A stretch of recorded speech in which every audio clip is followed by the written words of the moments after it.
Why was Biafra not supported by any major countries during the Nigerian Civil War? On May 30th, 1967, Biafra declared independence from Nigeria, sparking a brutal civil war. But despite its struggle, no major world power officially backed Biafra. Why? First, Britain supported Nigeria. As Nigeria's former colonial ruler, Britain had economic and strategic interests, especially in oil-rich regions controlled by the Nigerian government. They supplied weapons, intelligence, and diplomatic backing to Lagos. Next, the Soviet Union and the United States both favored Nigeria. The Cold War was raging, but neither superpower wanted to risk their global influence over Biafra. The Soviets sent arms to Nigeria, while the U.S. maintained neutrality but refused to recognize Biafra. Even African nations turned their backs. The Organization of African Unity, OAU, saw Biafra's secession as a threat to African unity, fearing it could inspire other separatist movements. Only a few, like Tanzania, Gabon, and Ivory Coast, recognized Biafra. Biafra's only real support came through humanitarian aid and secret arms deals. France, Portugal, and Israel quietly sent weapons, but it wasn't enough to turn the tide. Meanwhile, Biafrans relied on foreign charities like the Red Cross for food and medicine. By January 1970, after years of starvation and war, Biafra was forced to surrender. Without strong international backing, its dream of independence was crushed.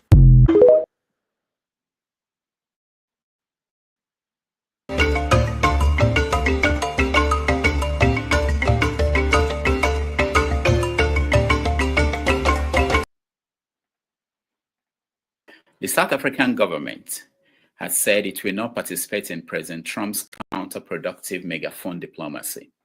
South Africa made a statement in reaction to a social media post by Donald Trump in which he repeated his claim that Pretoria was confiscating land. Trump also extended his invitation to white South Africans to relocate to the US, offering them citizenship. South Africa had previously said that Trump misunderstood the country's new Land Expropriation Act. The US government has frozen financial aid to South Africa because of the land policy. The government of the Democratic Republic of Congo, DRC, has offered a reward of $5 million for help arresting 3 M23 rebel group leaders. The group has seized much of the east of the country this year. The DRC government tried the 3 men in absentia last year and sentenced them to death for treason. It is 5:30 p.m. in Accra, Ghana, 6:30 p.m. in Lagos, Nigeria, and 1:30 p.m. in New York City. Wherever in the world you are joining us, welcome to another episode of 90 Minutes Africa. My name is Rudolph Okonkwo. My co-host, Chido Onoma, is on assignment. Our guest today is Professor Philip Effiong Jr. He's the son of General Philip Effiong, the deputy to General Chukwuemeka Ojukwu, the leader of Biafra during the Nigerian Biafran Civil War. Effiong Jr. is a distinguished scholar and educator, currently teaching drama at Michigan State University, with a PhD in drama from the University of Wisconsin-Madison. His academic journey spans teaching positions in Nigeria, Ghana, and the United States, where he has made significant contributions in areas such as drama, fiction, nonfiction, oral tradition, and writing. In his critically acclaimed memoir, Nigeria's Own Civil War, Memories of a Biafran Child, Professor Effiong Jr. reflects on the enduring scars of the war, offering a deeply personal perspective on its trauma and complex narratives that continue to shape post-war identities. His upcoming book, My Biafran Scar, A War and Post-War Narrative, set for release later this year, delves further into the lasting impact of the war and its multifaceted stories. Please join me in welcoming to the show Professor Philip Effiong. Welcome to the show, Prof. Thank you. Can you hear me? Yeah, we can hear you very well. Thank you so much. It's an honor to have you today on the show. Thank you very much. It's an honor to be here as well. There's so many people you could invite, but you've invited me, so I don't take this for granted. Thank you so much. Yeah, thanks so much. Let's begin with the stories in the news. We talked about leading in the stories in Africa is the ongoing issue with South Africa and the Trump administration. I wanted to know if you can weigh in on that. What do you think is going on? Why is Trump picking on South Africa? Well, Elon Musk is from South Africa, that technically is his deputy president.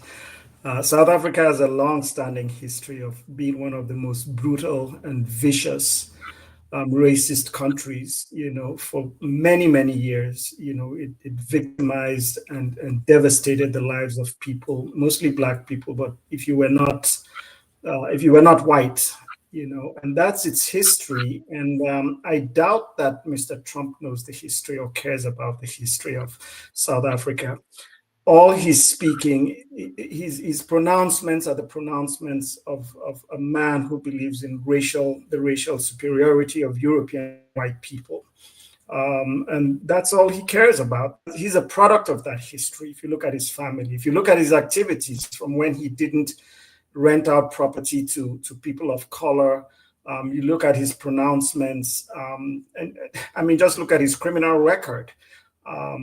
All he's interested in is advancing this notion that Europeans, white people, Caucasians are superior and they have the right to own whatever they want, to dominate, to control power.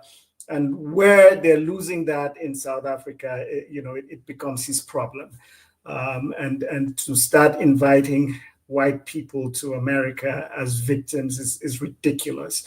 The people who are really being victimized around the world and who need safety in places like America, he's denying them entry to America. So I don't think this needs to be overflogged. We know what he's all about. He's a racist and supporting a racist enterprise, which is South Africa, even though changes have taken place over the years. The other story is out of Congo. Congo is another country in Africa that has seen crisis from the very beginning. I know that your father fought in Congo. I have a distant cousin who died in Congo in the 60s. So when you look at the story of Congo, what is your take on why it continues to be the way it is?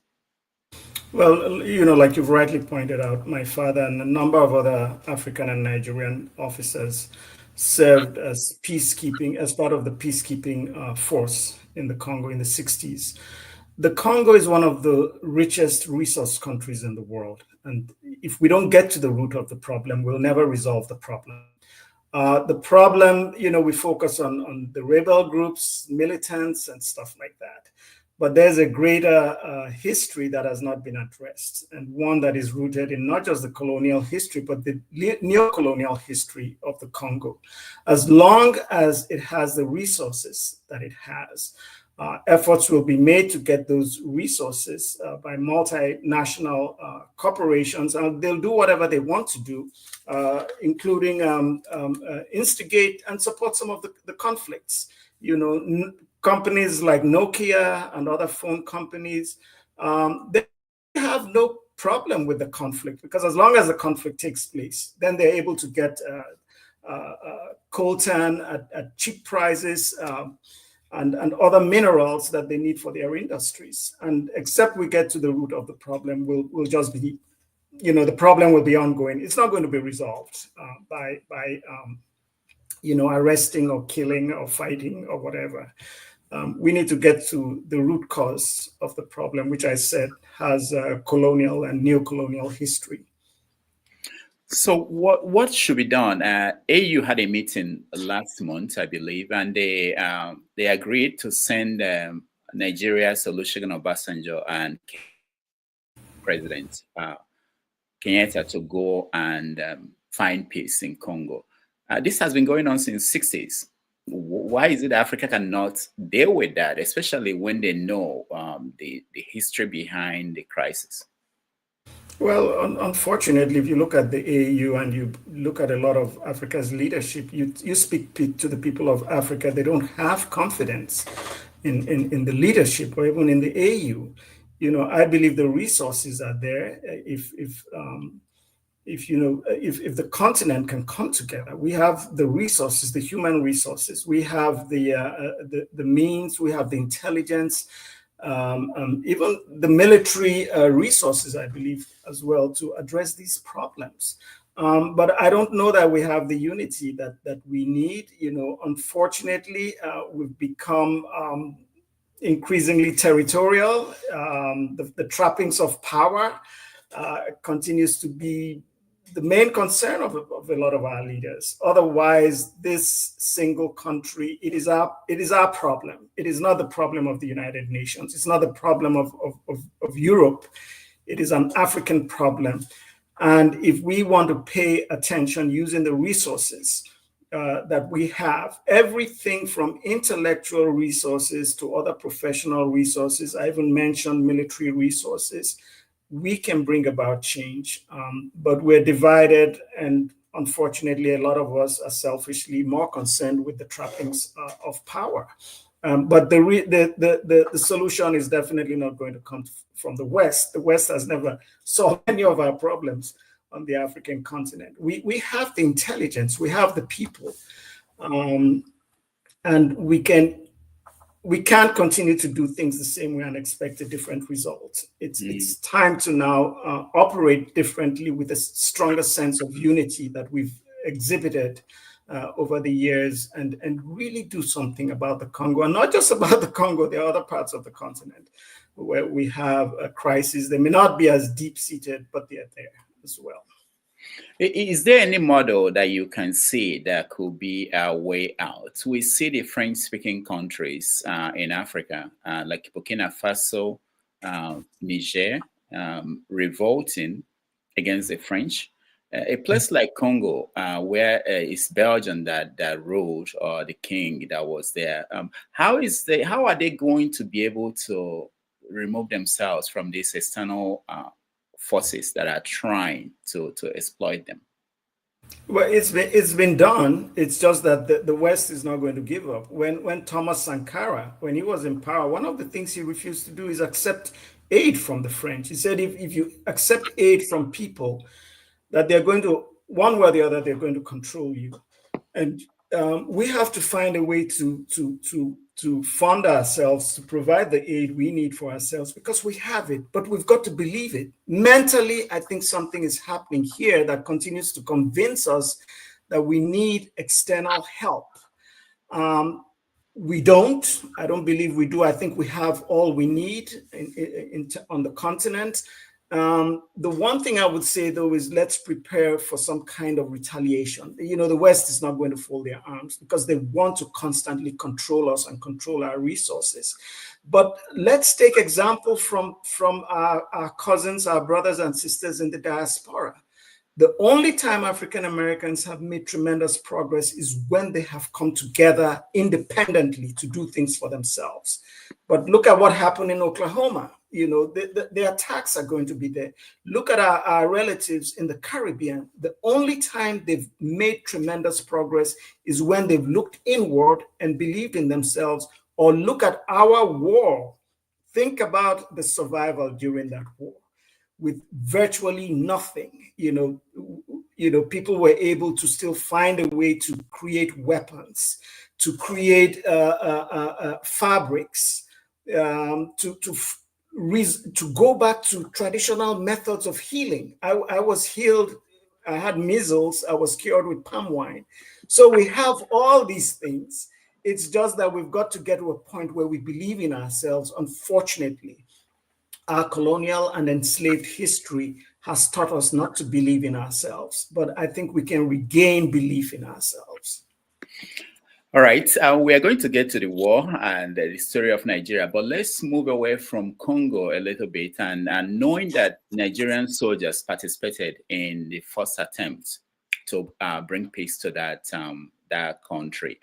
Now, looking at the situation in Congo, where and I want you to tell me if this is wrong, the rebels, the Tutsis, who are minority in Congo, are saying that they are not being treated well in Congo, and that's why they are fighting to get that be accepted and treated well within the country. And some people in Congo are saying they are not part of this country. They are part of Uganda. They are part of Rwanda.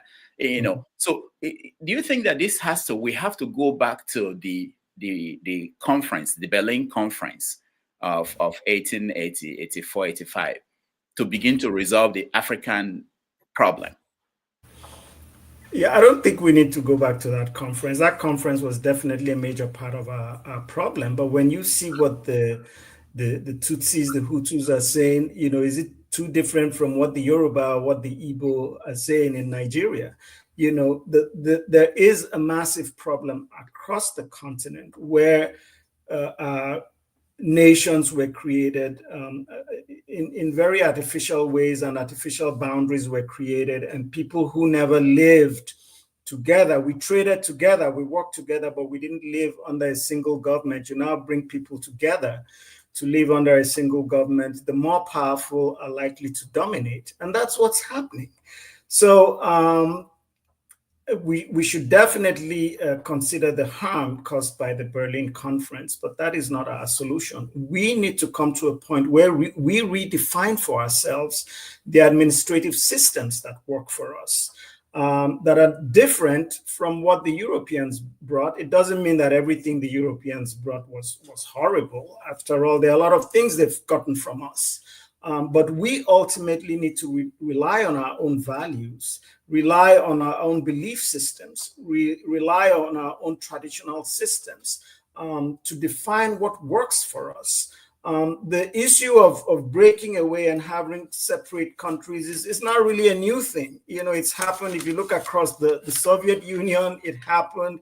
You look at places like you look at places like the Sudan, Eritrea. You look at a lot of countries across the world, they've come to that point where people have decided this geographical space is not good for me. I need to step out and redefine myself and achieve self-determination in a new space. So I'm not discarding that option. That option needs to be also negotiated, and where people are making those demands, they need to be respected, and we need to listen to them. Will you say that people from Katanga in the region in Congo will have been better off if they had broken out of the country at the beginning than they are? If after 50 years they're still fighting over there, there's no peace in Congo. You know, it's hard for me to say if that's what the people are requesting. Perhaps it would have been, but there's always going to be the problem of resources. I'm not sure. I'll be honest with you, when we talk about resources in the Congo, I'm not sure what Katanga has. But if that's a place like Port Harcourt, for instance, if that's a place like Rio that has resources, then efforts are going to be made to prevent them from moving away. But they might be better off. I believe there are many of us that would be better off if we had more autonomy over our lives. That's what people are asking for. And those examples, you have many examples from history. Like I said, you look at the former Soviet Union, you look even countries like Ecuador, Eritrea. I have some notes here that I'm looking at. They were all part of a larger Grand Colombia. There are many examples in history. You can look at Slovakia, Armenia, Lithuania. It's not a new thing. So yeah, I believe better autonomy, if I separate, is something that's good for me, and it might be good for Katanga as well. All right, let's come back to Nigeria. The problem in Nigeria started with the coup in, some people said with the coup in 1966, January 15th. Some people go back to 1953, the riot in Kano. Some go as far back as 40-something. You have written books and you have studied that, and your family were at the center of some of the issues that happened in Nigeria. Where would you point at and say this is where the problem started? It's really hard, but I would go further back. The moment you have foreigners who don't respect you and who are racists coming to take charge of your affairs, that is going to create turbulence. And that, for me, is where it starts. Let's go back to when the British made Nigeria their colony, whatever we want to call it. Let's remember, however, that Nigeria, and in fact, most of Africa, had a long-standing tradition of receiving visitors to their communities. As long as those visitors came from outside, the visitors could come with their own leaders, but you had to respect the land and you had to pay tribute to the land. You can call it taxation like we call it today. And you had such settlements. The settlement of you have a large population of Igbos in the north and Easterners. It didn't start with the colonizers. It didn't start when Nigeria became Nigeria. Those communities have always been there. But the moment you create a situation where ethnic groups feel like they're struggling for resources, then that becomes a problem. And that became a major problem in Nigeria. It's not the only problem, but I would say it goes well back before the coup. The coup, what happened in 1953, those are just symptoms of a larger problem, the consequences of a problem. They weren't the problems. Those were just things that were triggered by a number of ethnic and social issues that were happening and the conflicts that were developing. And they mightn't have happened if we didn't have the kind of colonial history that we had. So when you look at Nigeria today, you have democracy. We've been practicing the third wave, I believe, since 1999, and it's not getting better by any standard. If you look at today's Nigeria, you have Rivers State in crisis, Osun State almost in crisis. There are problems, insecurity everywhere in the north, east, northwest, southeast. So is Nigeria safer today? Is there more hope in Nigeria today than in January or March? January, let's say go back to January of 1966.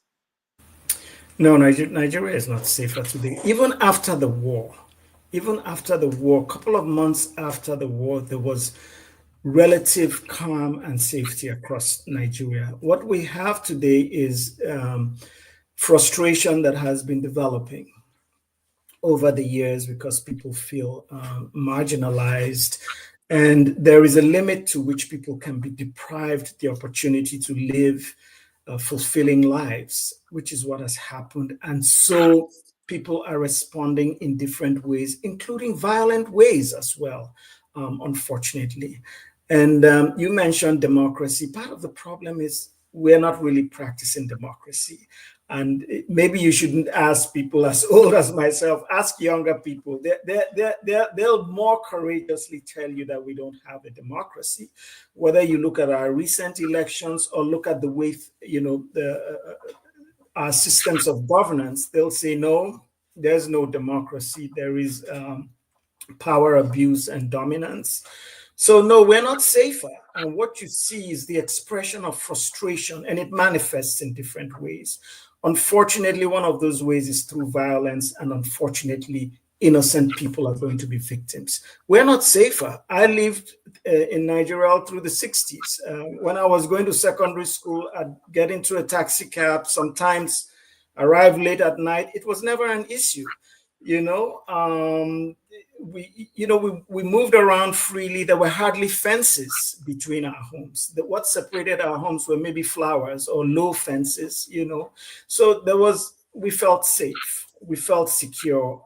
It doesn't mean there wasn't crime, but it wasn't anything compared to what you have today. So on the eve of January 1966, where were you? January 1966, I was in Lagos. I was a little boy, and we lived in a place called Ann Barracks, AN. That's where I was, in answer to your question. What was that? I wanted some more than that, but I know you get it. You got the answer. What was the environment like? I mean, what I mean by that is, what was the mood like? Did you have any sense as a little boy that something was about to happen? Yes, and it's actually there in my book. I was a little boy, but I also, before 1966, I also remember the sense of camaraderie in our barracks, in the military generally. You know, there was a strong sense of camaraderie, and honestly, ethnicity was hardly a part of our discussion. But 1966, I knew something was wrong. I felt it because human beings have intuition. We're spiritual beings, and even babies, recognize things.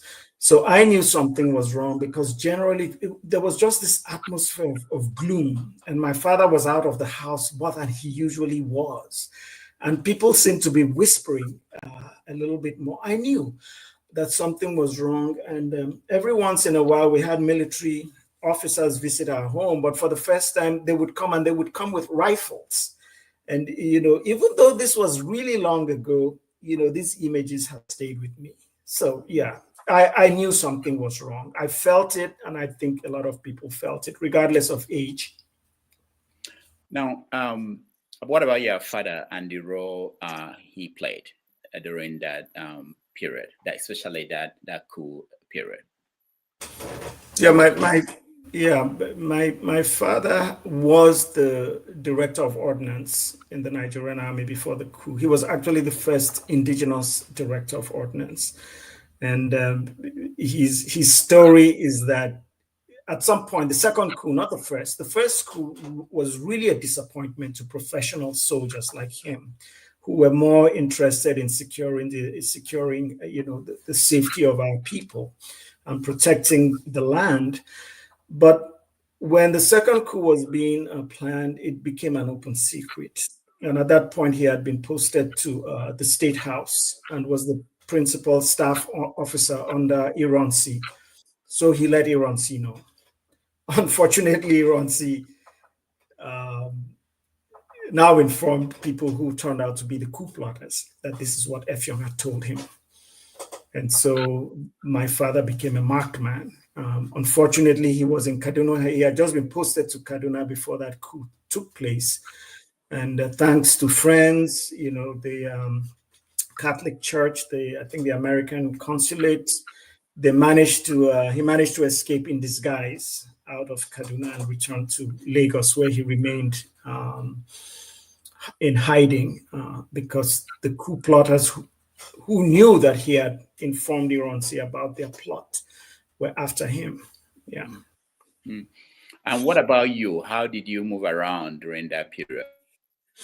Well, did you move your dad to Kaduna? How was the movement that period? Yeah, I'm sorry, I didn't mean to interrupt you when you were asking your question. We hadn't yet relocated to Kaduna. Okay. My father was only there for about a month. So we were still in Ann Barracks, but we had to evacuate Ann Barracks. So it was my mother and some friends who took us out, and we stayed with with the family of another military officer. This man, Colonel Trimnell, from Ishaka, from areas around where my mother is from. His wife was a Yoruba woman, so they had a family home there in Lagos, and they took us in along with their children. They had about 7 children, so we were like 15 children, now not counting house helps, other relatives, and the life just changed overnight. But we were grateful to the Trimnells, because if they hadn't taken us in, who knows what would have happened. But all the time we were there, we couldn't see my father. He was still in Lagos, but he was in hiding, and he managed to eventually escape Lagos to the east. And the Colonel Trimnell himself, everybody from around Ukwani, Ishaka, Ibuza, they were all described as Igbo people. So his life was also in danger. So he was also in hiding as well. But eventually I don't know how my father did it, but with the help of friends, we were then removed from Lagos to return to the east, to Enugu specifically. Mm. So the crisis, the second coup happened, and the country went down the drain from that point. So your father, what was he when he went back to the east? Did he become an associate of Ojukwu? How did he now become close to Ojukwu? What was he? Well, remember that there was an official announcement by Gowan that officers should return to their regions of origin. So what my father did, even though he had to do it in hiding, in disguise, he was actually obeying the directives of Gowan. But when he went to the east, he had served in the military with General Ojukwu, who was the governor then. So he knew him. So naturally, he would connect with the governor and find out what was happening. And there were still disagreements and negotiations and discussions between the eastern region and the rest of Nigeria. And you know about the Aburi and all of that. You know, all of that was ongoing. So for the most part, as a senior officer, my father was a part of a lot of the conversations, a lot of the meetings. The issue of secession had not come up. It came up later. It came up precisely after, not just after the agreements in Abuja were reneged, but after the creation of states. And that is when officially Biafra was created. And my father was not initially the second in command. For instance, he had been the head of the militia. He had served in other positions before he became the second in command. Okay. So I'm thinking, I'm just trying to put myself in your shoes, a small kid, young person watching the country and knowing, probably, I don't know if you met Aguirre before he died, knowing that he was killed. What were you thinking about at that time, knowing that your father was in the same profession as this head of state who was killed? What was it? Can you please share with us anything? It's a good question, because many times people seem to think that young people, children, are disconnected from these things. But no. First of all, let me say I had met Ironsi once. There was when his daughter Angela had a birthday party. I remember attending it, and I remember seeing him, walk in and hug his daughter, and he left us, the children, to just enjoy the birthday party. But in Enugu, when eventually all those things happened and we returned to Enugu and we heard about his murder, it hurt me, because this was Uncle. This was Uncle Ironsi. These people were intimate part of our lives, even though they were grown-ups, they were adults, because they were my parents' friends. They were also like family to us.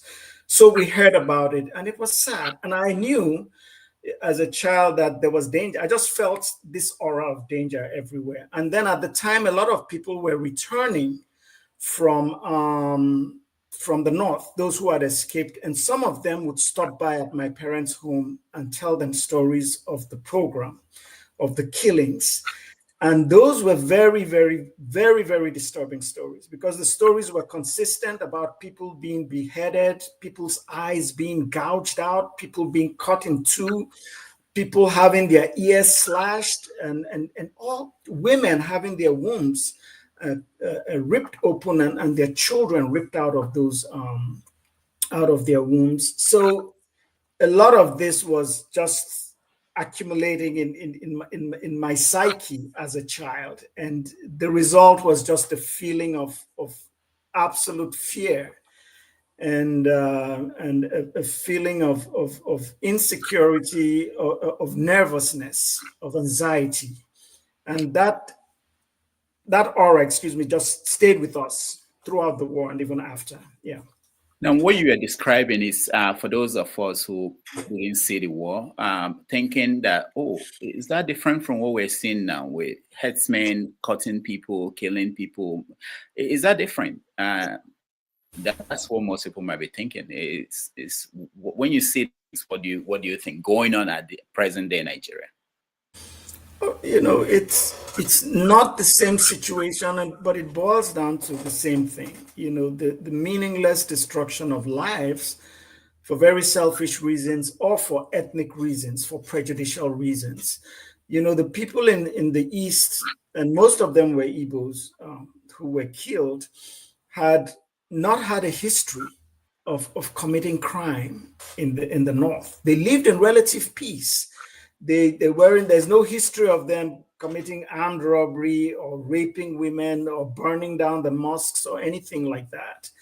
And so what you see happening today, it may not be exactly the same situation, but it boils down to the meaningless destruction of lives for reasons that don't make sense. And these reasons may be ethnically based, or they may be based on religion, whatever they are based on.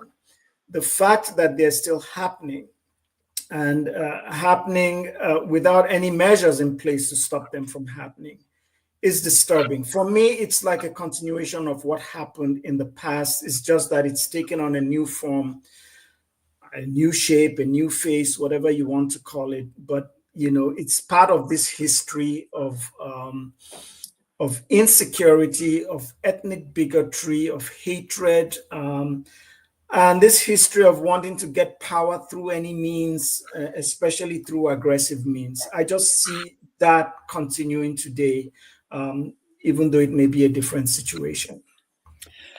So let's keep going down. So there were crises, and then your father left Lagos for the East, and they went to Aburi hoping to find peace. Mm-hmm. When that failed, what did you remember? Well, the Aburi meeting, I didn't know much about it then. I knew about it more later on. The only thing I knew was that a new nation had been created. I was a part of that nation. I was now the citizen no longer of Nigeria, but of Biafra, and that Nigeria was the enemy, and Nigeria was evil, and Nigeria wanted to destroy us, and we had to be prepared to defend ourselves. That was the overriding message. Aburi, I would learn more and read more and study more about Aburi later on. I know that Aburi had something to do with that, but the creation of states as well was a major part of the reason for secession. Secession was never the priority of the Eastern region, contrary to what people may think.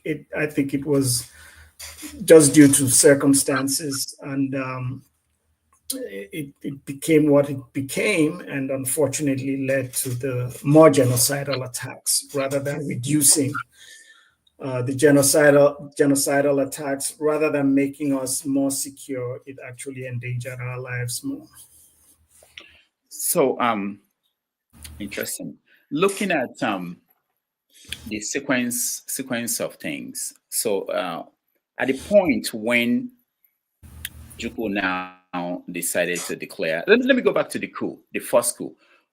This book published by Ibrahim Babangida, a lot of people have talked about it. One of the things that came out of it was this idea he presented in the book that the Igbo coup concept is not what it is, something like that it wasn't an Igbo coup.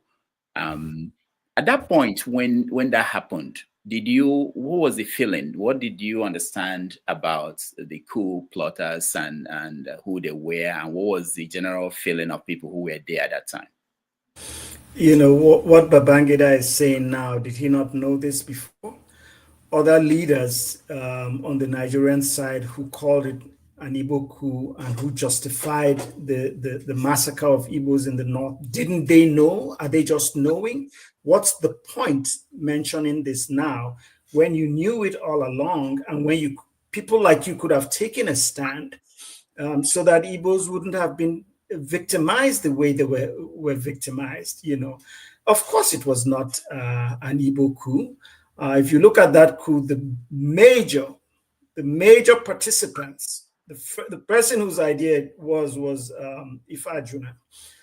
Then he brought in Nzogo and then Ademoyega, a Yoruba man. Those were the principal leaders of that coup. Nzogo has been, if you don't mind my using, Igborized more than he needs to be Igborized. The man was from Asaba, but was more of a northerner than anything else. In fact, he was such a northerner that people attributed to him a tradition that's common in the north, which is to give you the name of your place of birth. And so he was called Kaduna. And Chinua Achebe mentions him in his book, There Was a Country. Chinua Achebe says that the man could hardly make a sentence in his Asaba language, which is very much like Igbo. But he could speak Hausa like a native. So if you look at these three people, the only real Igbo person there was Effiong Jr. And then nobody's talking about the non-commissioned officers, the sergeants, the staff sergeants, many of whom were not Igbos. Many are not talking about young officers like Atompera, who later became the governor of the Benue Plateau. So Babangida has said that that's good, that's wonderful, except that it is too late, if you don't mind my saying it. I guess it's not too late to correct history, but if people like him and people who, he was a relatively junior officer, but there were top officers who knew that that was not the truth. They could have taken a stand, and it might have gone a long way in preventing a lot of those unnecessary killings. But I assure you that even though Babangida has said this, there's still many people that are still going to tout that coup as an Igbo coup, which is absolute nonsense. Excuse my English or French. Yeah. So let me go back to killing of Aguiyi. Did you, at that point, I know that time had passed, know any details about things like people that killed him and why they killed him? Was it known to people who were around at that time? Major, what is his name? I'm trying to remember this man. I think it's a common name that's affiliated with his killing. Danjuma. Yeah. Danjuma has never denied it. Nobody has denied it. He was a major, he wasn't the only one who led that coup.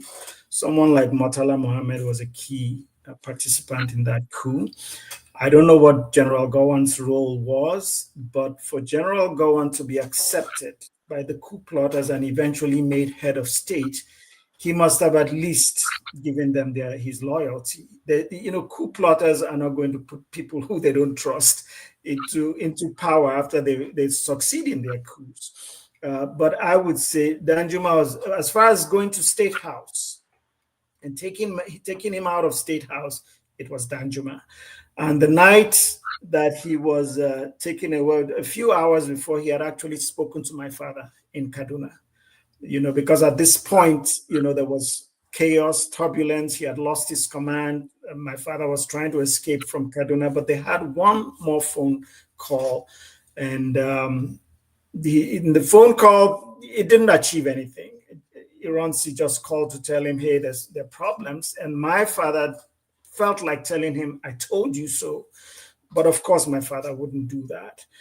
So Danjuma has not denied it. Nobody has denied it. So when it comes to the direct killing of Ironsi, he was among the group that went to State House. He was probably the highest ranking officer.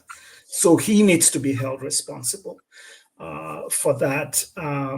But of course, he wasn't the only one who took part in that coup. In the end, it was just a waste of life. Ironsi had about 7 children. Can you imagine what it meant to those children? And Ironsi had not done anything wrong. He had actually played a key role in ensuring that the first coup was not a success. Okay, he played a key role, and all the people who were involved in that coup were in detention at the time, waiting trial. And some would argue that one of his mistakes was to put Northerners in key positions of power. I don't know whether that is true or not, but he wasn't a politician. He was a soldier. And for the most part, he was a gentleman as well. And he just did what he thought he needed to do. But unfortunately, it all worked against him and he lost his life. Most people who were not there, when they look at it, the history, they say that Ojukwu led the Igbo people to a war that they were sure they would not win. What is your understanding of the sequence of events after the failure of the Aburi Accord and the decision to go to war? Well, where people want to fault General Ojukwu, they can do that. Where they need to give him credit, they also need to do that. He was in a situation where thousands of his people were being slaughtered and were returning to the region where he was governor. I mean, what was he expected to do? Let's make him an Effiong officer, and he was right there in the capital of of whatever the state is, Calabar, and Effiong people are being killed in the thousands and returned to Calabar. What do you expect him to do? To just embrace the new government that has, in one way or the other, been given the audacity to massacre people in the north? The audacity came from that government because that government didn't do anything about it. They didn't step in. So how could you trust this government that had demonstrated that it doesn't value the sacredness of your people's lives? Having said that, he did go on into negotiations, and at Aburi accepted Gowon as the new head of state. So you can't just, we shouldn't ignore the damage done when the parts of the agreement, the federal side reneged on parts of the agreement. Of course, that's going to only cause more concern, more suspicion. And then you go ahead and create new states and basically render Ojukwu as a non-entity at that point. So there's a lot of bitterness, a lot of distrust, and they create this new nation because they don't feel secure in the other nation. But remember that the creation of Biafra was not a declaration of war. Biafra didn't as much as throw a stone at the Nigerian side. So to say that he led people into war when he didn't declare war is really, it sounds really ridiculous to me. War was declared on the Nigerian side. They called it police action, but it was a full-scale war. And I know because I was there and I witnessed it. So no, he didn't lead the people. The people had a right to defend themselves. And for the most part, that's what happened in Biafra, even if we may have made some mistakes in the process. Now, in your book, you talked about life in Biafra as a kid. Can you, for those who are yet to read the book, and I'm hoping that they will all go and get the book and read after this, can you give us a little idea of how life was in Biafra for you? Yeah,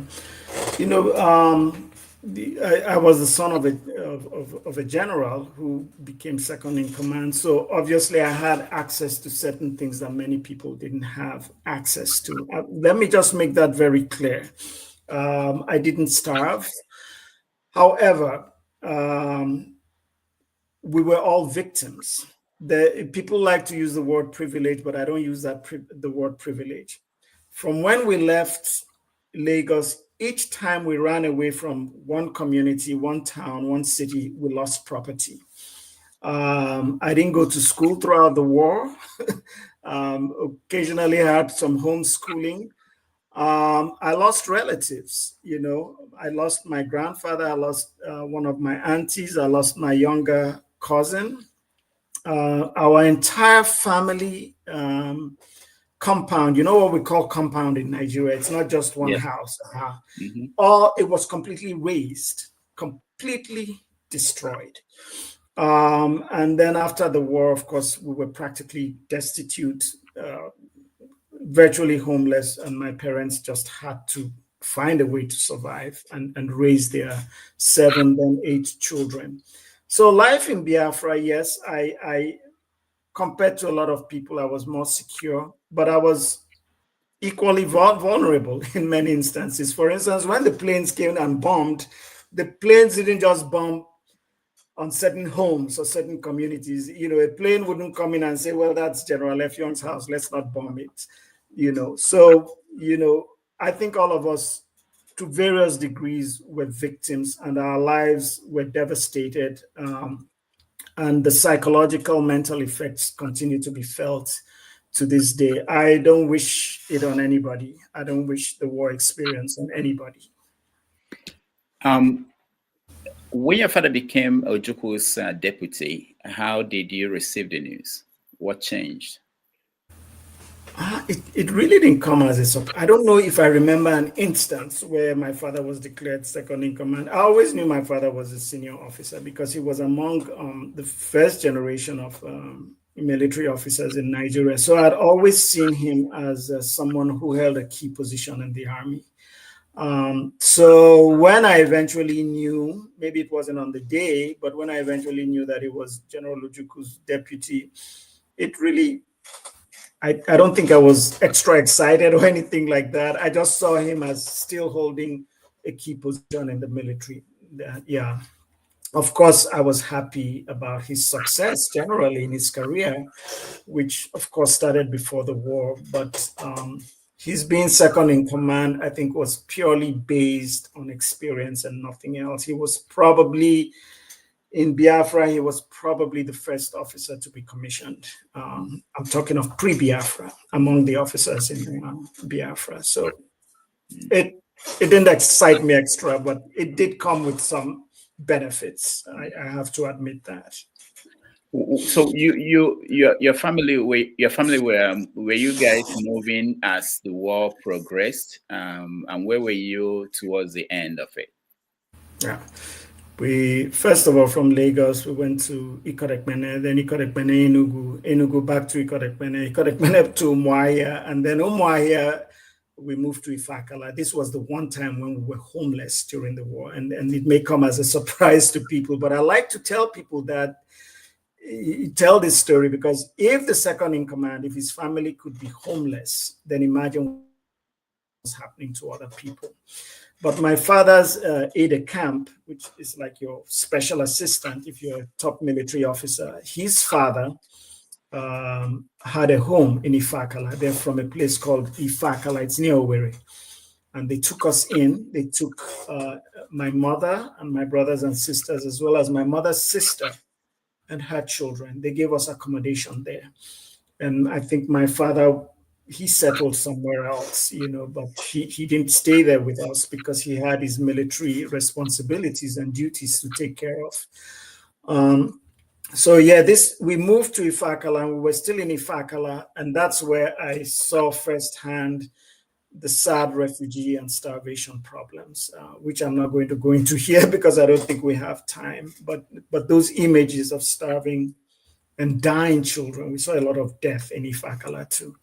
Those images are still with me. But we were still in Ifakala when Biafra, you know, regained control of Owerri. It was one of the greatest victories in Biafra, because looking back at what I know about Biafra, it's nothing short of a miracle that they were able to eventually recapture Owerri. And so we moved to Owerri. But, you know, Biafra at this point had shrunk in size. Most of Biafra had been overtaken, had been overrun. Most of Biafra was starving. There was little or no infrastructure. The morale of the soldiers was very low. Biafra was in its worst state, so to speak. So eventually, Owerri was to be recaptured. And just before it was recaptured, I'm not going into details. We escaped again from Owerri, but this time there was no place to go to.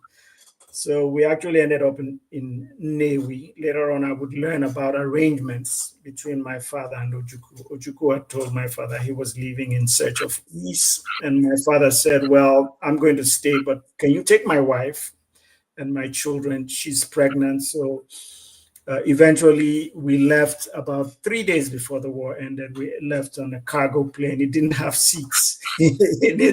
You know, when I fly today and they say fasten your seatbelts, I just shake my head. I say, you guys don't understand. But we left on that plane, and it took me, my mother, my cousin, my older and younger brother. We left. Our first destination was Sao Tome, and then we went to other places. I'm not going to go into those details. I don't think there's time, but all of that is in my book. We have time, but you can't say all the stories. There are so many ways you can go with the conversation. And for those who want to know more, of course, the book is available on Amazon and anywhere else you buy books. So, so your family left 3 days before the end of the war, and Ojukwu also left. Was there any agreement with Ojukwu and your father that he should hand over to should surrender? No, there was no agreement, but I think we understand, looking back, what was going on. I think at this point there was this agreement, unofficial agreement, that Biafra couldn't continue to defend itself. So there was no agreement, but my father, after Ojukwu left, my father now consulted with the few Biafran leaders that were still there, including people like Justice Mbanefo.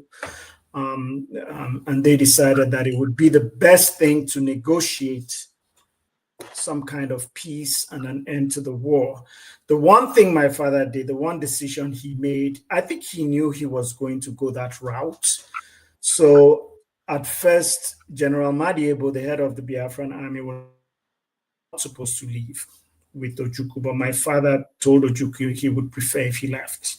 And I didn't understand why my father made that request until later on. My father anticipated that there might be a clash, a power clash. He might decide we need to go this route. And if Madiebo made a different decision, there might have been a problem, because Madiebo was the head of the army. So who would the people obey? So that is the one conscious request I know my father made. And I know that it was based on his decision that he would find a way to end this sad, tragic situation, which fortunately he was able to do, but not by himself. I think it is important to recognize those others who participated in bringing an end to the situation. But there was no agreement that he would go to Lagos and do what he did. That was not part of his agreement with General Ojukwu, no. All right. We have a lot of people who are interested in joining us in this conversation. We will talk more about your experience and then bring them in a few minutes. But at this point, I think let's take a break, 3 minutes or 4. When we come back, we will continue our conversation with Professor Philip Effiong. Thank you so much.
All right, welcome back, everybody. Thank you so much. We've been having an interesting conversation with Professor Philip Effiong, the son of General Effiong, who was Ojukwu's deputy during the Nigerian Civil War. He's been talking about his recollections in the book, Nigeria's on Civil War. He has another book coming up about identity and the narratives of that war. So let me ask you, why did you choose on Civil War? You know, there are many. There's a lot of things that are thrown out there, you know, phrases and words, and many times we adopt them without thinking about them. There's nothing civil about a war. Civility involves harmony and friendship and kindness. That war was not civil, not just because of what I've read about it, but because of what I experienced. I call it uncivil. You know, the civil is deceptive. It was horrible. It wasn't civil.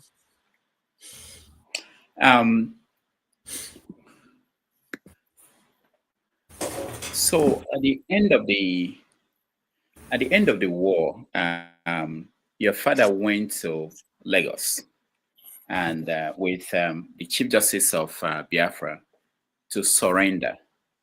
We have a video of that ceremony. Let me play it for you, and for the audience to also watch and see what happened there. A minute.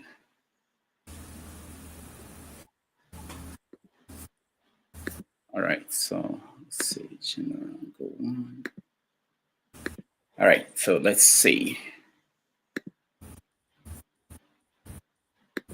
And we have with us today Colonel Obasanjo, and unfortunately the other field commanders are not able to be with us at this moment. But we have Colonel Obasanjo, who is the commander of 3 Marine Commando, who have been able to capture a number of senior secessionist officers, and he had brought them to Lagos to see us in order to let us have the acceptance of the spirit of one Nigeria.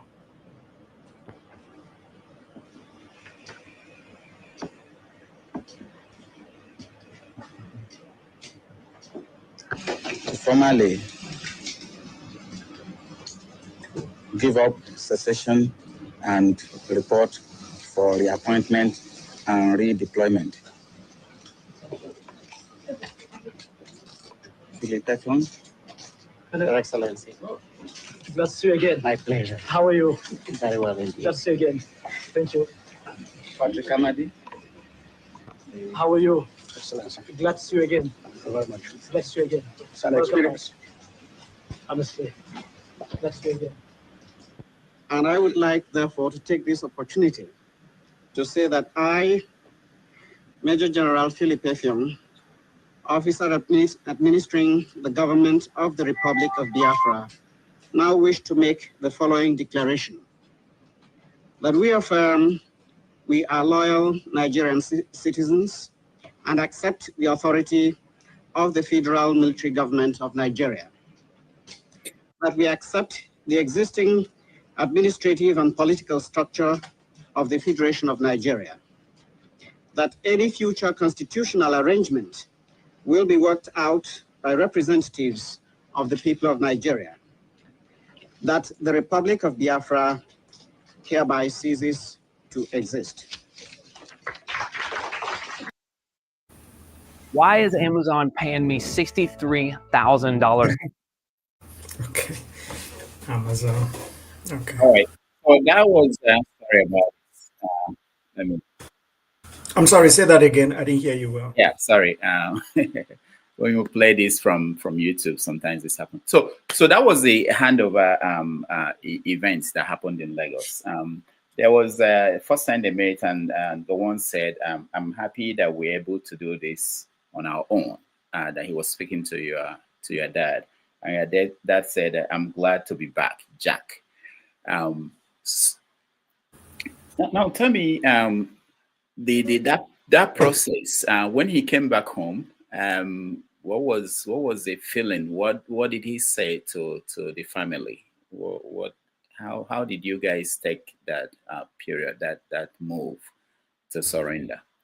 You know, this it's not an easy thing to talk about. I don't know if we really went into any in-depth conversation. I knew he had done it, and as I grew older, I talked to him about aspects of the conflict. But it was very traumatic. Regardless of what you see on that screen, I'm my father's son. I know what that situation, what emotionally and psychologically, what it was like. It wasn't as easy as it might look on screen, and so I can talk about my feelings more now than back then. To be honest with you, it was over, and I think there was just everybody was just relieved that it was over. But the war had only just started for many of us. He talks about Gowan says, and when you win, you can say whatever you like. He says Obasanjo, for instance, captured them. Did you hear those words? Never happened. In some other reports, people say that he went and stood at attention and saluted Gowan and said, reporting for duty, which never happened. So you have all these stories, like they say, the hunter, when, as long as they control the hunt, they'll try to control the narrative. So later years, even looking at it now, was very emotional for me. I almost turned off my camera. Because I knew that my father was having to submit to someone who was his junior in the army. Obasanjo wasn't even a part of the army. He hadn't even joined the army. He was probably closer to a teenager when my father joined the army. And here's my father having to submit to them. But one thing he always let me know is that what matters is the lives that were saved. I shouldn't think much about the process. Shouldn't think much about the consequences, because there were consequences. My parents remained jobless from that day until when they passed on, and they had children to raise. My father never received any benefits for his role in the army, not a penny. And my father was not an accountant in the army or a lawyer in the army or a teacher. He was a professional soldier. When you took that from him, he was dismissed without any benefits. You can imagine what that means. It's like taking away my PhD, taking away my home, my means of livelihood, and I have 7 children, then 8 to take care of. So what I see when I see that is not what a lot of people see. The one Nigeria thing he's talking about there just makes me laugh. Look at what has happened to his people in recent years. By the same people who fought on the same side with you for one Nigeria. Look at what they're doing to your people. What kind of one Nigeria did you fight for? So, I'm sorry if I'm getting emotional. Yeah, it's understandable. My father, who was much younger than I am right now, it's not easy. Yeah. To his credit, he stood there and called himself a General Philip Effiong. Yes. Even though he wasn't in the Nigerian army when he left the Nigerian army. So he stood his ground. He had his pride. I could see that. Absolutely. And he said, I, Major General Philip Effiong, you accepted the document, which means you accepted to recognize him as a major general. But you see, in a lot of conversations later on, they use Lieutenant Colonel, So, these are some of the things that catch my attention. But, the Nigerian army has no right to give my father a rank. That army tried to murder my father in July of 1966. You don't have the right to give my father a rank, imagine if Michigan State University tried to kill me, and then Pennsylvania gave me a job and made me the president of the university, and Michigan said, no, he's still an associate professor. You don't have that right.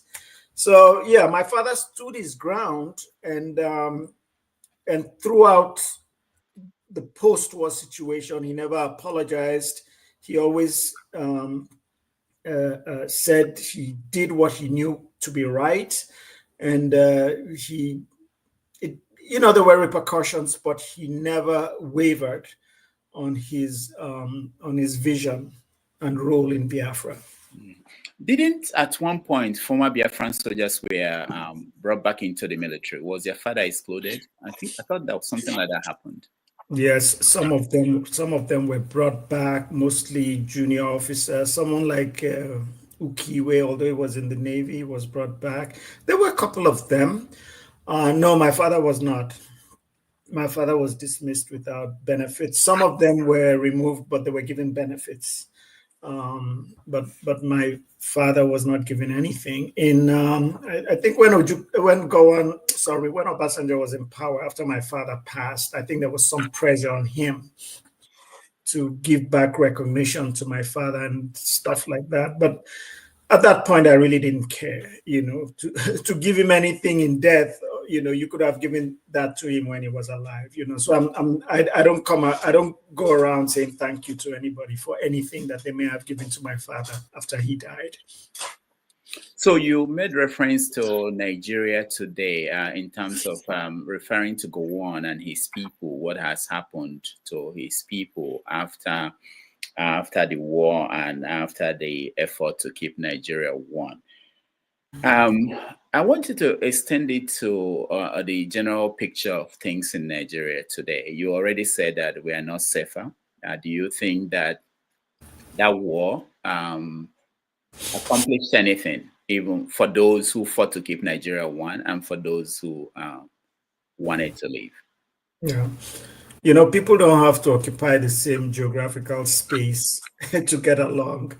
And if living in that geographical space is going to create conflicts, there's no benefit to living together. You are an Igbo man, I'm an Ibibio man. If you look at the history of Igbos and Ibibios, we've been very, very close. We're not that close now that we have our own states and we're under Nigeria. There's a long-standing history of Ibibios and Igbos, even I'm talking of before colonialism, when there was a lot of cooperation and interaction and trade. And if you look at your parents or grandparents or great-grandparents, including mine, a lot of them could speak both languages. That's the history. So the one Nigeria thing, I think we should remember that, first of all, Isaac Boro had tried to break away. Remember when he tried to create his Niger Delta Republic? The second coup plotters, that was one of their goals, and people don't want to talk about it. It was to avenge the first coup, retaliate, and then the North would separate. That was the original plan. But you had what they called senior permanent or federal permanent secretaries, and the British saying, no, don't do that. Of course, because you lose out on the oil. So no, we're not more united now. I don't see it. All I see is more chaos, animosity. Doesn't mean that we're not getting along as individuals, but I'm talking of getting along on an institutional level. I can laugh with anybody and you be friends with anybody from any ethnic group, but the moment there are elections, for instance, then we become we take loyalty with our identity groups. Individual friendship is no longer an issue. You have that across Nigeria. This divisions, animosity, whether it's not just the Middle Belt, look at what's happening in the North. And it's not just on account of ethnicity, it's on account of religion as well. No, we're not more united. I believe that was we're not one Nigeria. I believe that was your question. You talked about the relationship between the Bibios and the Igbo people. Yeah. There's this what happened after the war. I wasn't there before. I don't know if you can maybe talk on that. The relationship in the eastern part of the country, what they call the eastern region, and what changed. Looking at the Ikwere, for instance, the Ikwere people now and the identity issue. What can you say about that and how it happened? Yeah, it's part of the sad impact of ethnic politics across what used to be the eastern region. We used to be very united. If you travel from, say, Ikorekpene to Umuahia, there used to be places that were like gray areas. You had the Anang people and Igbo people living together, and you didn't know who was who because everybody spoke the other person's language.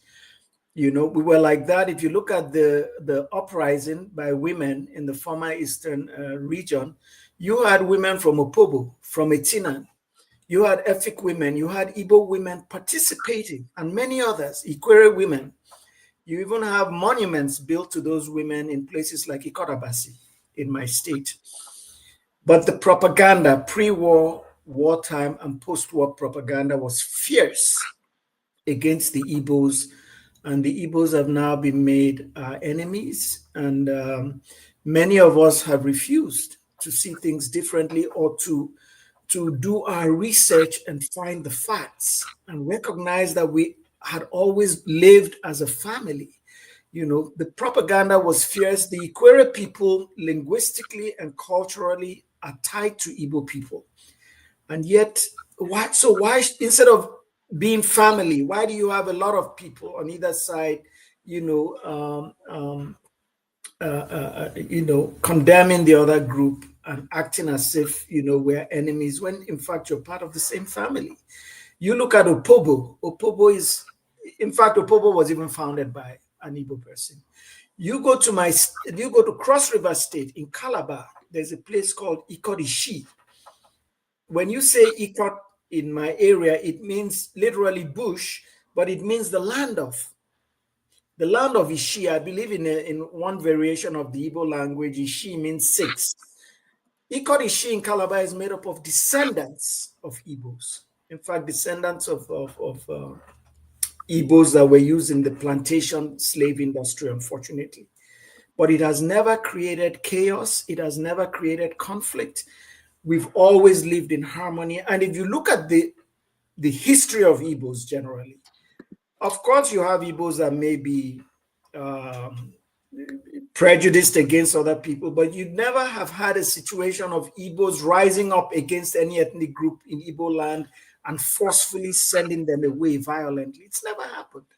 For the most part, Igbo people have lived in harmony with other people. And when Igbo people moved around, and they've done it more than other people, to other parts of Nigeria, they settled in well, embraced the cultures, learned the languages, and assimilated. So it's unfortunate what's happening now across the eastern region. It really is. One thing I missed was the surrender papers. Some scholars are saying that there were conditions when your father surrendered and announced that Biafra has ceased to exist. What does that mean? What do you understand about the conditions for that surrender? Okay, I'm actually looking at a copy of the document which I have. I'm looking at an original copy. And I'm going to read, there's A, B, C, D. I'm going to read from C, that any future constitutional arrangement will be worked out by representatives of the people of Nigeria. That's not surrender. And there's no part of the document that's titled surrender. This is a document that basically says, fine, we're not fighting anymore, but we have to come together and give everybody the constitutional opportunity and right to determine what's best for all of us. Not one group of people controlling the narrative, or certain oligarchs controlling the narrative, or certain politicians, or certain powerful or large ethnic groups. So no, it was not. It was conditional. It was not unconditional. And in another interview, which is not a part of this document, my father had said, if you don't treat former Biafrans right, they will rise up again. They will rise up in agitation and demand their rights, which is what's happening today. Yes, I actually wanted you to weigh in on the new agitation for return to Biafra. It's been going on for a while now. We had Wazulike-led movement for the restoration of the sovereign state of Biafra. We've moved on to people like Nnamdi Kanu, Simon Eba. When you watch this, what does that say to you, and how do you see this new movement towards Biafra? Yeah, I think when we look at these demands, agitations, even though the word Biafra is used, what these people, and most of them are young people, are saying is that we are marginalized and we need to be included. We're marginalized and we don't have a place in this country. Nobody's investing in our education. People are not investing in our talents and skills. And if, as long as we continue to feel marginalized, we're not going to go anywhere. And so we are demanding our own space, which is what Biafra was about. The situation is slightly different. And so I think it's best, first of all, to recognize that this is not just about Biafra. This is about self-determination. And this is what people are asking for. You may put certain phrases on it, like Biafra, IPOB, Oduduwa movement. It boils down to the same thing. The one thing, there are a couple of things that I'm not happy about. One is when, for instance, in IPOB, when I hear about their conflicts with Ohanese, it doesn't go well. It doesn't sit well with me. We should understand that disagreements will always be there where you have human beings, but you must take Ohanese seriously, because a lot of people in Ohanese were, like me, young people during the war, and some of them are old enough that they fought during the war. So they may not be completely in agreement with you, but don't dismiss them. So I don't like those conflicts. And I also don't like conflicts, and some of them are not documented. I can't say that they're happening. I've heard about people talk about a young man, I think he's in Finland, Simon Ekpa, and some other groups. I've heard things about money being misused. I don't have facts. But when you begin to hear about some of these things, conflicts, disagreements, they're not inspirational, because you ask yourself, if we're like this now, where we haven't gotten our country, how would we manage that country? So these are some of the things that bother me. And unfortunately, because the ethnic politics and the propaganda was played out so effectively, what used to be the original Biafra has been lost. And that is a Biafra that involved people from various ethnicities. Now people associate Biafra and IPOB with the Igbo people. So that in itself, that lack of unity that used to exist is a problem. And so I will always still be supportive of these young people. I will speak with them, and I've been invited to. And of course, I condemn in no uncertain terms the violence that has been used against them, including the violence that is constantly being used against Nnamdi Kanu, whose incarceration is unjust. I will condemn those things. There's no room for that. We've adopted a philosophy of aggression. Whenever you want something, you use aggression. And there were opportunities to dialogue with these young people, and that was not done. From the beginning, violence has been used against them, and it's still being used against them. Quickly, because we are running out of time. I know you can spend your time with us, but I wanted to say, is there any message you want to pass on to people who are trying to find Biafra, a new Biafra, based on the experience of what happened during that time? Any message as a kid growing up in Biafra, what you went through? Is there anything that would be like a lesson for those who are thinking about the new Biafra? Well, the old Biafra, there was a promise, and the promise was if you try to do this, we'll use violence against you. And violence was used in ways that violence has never been used in Nigeria. So these young people need to prepare for that.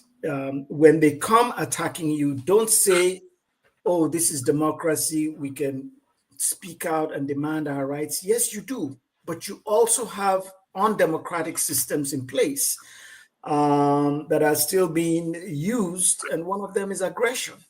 So it's important to think through the consequences of your demands and maybe think about other ways of approaching your vision, your dreams, your demands, and also think about how can we now change the narrative so that young people everywhere, not just young people, not just Igbo people, understand that this is about all of us. This is about our repression, our oppression, our marginalization. This is about young people and conscientious people across the country. How can you bring them in? Because right now, isolating just any ethnic group, I don't think is helping. It's helping the vision or the process. A friend of mine wrote a book called "We Are All Biafrans." When you hear something like that, is that what you are referring to?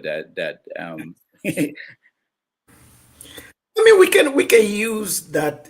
We can say we're all Biafrans, but if people choose to use a different designation, respect them. And when we say we're all Biafrans, where does the word Biafra come from? So you can say that if Biafra is symbolic of self-determination. You see, if people ask me, are you a Biafran? I say, I have the Biafran spirit in me. That's different from saying I'm a Biafran. I have the Biafran spirit in me means I have in me, or at least I embrace the Biafran spirit of creativity, of standing up for justice, of surviving, of speaking truth to power, of being strong. Those were all attributes of Biafra. And that's what I tell people all the time. I don't necessarily say I'm a Biafran. I did have a Biafran passport, and if you call me Biafran, I won't be offended. But more importantly, I prefer to be called a person who has the Biafran spirit in me, which I will always, always have, and nothing will stop me from having it. You still have the passport? No. It would have been nice, right? Yes. Now, one last question from me. We get our people in. I know next time we will talk about your teaching experiences, and we're over 90 minutes and we've not talked to the people or waiting. But let me say, your father, towards the end of his life, what was his feeling about Nigeria and the role he played in the country's history? My father believed when he joined the army, that he was there to participate in a key part of nation building, which is protecting the people, providing security. He was very disillusioned with the coups, and increasingly we became more corrupt. I'm sorry to say, more divided. He still had hope, but he was also very disappointed. And as at the time he passed on, I think he would have lived much longer. I think mentally he was completely, I don't know the word to use, he was completely deflated. And seeing all the things that were going on, abuse of power, mismanagement of resources, he remained hopeful, but that's all I can say. He remained hopeful, but he wasn't happy. He was really, really traumatized by not just his life, but what was happening nationally. Did you reconnect with Ojukwu? Before the war, during the war, they were always part of the same profession. I don't know that there was the personal friendship. Yes, he did connect, but when you say connect, I'm not sure on what levels. I think I think my mother's sister, for instance, was probably closer to Ojukwu than than my father, because ironically, my mother's sister had known him when they were young people. But he remained cordial, and he was part of the process of Ojukwu's eventual pardon. I know he visited him in the Ivory Coast and was instrumental in that process. So there were no ill feelings, and I would say, yes, they were connected, but I don't know the extent of intimacy that existed between them. All right. Thank you so much. We will bring you back when your new book comes out. But in the meantime, let's get our people who have been waiting patiently. This is the longest I've talked to a guest before bringing them in. Oji, Mr. Oji, Dr. Oji, welcome to the show. Yeah, thank you. I hope my mic is on. Do you hear me? Yes, we can hear you. Okay, thank you so much. Nice to see you, Professor Effiong. I really don't know where to start. Because Dr. Damages is laughing because, he knows I was of that era. Okay, I'm probably a little older than you. Yeah, I was a class 3 student at Comprehensive School, Port Harcourt, when this was all happening. But even before I go, let me tell you that we hold our father, we hold his memory in the highest regard. Wherever that man is, he will be at peace. He was a great man. May God bless him. We will never forget him. On a second level, there's a lot between you and I. I'm from Arochukwu. I'm from our movie. From my house to Akwa I can walk 10 minutes in one direction. I am in Akwa State. Yes. So there's a lot between us. For example, look at my name. My Igbo name is Oko Obasi. Obasi is from, so there, just to say that there's just a lot between our peoples. And I know that there are so many people here, so I haven't come to give a lecture or say anything. Maybe at a good time, I will get to address and I will send you my copy of my own recollections about the war. First is last. I just released it last year. But I know that many people, almost everybody here probably may have the Biafran side or so, whatever. But I want to take a little bit of, am I lost? No, you're here. Okay, maybe then my screen just kind of went blank. Okay, but that's okay. So I can just keep talking so long as you guys. We can see you, but now you are frozen.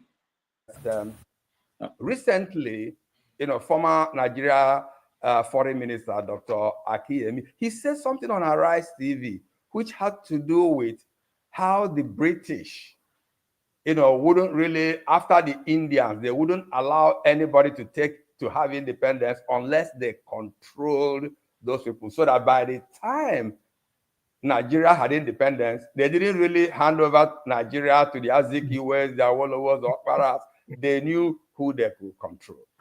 So setting that up, please bear with me. Whatever we are doing now is what we will call Monday morning quarterbacking, so we can say.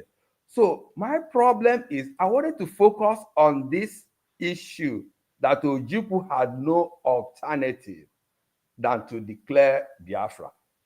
We were all in support of Biafra. Please bear with me. I'm not trying to condemn Ojukwu. I'm only trying to play Monday morning quarterback. Today, if you look at what happens in the world, power speaks. Was there any way? In other words, I keep asking myself, what I know today, thinking back, didn't we have anybody who knew then what I know now? Because what I know now, if I were to use it to advise Ojukwu, secession was not an option. Whatever the Igbos could have gotten without the war could have been better than where we are now. So with that in mind, and again, just one more aspect of it before I stop, because I know I'm talking too long. One more aspect of it was this question that it wasn't an Igbo coup, and whatever IDB is saying now or so, I really don't care. But look at it this way. Suppose you were a Hausa man, and you woke up the morning of January 17th or 15th, the day following the coup. Aguirre's, no, what is his name? Tafawa Balewa was gone. Saduana was gone. There are two gods. And no Igbo man.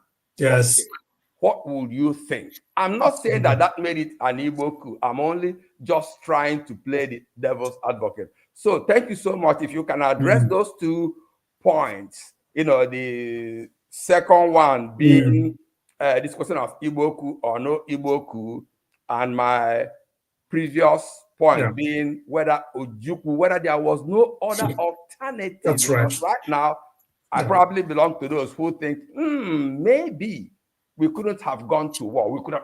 I knew we were mistreated. I was a class 3 student then in government college, so I think I knew a little bit. Thank you so much. Thank you so much. In hindsight, a lot of these things, make sense. And, General Ojukwu could have accepted appointment to be the governor of his central state. And the Aburi Accord was reneged, but not every section of it. So I spoke with this man before he died, Colonel Achuzie, and he told me that, if they had known, they would have gone with at least some aspects of the Aburi Accord. So absolutely, you're right. There is no doubt that may have been an option, and it probably would have, would have saved lives in hindsight. While I agree with you, I'm still not going to fault anyone, because as you're looking at people who were like in their early 30s, and how did they see the world? What did they really understand? So yes, that may have been a better option, and people like Nzogu, who was in Biafra, did not agree with it. And prior to my father arriving in the eastern region, they had spoken about secession and agreed that it was not going to be an option. So why it eventually became an option, I think, is a conversation that would take too long right now. But I am agreeing with you, especially with your knowledge and experience, Dr. Orji. The other thing about the Igbo coup, there's no doubt that was the impression.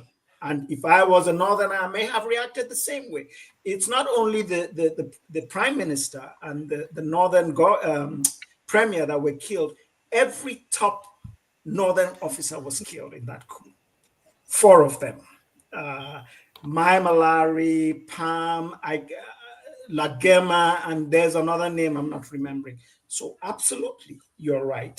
So when people say that, we can't fault them as human beings. I think most human beings would react the same way. Yeah. So that's my response. Thank you. All right. Thank you, Dr. G.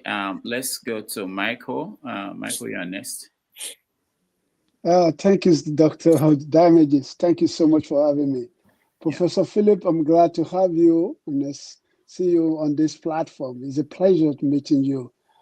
First of all, before I go further, I want to recognize yesterday was International Women's Day, and this month of March is Women. So we give grace to our mothers for what they've been doing. Yes. So, Professor Oji, I mean, it's a lot, and I know I wasn't in that part of Nigeria when they happened. I was in Lagos, but we can see the effect of what happened at that time. So there's no doubt about it, because every time we hear the plane flying, they tell us, turn off the light, hide under the bed. And you know, that time there was no bomb bunker in Nigeria at that time. You use your house as your bunker. So that's over.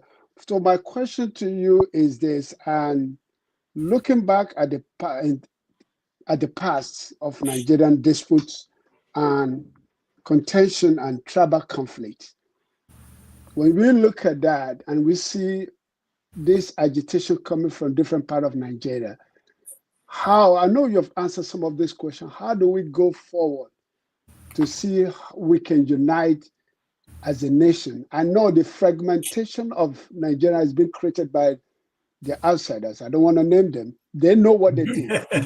They know what they did just to make sure when we are sleeping, fighting, they'll be digging the resources. That's what their main target and goal.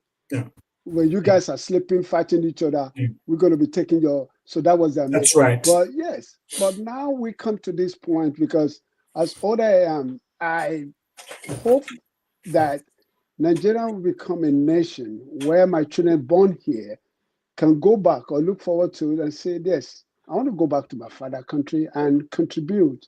But I don't see it happening because of the political situation. And all I'm hearing is this agitation from people because people are being marginalized because of who they belong to, that tribe, because Yoruba nation. And I told them, I said, before you guys asking a clamor from Yoruba nation, what are your target unity among yourself first? Yes.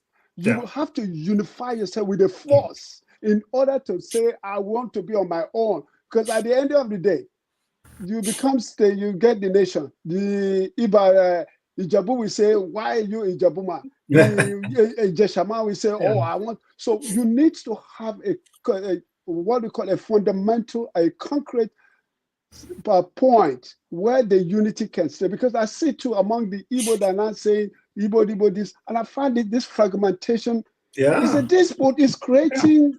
Okay, how do you get over it? So that's my question to you, and please just explain further to that, and then let's see how. Because to me, when I come to this one, Dr. I always want solution, rather than going back to the history. We already know the history. Moving forward, we need solution. And to us, tomorrow, our children will play back this section we're creating now, and they will say, "Oh, somebody say this idea. So why can't we work on it?" So that's my question, Professor Philip. Thank you so much for coming. Thank you so much. I really appreciate it. Let me state that the review at the back of my book, the two reviews are by Yoruba people, which says a lot. This is a story. I belong to a group called the Fatherland Group, and we believe that what people want more than anything else is autonomy. And we look at the example of Britain, where Scotland is under Britain, Ireland is under Britain, but they have their autonomy. I think that for me, that would work better than just completely fragmenting. Because if you fragment, like you said, there are Igbo people from Abriba that may have problems with people from Mbise. There are Efik people who may have problems with the Bibio people. So the fragmentation may not work, but I think if there's a system in place, there's no reason why the oil resources from my land has to be controlled by someone who doesn't know anything about my people, or knows nothing about, or cares nothing about us. I think that's what we're agitating for. A lot of us anyway. There's no reason why a child in Port Harcourt or in Okrika should be sitting on the floor in their classroom. So I'm in agreement with you that if you fragment, you'll have to keep on fragmenting until maybe we'll exist independently as individuals, because you will always find disagreements within groups, even those that appear to come from the same ethnic group. Like you've mentioned, the Yoruba, it's the same across. So I agree with the fact that maybe not complete separation, but a means of establishing greater autonomy for people so that we can be in control of our destiny, our environment, our resources. I don't need someone from Zaria doing that for me. I think,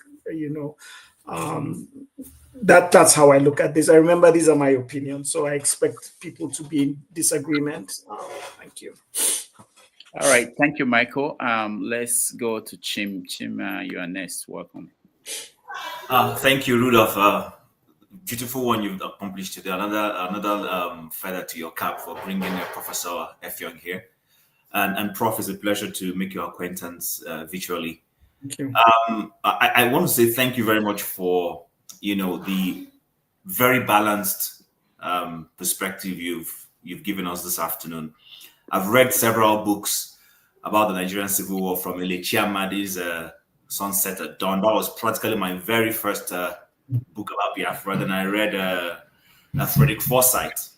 And once people accused Frederick of being a bit biased because he was friends with Ojukwu and all that. Yeah. But the question I want to ask you is on the issue of the component of Biafra. So when this whole killings happened in the north, I know the Igbos are the dominant group in what constituted the old Biafra. I get it. But when people talk about, they don't say Eastern region. We keep hearing the word Igbos.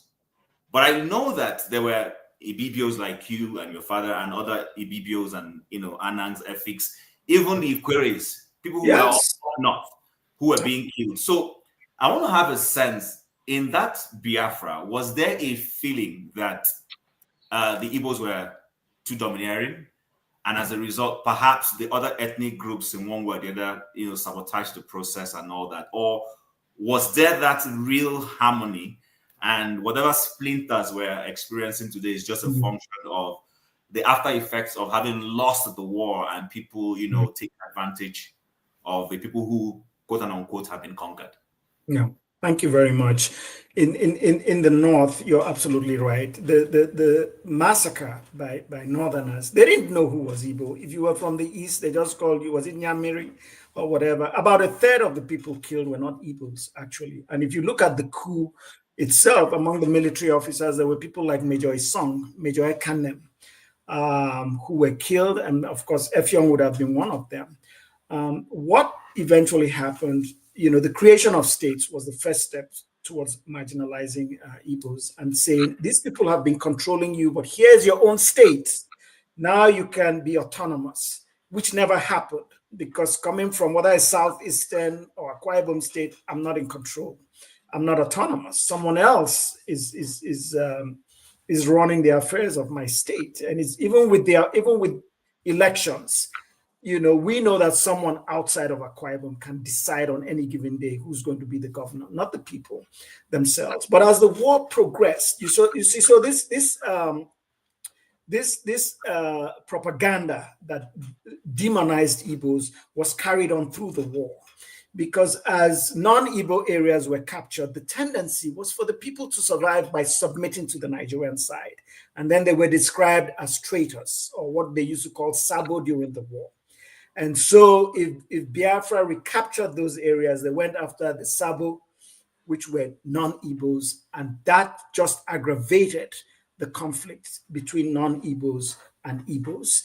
And even my father's younger brother, Etim Effiong, who fought for Biafra, at some point a vigilante group stopped him and some Biafran soldiers as they escaped from Ikodekbene to Umuahia. And because he didn't speak Igbo, he was almost killed. But they convinced the vigilante group that this is Effiong's brother. That's why his life was saved. So it's a situation that started before the war. The propaganda was fierce. It carried on into the war. And I'm trying to summarize this because it's a lot deeper, but it remains with us to this day. Like Dr. Oji has said, you had arrows, the Arrow people, you're even talking about crossing a few miles. The Arrows were a part of my state. They were not just people who came in from outside. If you look at Igbo people, you have Igbo society. You have Igbo society among our people. You have names like Abasi. That's the history. But the history and what obtains today are completely different, unfortunately. All right. Thank you, Chim. Let's go to the next person, and that will be Ike. Ike, welcome to the show. Yeah, good afternoon, Dr. Damages. Good afternoon, Prof. Happy to see you and happy for you to be in our midst today. Okay. First of all, I want to pay my respect to your dad. Okay. May his gentle soul continue to rest in peace. For me, it's only appreciation that I've come to be part of this platform today to thank you and your family for the sacrifices you make, your dad made, and your family as a whole. For we, the Biafrans, in the days of the war, and even after the war. And also to thank you for speaking truth to power, based on your own experience. Just want to thank you for everything, for what your dad did for every Biafran. We can't bring him back, but I know that wherever he is, every living Biafran is grateful, and we'll continue to remember him for the sacrifices he has made for every one of us that are still living and those that are passed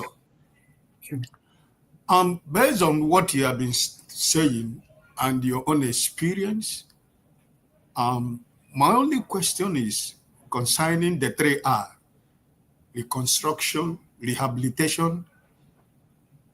Is it reconstruction, rehabilitation, and reintegration? Reintegration. Based on your experience, and based on the present day Nigeria we call our country, what is your opinion? Have the 3R, have we gotten anything closer to that 3R presently as the Nigeria, the country we are called today? Yeah. Where do you think that 3R is up to today? Yeah. I personally, I've never experienced it. I don't know if anybody else experienced it. You know, you had bank accounts that our people had before the war in different parts of Nigeria. You never got that money back. We were given 20 pounds to survive after the war. The 20 pounds many people didn't get. You know about the abandoned property initiative. People lost property, lost businesses. I've not felt it. Maybe some people have. I know what happened to my father. I've mentioned it during the earlier conversations, how he had to struggle, and along with my mother. And up until when my mother passed last year, you know, it was nothing but a struggle. And it's just miracles, God's grace and determination that has brought us where we are. I'm not just talking about my family, but people who were part of the Biafra experience. Eventually, you had to rebuild your lives on your own. You had to reinvent yourselves. You had to find a way to establish businesses, to re-educate yourselves. It was a long, hard journey, but it was not through the 3Rs that you accomplish that. And I think one of the lessons there is that in the end, you should not rely on anybody else, especially people who don't like you, to help you rebuild your lives. We did it on our own. It started during the war. There was a lot of independence that was created among Biafran peoples when it came to survival during the war. And like you know, people went back to traditional ways of doing things to survive. It wasn't the 3Rs, I'm sorry to say. To this day, I know that as long as my name is Philip Effiong, I will not be engaged in any way in Nigeria that would give me a degree of political or economic power. People have even told me, use your middle name. And for that reason, I've decided to keep this name, just to make a point that you will not hold me back. And so I'm not dependent on the 3Rs. And I don't think you, Mr. Alamefula, I don't think you were dependent on it. I don't think your family or your community was dependent on it. Unless I think that's the mindset I want to be in, not to rely on other people, especially people who I don't believe appreciate me or appreciate you or appreciate us. So no, to the 3Rs, maybe someone else had a different experience, but I don't trust it. I don't care about it, and it's not a part of my life. Going forward, sir, sorry, Dr. Damages, healing, going forward from your own experience, what do you think healing and reconciliation will look like in Nigeria based on what we saw in South Africa? What your own experience? Mm-hmm. What do you think? Because we are talking about going forward. Well, how do you think reconciliation, healing, forgiveness, and let go, which is the barometer would be the best for Nigeria as a country? Absolutely. First of all, from our end, we've forgiven. You know, if you look at, say, what's happening in the Middle Belt, we're not the ones killing people there. If you look at northern Nigeria, we're not Boko Haram. We've forgiven, but we have a right to feel pain and to be angry. But I think we've forgiven. You know, to achieve reconciliation, first of all, you have to acknowledge the harm that you committed. Nigeria has never done that. You have to create trust. Trust was never created when you look at programs like abandoned property. And we're supposed to be collectively involved in developing Nigeria, but for the most part, we've been excluded. You know, we don't enjoy political power. It's the progeny of the winners of the war that have ruled Nigeria, and for the most part, they've excluded us, even though we have a few people in elite positions. There was never an attempt to counsel people who suffered the war, no treatment programs, and no education. If anything else, we've tried to prevent people from knowing about this history because we don't want to accept the evil that we did. And so we've eliminated this subject from our school curriculum. So until all of these are achieved, there can't be true reconciliation, I don't think. The Oputa panel was set up 1999, 2002, a report was given to Obasanjo. What did he do with the report? I don't know. All right. Thank you, Ike. And let's go to Okija. Now, Okija, you're next. Professor Effiong, thank you for coming. I appreciate what you have said today a lot.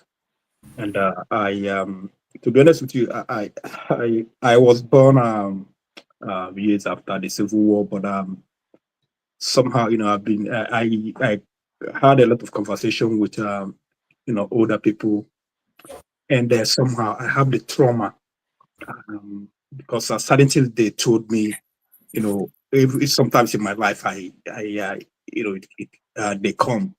I remember, you know, when you were talking about, you know, being airlifted, you know, there was like a grand cousin, you know, my mother's cousin that was airlifted, and because due to, you know, Kwashoko, and eventually after the war, they were still looking for her to bring her back from Gabon, whatever. And someone that was helping with the operation died in 1979. Road accident, you know, in the process trying to get, you know, the girl back, and they stopped, you know. And then there were so many issues. You know, I remember, you know, I saw some grave, you know, in my community, and I asked who died. They said that, oh no, he died during the war. I said, they brought back his body. They said no. They said they had to, you know, they've had to figure out where he died, and then they had to use palm frond, go there, you know, put it on the ground, then bring back and bury it, you know, the palm frond. So a lot of, you know, trauma, you know, they talk about, I remember I was talking, these people, they were older people, they were trying to catch this thing that looked like a rat. So I was like, you know, why would you eat this? They said, no, this is not rat. And then they started laughing at me. I was like, you know, why are you laughing at me? They said, oh, they ate was this, and they didn't know that this rat would still be in Igbo land after the war, because they said they ate everything.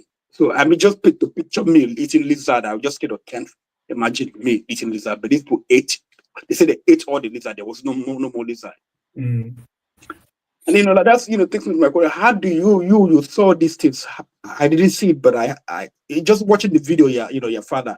How do you deal with the trauma you yourself when you saw this? You know, and you mentioned something about you know, no help for people to go through, you know, emotional healing, you know, psychological healing. How do you deal with it, you know, as someone who saw these things, and then with your father, you know, you remember, you know, like a man, he was, I'm not going to say that, I'm not going to, he was a proud person, but I'm not going to say, kind of somehow broken by what happened in Biafra, you know. How do you, you know, deal with all these things yourself? And also, sorry, you know, second question. Who gave him the name, the last Biafran soldier? I think, you know, it was called Last Biafran Soldier. Did he take the name, you know, like he was the last Biafran soldier? Okay. The last Biafran soldier. I don't know. I'm just hearing that actually. But the one thing I can tell you is that my father never apologized or regrets his role in Biafra, because it was all about self. It was all about protect. It was a trained military officer. So when the enemy came with their bombs and guns, he had a responsibility to protect the people, especially civilians. I don't know if he was the last Biafran soldier, because there were many that were there with him. As far as trauma, yes, it's transgenerational. Even if you were not born, then you will feel the trauma, whether you like it or not. As far as surviving the trauma, what has helped me the most is writing. You've got to let it out. And I appreciate what Rudolph has done today, because these conversations also helped me. The other thing is community. We never really had access to facilities. You know, in America, you hear about healthcare, counseling. What we had was community. And we had a strong sense of community. I hope it still exists. And through community, we encouraged and supported one another. But the trauma will never go away. It can only be handled. And that's what I do with that trauma.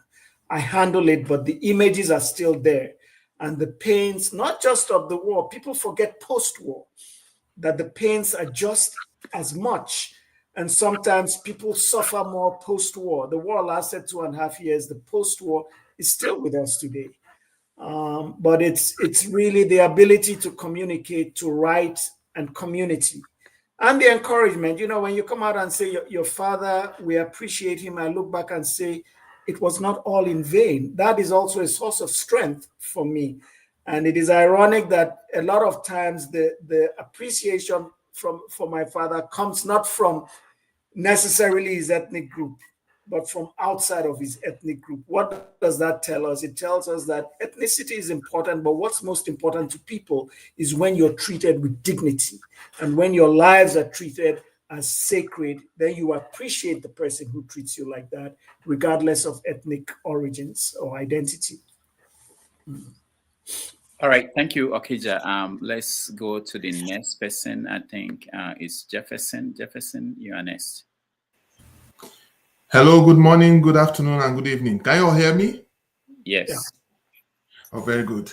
Philip Effiong in the flesh, Jr. It's a pleasure to meet you in person.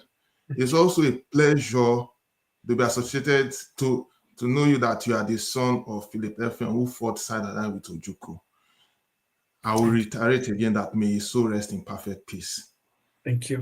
You know, I'm happy that you are actually here and explaining things to people. You know, I had experience going to QIT one time, and I noticed the name similarities between people in the South. That's the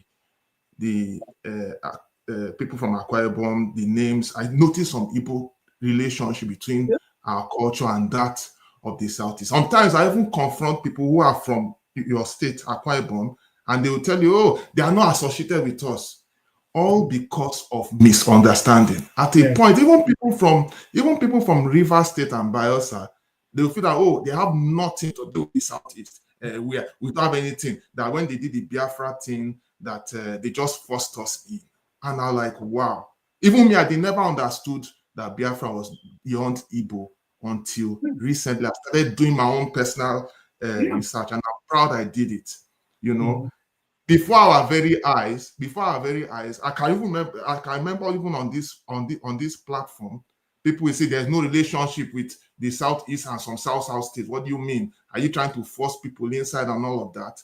But now the truth is evolving by itself. Even people, because it has been discovered now that even from those states, that people are actually finding out that their fathers lied to them. Fathers lied. Yes, fathers lied to them, literally, just because of morsel of bread.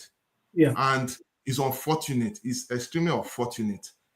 So I want to just move to some very critical questions. We all know how the state of the country is. Sorry, Rudolph, I'll soon be done. Yeah, just make it one, please, so that we can get to other people. Don't worry, I'll make it a very big jumbo pack of a question. I'll ask it and put it together. So, what is your take regarding the current state of the Nigerian situation, considering in fact that up till now we have still not recovered from the trauma, and some people feel that the Igbos can never have any political relevance, even the South in the Nigerian state?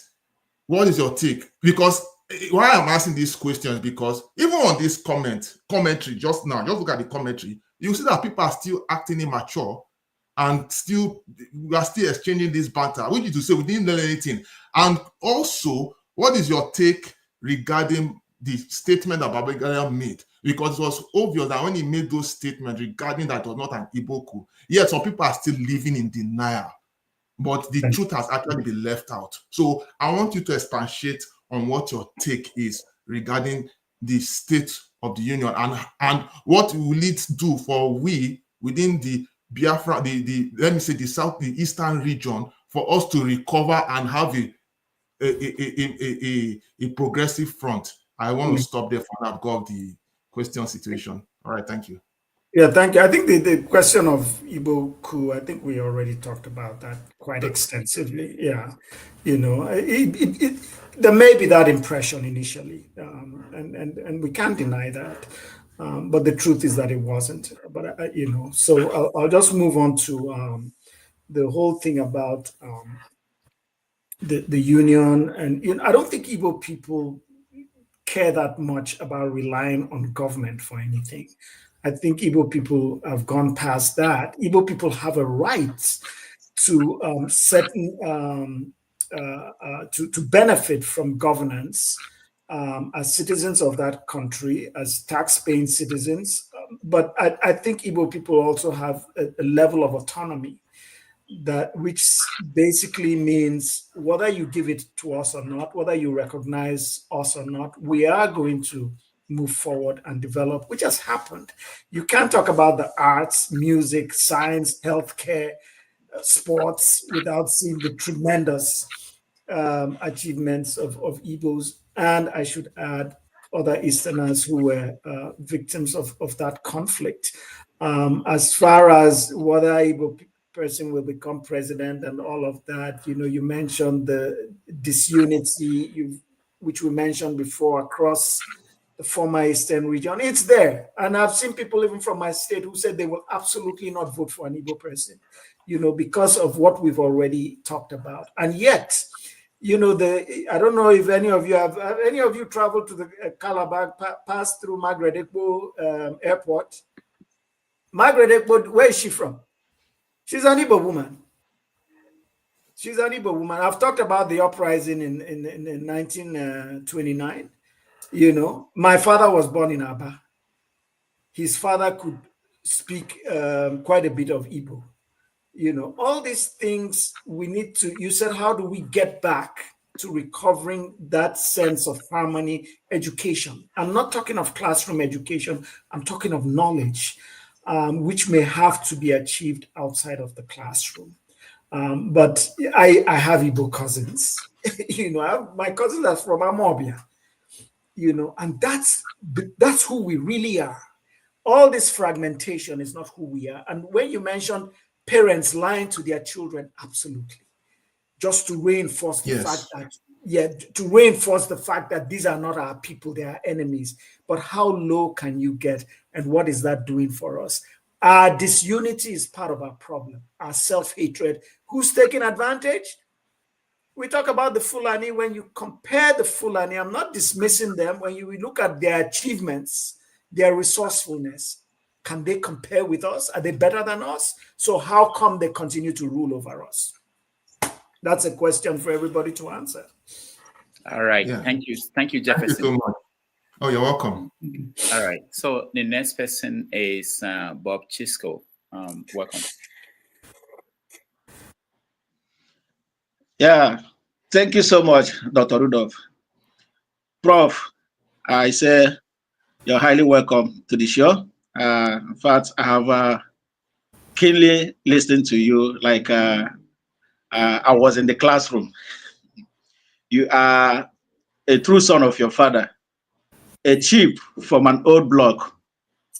Your dad forever remains a hero in the annals of Biafran history. It's unfortunate that today history has been removed from the curriculum of Nigerian secondary school education. God knows what the government is hiding, that the people should not know what happened and what led to what happened. To me, Nigeria is the way it is today because since after the war, no successive government had deemed it fit to designate, even if it's just a day, to talk about the war and apologize to the Igbos about the needless invasion of our land. My question goes this way. Wouldn't you think that today, Gowon, seeing how the country he fought so hard to keep as one, had degenerated worse than he so desired? If your answer is in the affirmative, wouldn't you think Gowon should have been bold enough to apologize to the Igbos and Nigeria at large about the war? Thank you. Yeah, thank you. That's part of the process of healing. I don't know if you watched the Truth, what was it, the Truth Commission in South Africa. De Klerk came out and said he didn't know what was happening, during apartheid. He didn't know all the killings and the tortures. That's not going to create healing. And I watched a little bit of the Oputa panel, but I didn't care about a lot of it, because you had people coming and justifying their actions during the war. I don't think they're going to apologize. It's too much pride to apologize. And for you to come out and say, I was part of a campaign that lasted 2.5 years and took the lives of about 2 million or more innocent people, mostly children. It takes a certain kind of individual to do that. But it would actually lead to, it would be refreshing. And I think it would be a good step towards healing. It's not going to happen. And for the most part, Gowon is silent on what's happening in his area right now for good reason. He can't talk about what's happening in the Middle Belt without talking about the war. So I think that's why he's avoiding that conversation, because he has to admit that one, Nigeria was not the real goal. We failed and we destroyed too much during that period, both property and lives.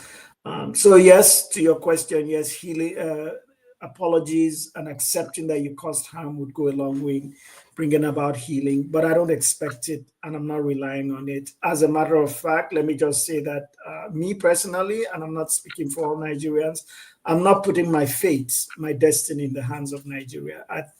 From when I was a teenager, I gave up. I'm sorry to say, I'm not giving up on Nigeria or Nigerians. I'm giving up on giving my fate, putting my fate, my destiny in the hands of Nigeria. All right. Thank you, Bob. Let's go to Omori. You're next. Prof, we're about to round up. I have one more person. I know this has lasted longer than we agreed. Go ahead, Comrade Omori. Yeah, good afternoon, Prof. Good to have you. Last time we met was in Sugarland, somewhere in Texas, close to Houston. Oh, okay. And I was the one that picked you from the airport to the venue. Yeah. I remember. Yeah. Good to see you again, man. Good to see you. It's always a pleasure having you. One of the things you hammered on that, my takeaway from your lecture on that day was the need for us to close ranks and build the unity among the people. But considering what is going on, something happened recently. Babangida came up with his lies in form of a book launch, and people were donating billions of naira, and they were applauding him for his evil and crime against humanity. And after the launch, I want to assume that we, the victims of their crime, were busy fighting among ourselves. Do you think we have learned anything from the mistake that were made that led to the Civil War and the first coup and the counter coup and all that? Instead of we the people, for example, I'm from somewhere in Nigeria. I see myself as a victim of a war I was never part and parcel of. I didn't know what happened during the war.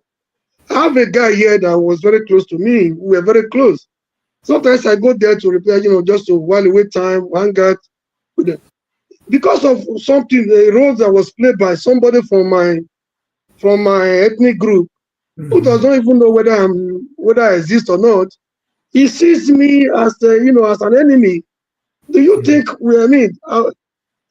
our healing, our healing and genuine reconciliation can come from people who profiteer from our disunity, because the tactics is divide and rule brought by the colonial, by the colonialists, and take it to another, consolidated by our oppressors. Do you think genuine reconciliation and healing can come from those that profiteer from our disunity? They want to divide us. They want to do everything to divide us. And is it a good thing for us to be fighting among us instead of learning from the mistakes of the past and closing ranks so that we will not make another mistake among us? I see all of us as victims of a war we're never part of. No. So my another question is, after the war, after the war, Ojukwu was already in charge. I mean, before the war, he was already in charge of the eastern region. Do you think it was necessary for Ojukwu? Do you think it would be better for Ojukwu to, defend his eastern territory instead of heading to Lagos? Do you think that was an error? Crossing Edo towards, or even advancing towards Ogun State, if not for the compromise along the line? Do you think that was a mistake? Instead of blowing up the Niger Bridge and thinking of defending the eastern territory? Thank you. Yeah, it's a lot of questions. My first response is we can't rely on people who have sought to divide us to bring about a restoration. No, we can't. I've talked about disunity.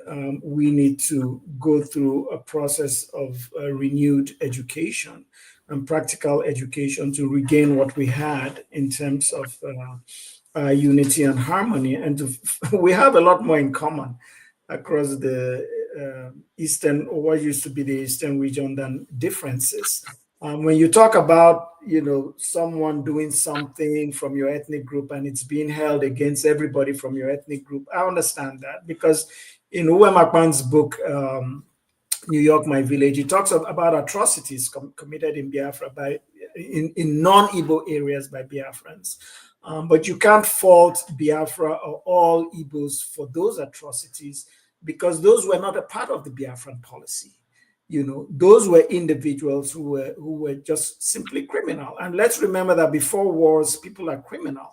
Wars give criminals the audacity to do things that they might have found difficult doing during peace times, because wars endorse and normalize violence and aggression. So, in my response to when I would tell him, yes, these atrocities were committed by some Igbo soldiers, but we can't hold all Igbo people responsible because of that, or the entire Biafran nation.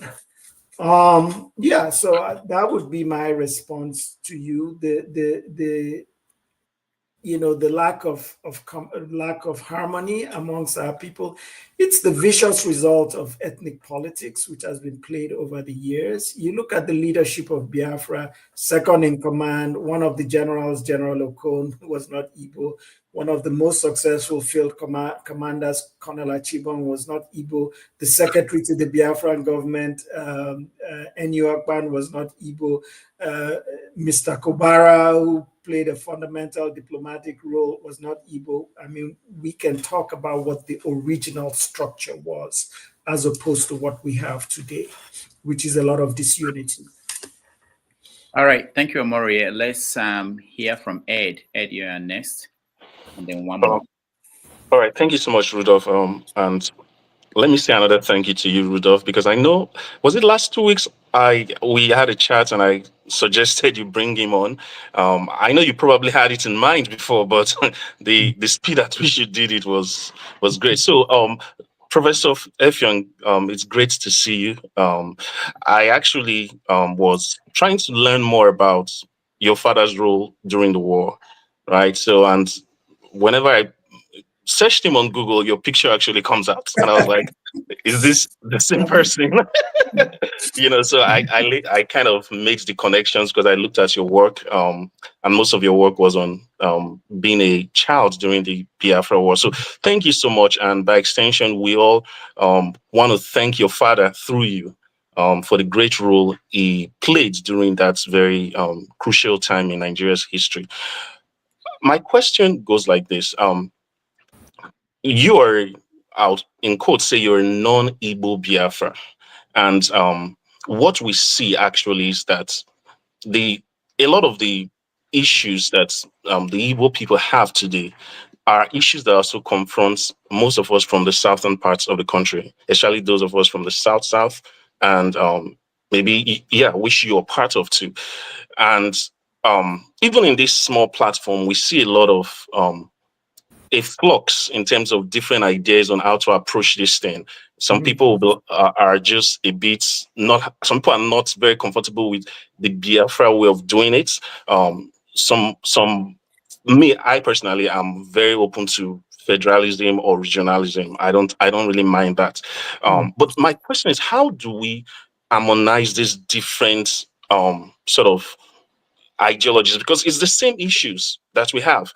For example, the Igbo man complains about not being able to have that ease of business in terms of having a port close to them. But what the Igbo man's complaint is really about is that Calabar needs a seaport. It's not even an Igbo. It's not even an Igbo question, right? In the same way, I'm a Southerner. The last time we had, the last and the only time we had a president, Goodluck, part of the old propaganda he was bullied out with was that he's an Igbo president.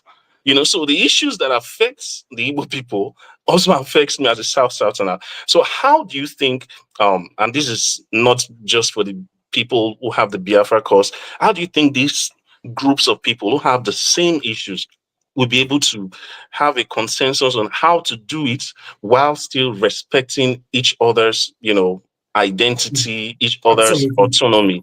And the second question, this is a bit academic. I know your dad was a general during the Biafran War, so I just wanted to know in a little bit, how did he go back to what was there a process of reabsorption into the Nigerian army for most of those people? And what was the process? What was going through his mind being maybe an ethic leader of the Biafran cause for those few days and being confronted with, do I want to surrender or do I want to just keep this thing going? Like, what was the frame of his mind then? It's a lot, but I'll try. I think the first question, how do we respect each other in spite of our differences, and they may be ideological or ethnic or religious. The respect would come from the fact that we are all equally victims and we're fighting for the same thing. It doesn't matter that we're using different pathways to get there, and we just need to respect that. And the fact, you've mentioned the Calabar port, you can say the same thing about the port in Warri. Warri, Port Harcourt. The moment we come to that realization and we accept that we're in this together, it's the same problem, but we're using different labels and different pathways to get there. That is one thing that would really help us, as opposed to dismissing completely the ideas of someone else. Our problem right now is that there's a strong center that controls everything, including our lives and our resources, and we need to dismantle that power structure. And it doesn't matter whether I call myself Biafran or whether I call myself anything else. It's the same problem that we are encountering. And if we can have a degree of greater regional autonomy where we have in our hands the control of our destinies in our hands, I think that would really help. So those differences bother me as much as they bother you. And for me, they're holding us back. Because as long as you remain divided in any situation where there's dictatorial control, disunity becomes a major weapon. It happened in South Africa, it's happened in many other places, and it's happening with us, even if we may not recognize it. The moment we put aside those differences and we can believe in collaborating as people who are pursuing the same thing, even if it's through different ways, that would be a major, it would be a major success story, I think, on several levels. We would achieve more than we're achieving now, which is nothing. I'm trying to remember. Oh, the other question about you referred to my father. Your father's state of mind. Yeah, it was an Ibibio, not Efik. We're closely related. Okay. Ibibio General. After the war, I think we had mentioned this in my previous conversation with Rudolph. He was not. Some people were reabsorbed, but they reabsorbed them, but started them from their pre-war ranks. So someone like Ukiwe had to go to his pre-war rank, and a number of other people who fought in Biafra. People like my father were mostly dismissed, some with benefits. My father had nothing. He did not, until he died in 2003 from the end of the war. He really didn't have a means of livelihood. But as far as identity, being an Ibibio officer in Biafra, it was really of no consequence, because Biafra was not really that divided along ethnic lines until maybe later on. Okay. All right. Thank you, Thank Ed. you so much. Let's go to the last question from KJ. KJ, go ahead. Okay. Dr. Rudolph, thank you so much for allowing me to contribute to this great man. Prof, I just want to come and thank you. If I didn't thank you, my father will wake up from the grave and come and slap me. I'm serious. On behalf of my parents, my uncles who fought in the war, my community, I want to thank you for your father's contribution and stand. I listened to you, and I've been listening from back. I wasn't going to be on this platform today, but when I saw how you started, and I just wanted to come in and say thank you so much. We appreciate what he did. We appreciate his stand.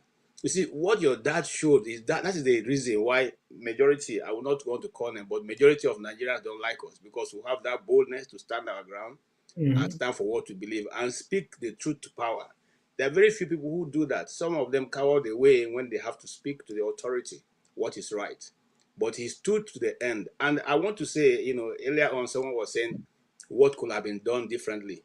These questions that I posed to my uncles who were members of the Biafran War, and some of them were colonels and all that, and they said, look, at that point, there was very few things that what's his name now, General Ojukwu could have done, because like my dad said, tons and tons of dead bodies were being brought from the north in the train. They just brought, some had headed to Enugu, some head past Enugu, and all that. Trailers were being loaded. So at that point, even they met and said, you should go to war. I mean, let us divide.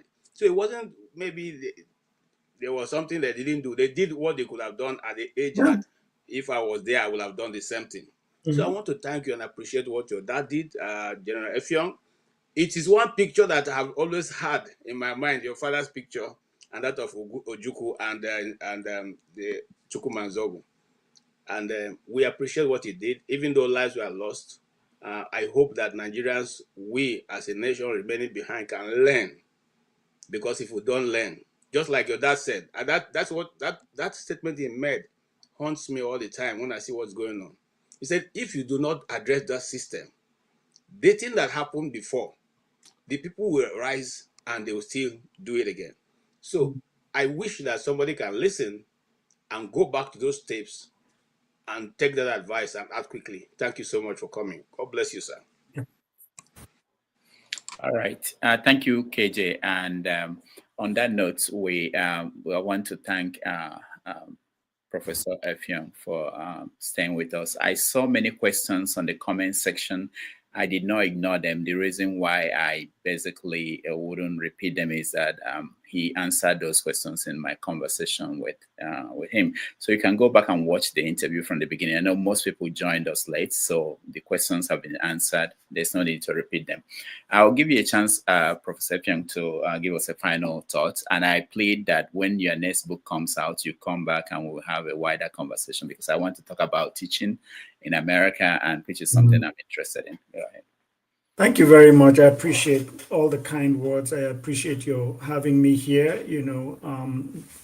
Just remember that these are my views, and I'm human, so I'll probably err, and I'll probably change some of these views. Let me just say this really quickly. I'm not appreciated in America as I would be in Nigeria as an educator. And people should be aware that many of us here applied to the University of Abuja. I even went there and visited them. They never responded to me. I've applied to the American University in Adamawa State. I've done those things, and many of us are doing those things because many of us, our hearts are with our people. I would be much more appreciated by my people. I'm not saying I'm not having a good experience here, but it would be much more fulfilling. So, but recognize the fact that if you don't respond to me, if you don't give it to me, I'll look for it somewhere else. So let's bear that in mind, that people are not just running away and teaching in other places because they want to abandon Nigeria. The other thing I want to also say, someone had mentioned this, and this is Women's History Month. I think one of the mistakes I feel I've made today is not acknowledge women as I should have.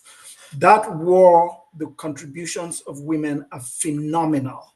Women handled the healthcare section, the refugee situation, which was fundamental to saving human lives. I was among some IPOB members once, and I asked them about Mrs. Njideka Ojukwu, the woman that was there with him during the war, was married to him. They didn't even know who I was talking about. She suffered with him. She helped to sustain and keep his family together. Otherwise, it would have been fractured. She participated in humanitarian services. Why are we not talking about women like that? Why were we not talking about women who participated in after attack? You know, I'm not faulting this group. I'm not faulting Rudolph. I'm actually faulting myself, because one way or the other, I could have instigated conversations more about women. I hope next time there'll be that opportunity. But thank you so much for having me. This is a story that we have to keep alive, because we must memorialize our people, and we cannot afford to, create this impression that their lives were lost in vain. They were not lost in vain. And so we must continue to celebrate them and acknowledge the fact that these were people who unjustly were wasted, at least on the side of on the Nigerian side, but to us, they were not wasted lives, and we'll continue to celebrate them and remember them. Thank you for having me here today, and I appreciate the conversations, the questions, and all the kind things you've said. Thank you very much. All right. Thank you so much, Prof. And we appreciate you. Let's take a break. When we come back, we do feedback on the briefing on what we saw, and KJ will help with that. Thank you so much, and I appreciate everybody.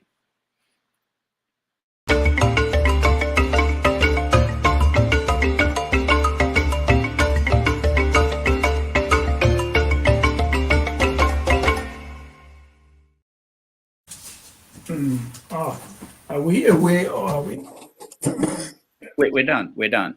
Yeah, I'm 67, Biafra declared independence from Nigeria, sparking a brutal civil war. But despite its struggle, no major world power officially backed Biafra. Why? First, Britain supported Nigeria. As Nigeria's former colonial ruler, Britain had economic and strategic interests, especially in oil-rich regions controlled by the Nigerian government. They supplied weapons, intelligence, and diplomatic backing to Lagos. Next, the Soviet Union and the United States both favored Nigeria. The Cold War was raging, but neither superpower wanted to risk their global influence over Biafra. The Soviets sent arms to Nigeria, while the U.S. maintained neutrality but refused to recognize Biafra. Even African nations turned their backs. The Organization of African Unity, OAU, saw Biafra's secession as a threat to African unity, fearing it could inspire other separatist movements. Only a few, like Tanzania, Gabon, and Ivory Coast, recognized Biafra.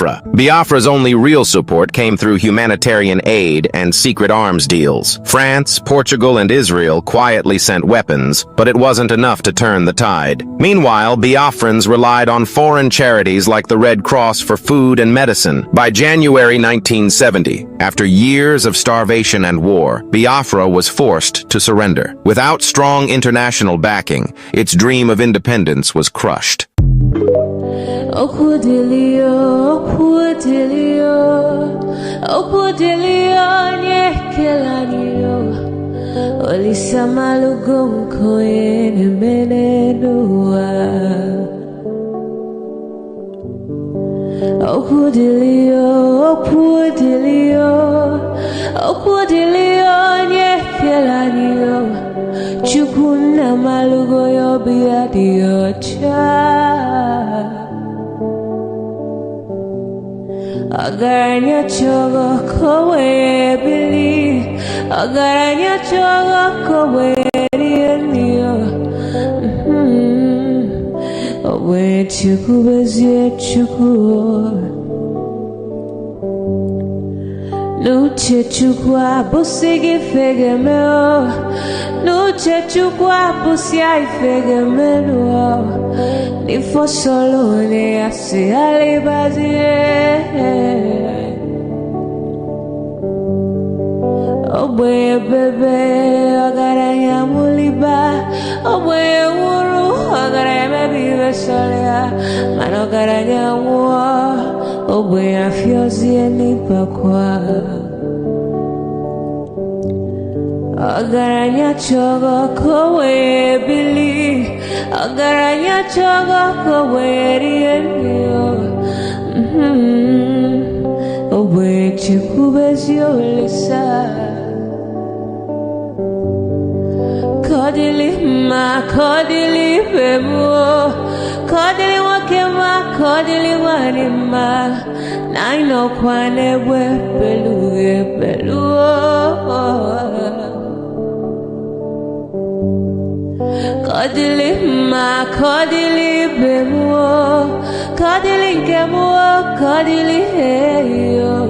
Ibedwe me wanem, nikadiezi bohimo.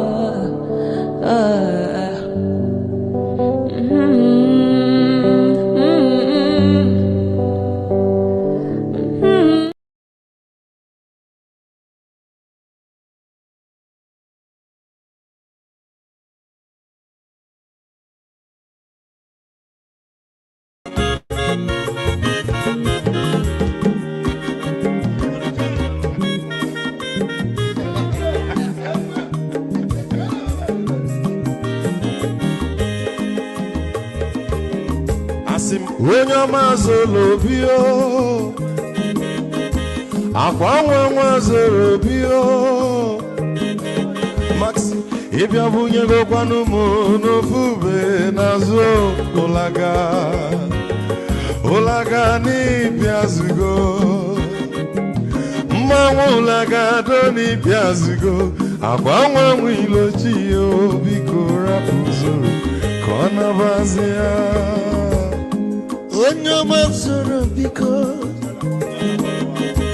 abamba wazoro nasari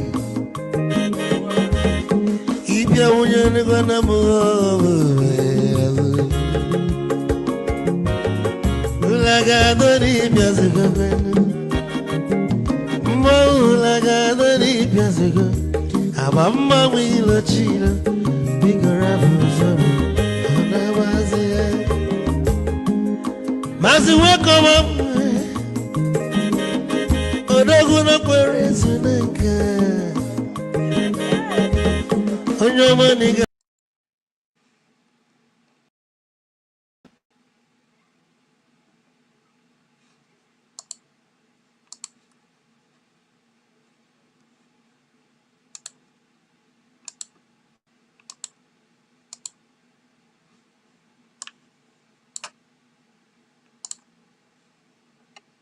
Okay, while we try to sort things out, I'd like to welcome each and every one of you. You have already followed, we have all followed the discussion so far. It's been very interesting. Now it's time for feedback. I'm only sitting in to bring up the feedback. So we go from here. Yes, sir. So who do we go to first? Yeah, please, can I have 1 minute just to say just 1 minute will be enough for me. Okay, Mr. Omoye. Yeah, please. Okay. Yeah, please. Omori, I don't know if Mr. Chim is still here. we had an encounter the other time. My attention was called to what he said. He said there was something he said. He wasn't too comfortable with it. I think he got me wrong. I think I was quoted out of context. I didn't. It wasn't personal, so I had no reason to attack or to insult Mr. Chim. Chim is one of the people here. I respect his opinion. It doesn't mean we cannot disagree. We can disagree, but then I respect him so much. I never intended to insult you, and wasn't directing my. If I was any word I used that wasn't too palatable, it wasn't directed at you. It was directed at the oppressors, Babangida and his cohorts. So if you feel I was insulting you, I never intended to do so. I wasn't talking to you. So before I came back to the show, you were already gone. So I want to use the opportunity to say, Chim, you're my brother, and the issue at stake wasn't personal, and I had no intention whatsoever to insult your personality. Let's move on. Thank you. Mr. Is that what you have to say? What about the interview? Do you have something to say about the interview? If you have, you can go ahead, so we don't have to come back to. Okay. Yeah, I think it was a very educative one, and somebody have he's a detribalized human being. I've listened to him on a series of occasions. I think he's a very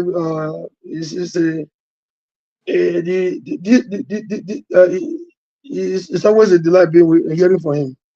Thank you. Thank you. All right, Ike.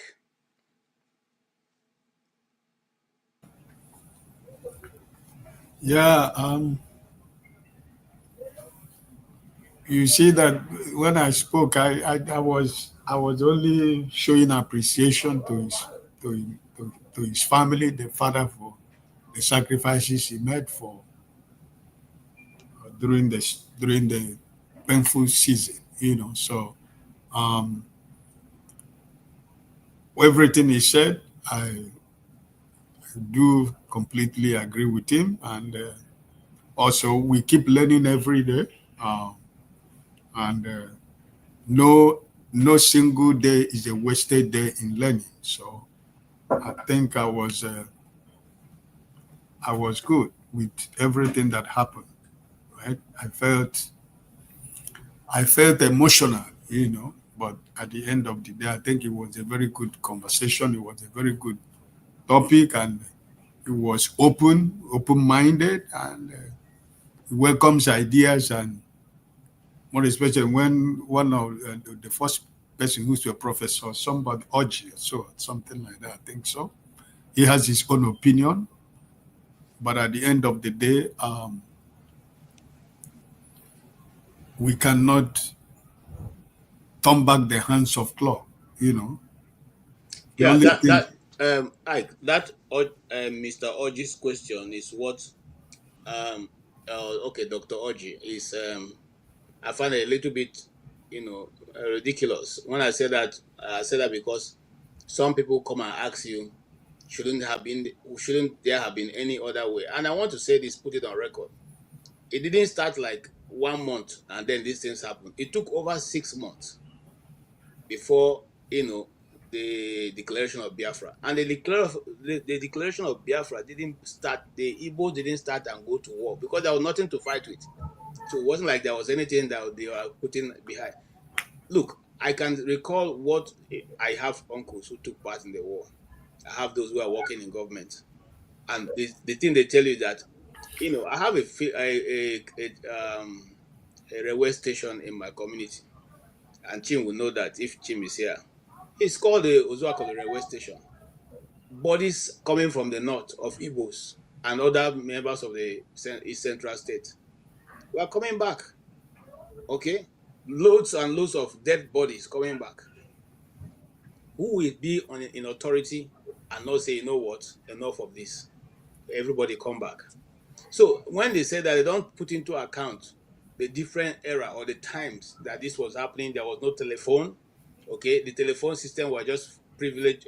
Very few have privilege to be able to own one, and the communication was not as it is today.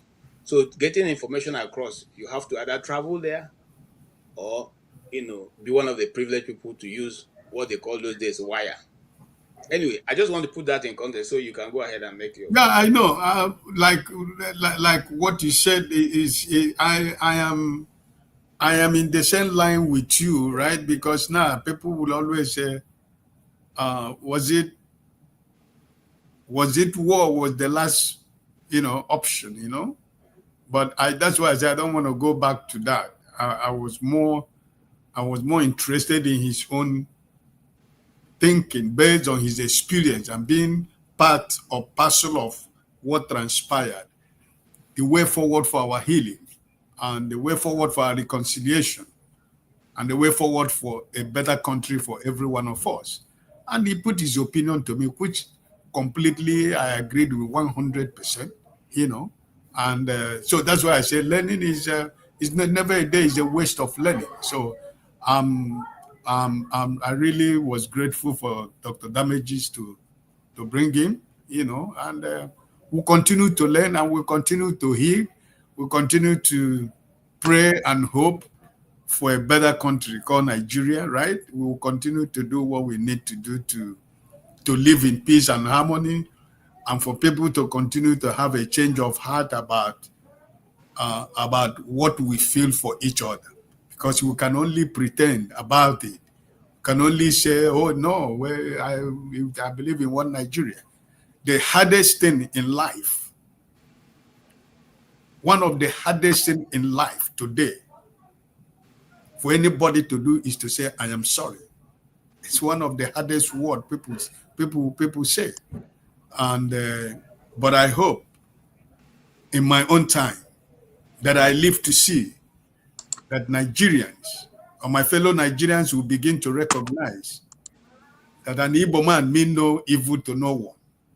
Because if we mean evil, Igbo men are the most traveled people all over the world. We are everywhere.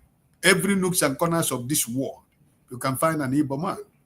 And we don't just go there for sightseeing. We go there, we establish, we get involved in the community. We become part of the community. We do things, we survive, we do things. We become part and parcel of every community. And giving us opportunity, we also help the community to grow. So an Igbo man is a blessing, right? So I just hope and I pray that Nigerians will continue as we continue to grow old, because as we are talking, right? Is it not 2-3 days ago, Don Yokukwe passed away. When I was talking about it, I just reminded people about what God and Hezekiah and Isaiah did in the days of Hezekiah. When God told Hezekiah, put your house in order, write your will because you are going to die, right? At the end of the day, God didn't tell Hezekiah that they are not going to die. But God said, I am going to favor you for another 15 years, which means death is the only thing that is waiting for every one of us. And nobody is going to run away with it. No matter how wealthy, powerful, whatever you feel about me, you feel about Omori, you feel about anybody, a day shall come when you just close your eyes and you are no more here. So I just hope that Nigerians and Nigeria will remember that all these things, a day shall come when all of us will just, those that are living will continue. So it was a very good conversation. And I was happy to meet him, not even if it is not in person, but at least it's an opportunity to hear from him, because first-hand information from his own time, what he experienced and what he saw and what he know. So it was a blessing. Thank you. Thank you. Thank you so much. Let's come to Okija and Okija.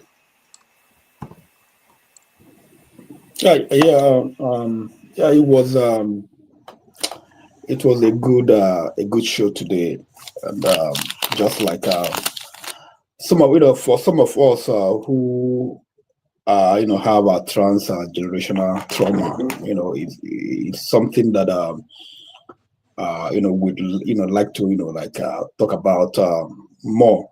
And I'm happy that this conversation came just after Babangida told us what we knew all along. And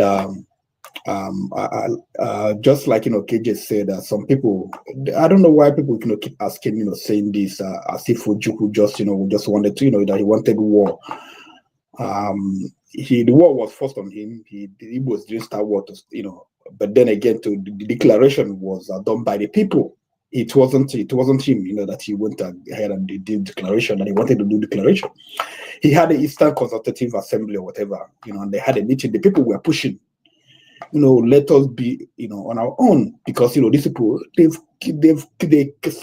the killing started longer before independence.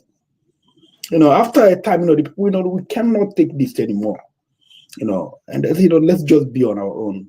And the people forced the assembly passed the resolution, and Ojukwu, the Ahera declaration was not Ojukwu did not write it. I think it was, they said Chino Achebe and some other people wrote that declaration, Ahera declaration.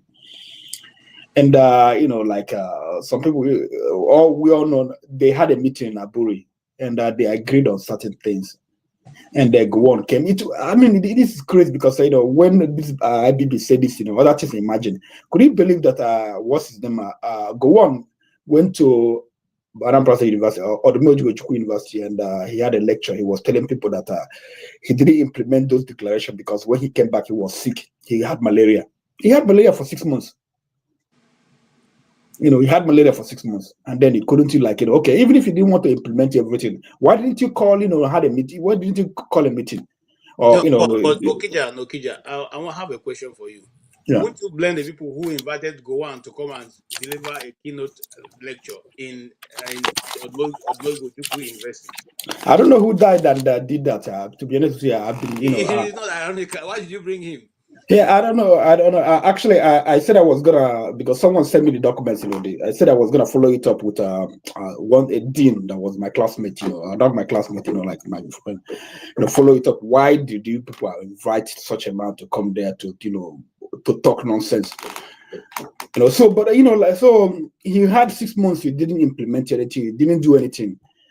And then you had malaria. You didn't try to, talk with, the guy you had meeting with, let's all renegotiate or let's do this. And Ojukwu, what they did was they were not expecting Nigeria to fight them. They were expecting, okay, because you guys wanted Araba for a long time. You guys wanted Araba. You didn't want independence. Okay, let us go. Everybody will be on his or her own, and let us be apart. And that was it. So I don't think I believe that if Ojukwu expected, in the hindsight, you would have gotten prepared, but I don't think they were expecting like a war, Nigerian war, declaration of war. They were thinking that if they seceded, the North was like, okay, we're going back. But I think probably that's what they not wanted to go. Not probably they didn't want to go to war. And, the corner people, Biafra, Britain, told them, to just go to war, and they will help you, will supply you, with whatever you need. And they have an intelligence all over Africa. They probably knew that Biafra didn't have enough to fight the war. So that's the way I look at it. So anybody who's blaming Ojukwu, just shut up and just what are you doing now? What have you done? I don't know if you listen to I listened to Alex Madebo's son. Alex Madebo, he was the Biafran in the army, the chief of army or so, whatever. So I listened to his son. So he talked so many things about it, because there was a time they wanted to a queue to replace Ojukwu with Madebo, and Madebo said no, I don't want to participate. Like, let Ojukwu, if you have any differences, let's talk about it. They let there be this is a war, but people supported this war. People mandated this. This secession. We shouldn't just be fighting and be having an internal fight and topple Ojukwu and all those things. So yeah, it's I like the conversation, and I hope and we'll have more of it. And because because we have to since they use this thing to kill so many people, and then all of a sudden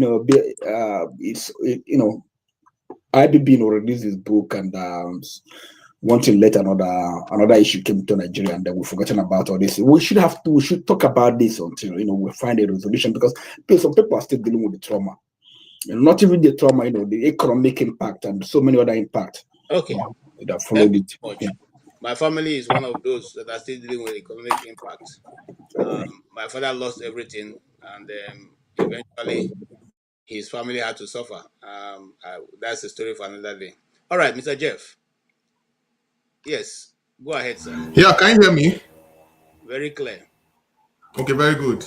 Yeah, I see. All of us, mostly from the South and South, obviously lost a lot. In fact, my own grandfather lost his house in Agri Road and was given £20 too. But we thank God for the narrative. Things have changed and we're moving on. And God is blessing our family and every one of us that have those impact. Now, is what a good thing? No. First of all, I want to thank Philip Effiong for actually showing up. Philip Effiong Jr. to be correct. To have showing up. I had some busy this thing, but when I saw that he was around, I said, wow, this is an opportunity. Let me talk to him and all that. And I love his eloquence. I love the fact that he actually made put the record straight and shared his experience of what his father faced and what he partially faced, and exposing the lies that have been lingering for years of identity crisis. And let me even shock you. There are so many people from Akwa Ibom too who I even spoke with that acknowledged to me that because of the hatred for Igbos, some decided to hide their Igbo names and take a name that will not, I don't identify. It was even a village meeting. They did a village meeting on that. I don't mean to, it's someone that is very dear to me, but he actually shared that experience with me. It just comes to tell you the rot. If there are so many of them, Unfortunately, there are even some that we say, oh, they are not Igbos, even though I answer an Igbo name. It's their problem. It's their problem, but you cannot deny who you are, really. Except you came from planet Mars. So I want to address something here too, regarding some of the comments I'm seeing here. I don't know who it is.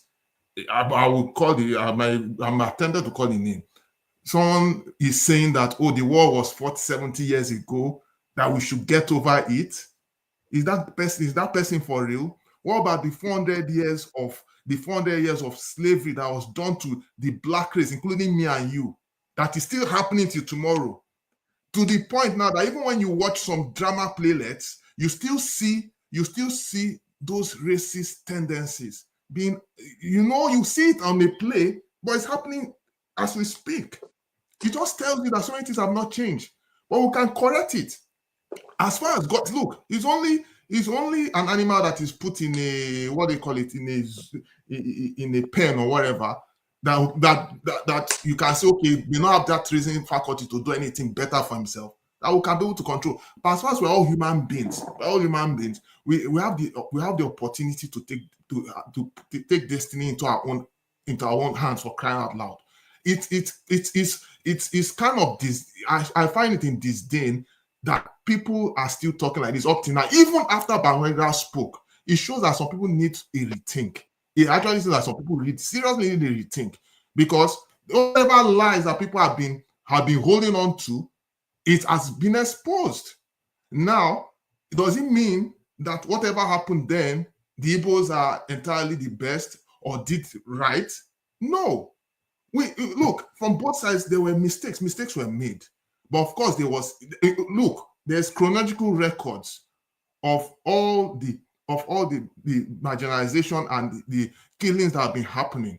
And it is just like in the national scene, even in corporations, they do Black History Month. Nigeria needs to do something regarding to our situation as far as the Southeast region is concerned. Something needs to be done. This is not something that can be swept over, because whether we like it or not, everybody is affected. Even us. Okay, for instance, some of us that were not even there, that were just born maybe 70s, 80s or whatever, we still feel the aftermath. And sometimes you see amongst our peers, some people will be saying that, oh, an Igbo man can never be president. And they expect us to take it hook, line, and sinker. Year in, year out. Year in, year out. Look, like see this comment that is here now. If someone is still thinking like this in this day and age, I think the person's brain needs to be checked. I don't care if he puts in $1 million. If he wants to bring all that, his own business. I don't care. But we need to look, and that's one thing. Let me just say this. Let me conclude. And that's one thing I love about the Northerners in Nigeria. No matter the narrative, once anything is done that is against what their conscience, even if you give them $1 billion, they will not accept it because they feel pain that something is done against them. How much more we can do better? Everything doesn't have to be financial. You don't even need to go far. Bala Mohammed is a serving governor in Nigeria. He came to national TV and told that Fulanis all over the world are from Nigeria. So they cannot close the northern border. They can come and go as they like, and they are free. Okay. They are entitled to Nigerian passport. Anyway, I just want to tell Mr. Kulata, I'm from a place called Uzuakoli. If you go to Uzuakoli, KJ, that's not necessary. Can we just forget about all that? No, I want to address it. You see, what people don't know, some people are looking for. Some people are looking. Hold on, KJ, please. Hold on, Chin. No, KJ, I'm not stopping you. What I want to say is, don't advertise someone. Let's focus on the issue. Okay, I want to put it on record. If that's what you want. That person wants to be. You still have women college. Those days you have a woman college, women teachers college. It was totally destroyed. It's still there. The relics is still there. The leposorium is destroyed. Part of it is still there. So we still have places in Igbo land that is left the way it were and moved on to find other form of development. So let's not even go there. Anyway, thank you, Chim, for that. Jefferson, I can go ahead, right? We can move on to some other person. Thank you for your contribution. Yeah. So sorry, just so all these things have been said. So what I can conclude is we just need to move forward and be progressive about it. But we're not going to allow this hate to continue. At a point, it needs to be heavily addressed. It needs to be heavily addressed and it needs to be resolved because it's like a ticking time bomb. Unfortunately, this guy is still in prison. Even after all the things that has happened, Nnamdi Kanu, he may have had his approach or whatever, but the message has been passed already. So It's something that needs to be really. I think if the Nigerian state wants to progress, they need to really look into all those matters and not keep on brushing it and feel because they have some politicians from our extraction who will always agree with everything that they say. Or just pass it on because money has exchanged hand or business has exchanged hand. We may be friends with everybody all over the world. Of course, I'm not preaching division, but we have to be objective and the right thing has to be done for us to actually have a direction. If not, if we continue like this, we're only creating a recipe of disaster that will set us back. That's what I can say. Thank you so much, Ed.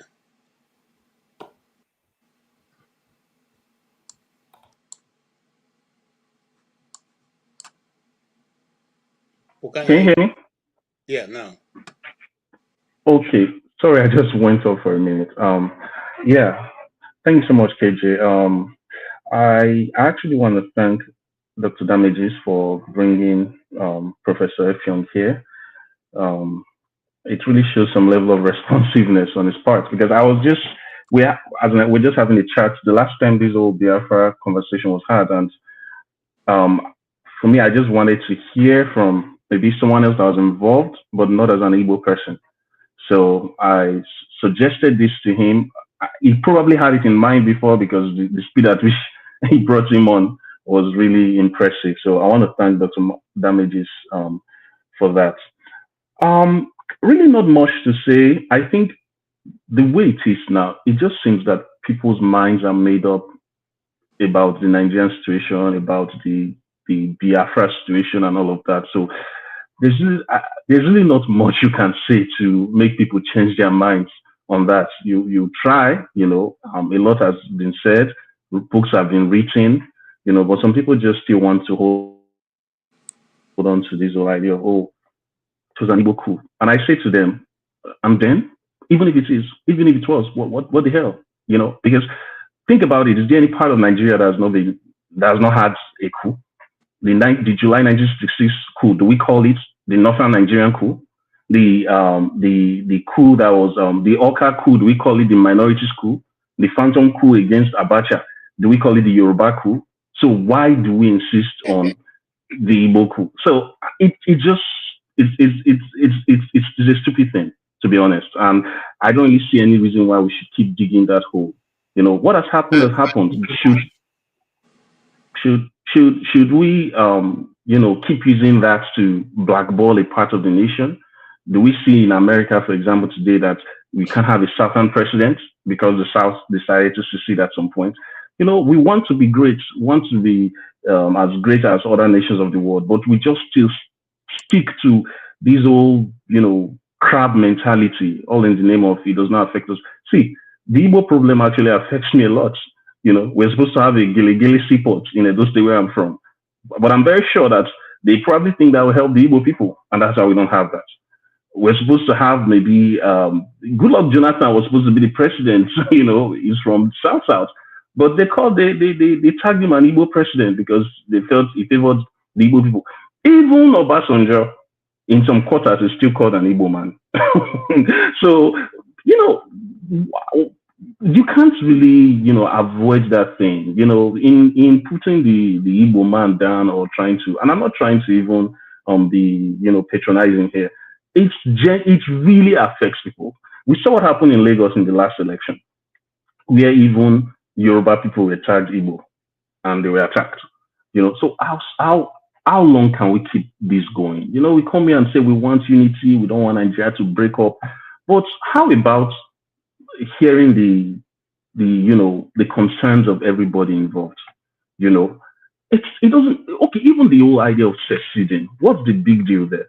The northern part, actually, after they did the July 1966 coup, Murtala Mohammed wanted to lead secession, if not that the British people appealed to them.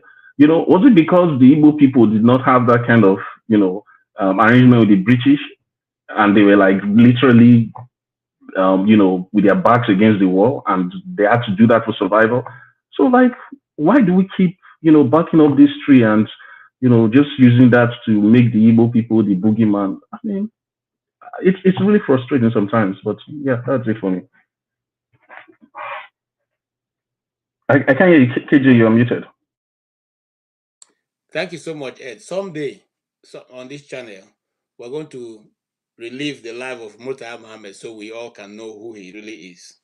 So that some of you who fly into the Lagos International Airport, you really know the name of that airport, whether you should keep calling it.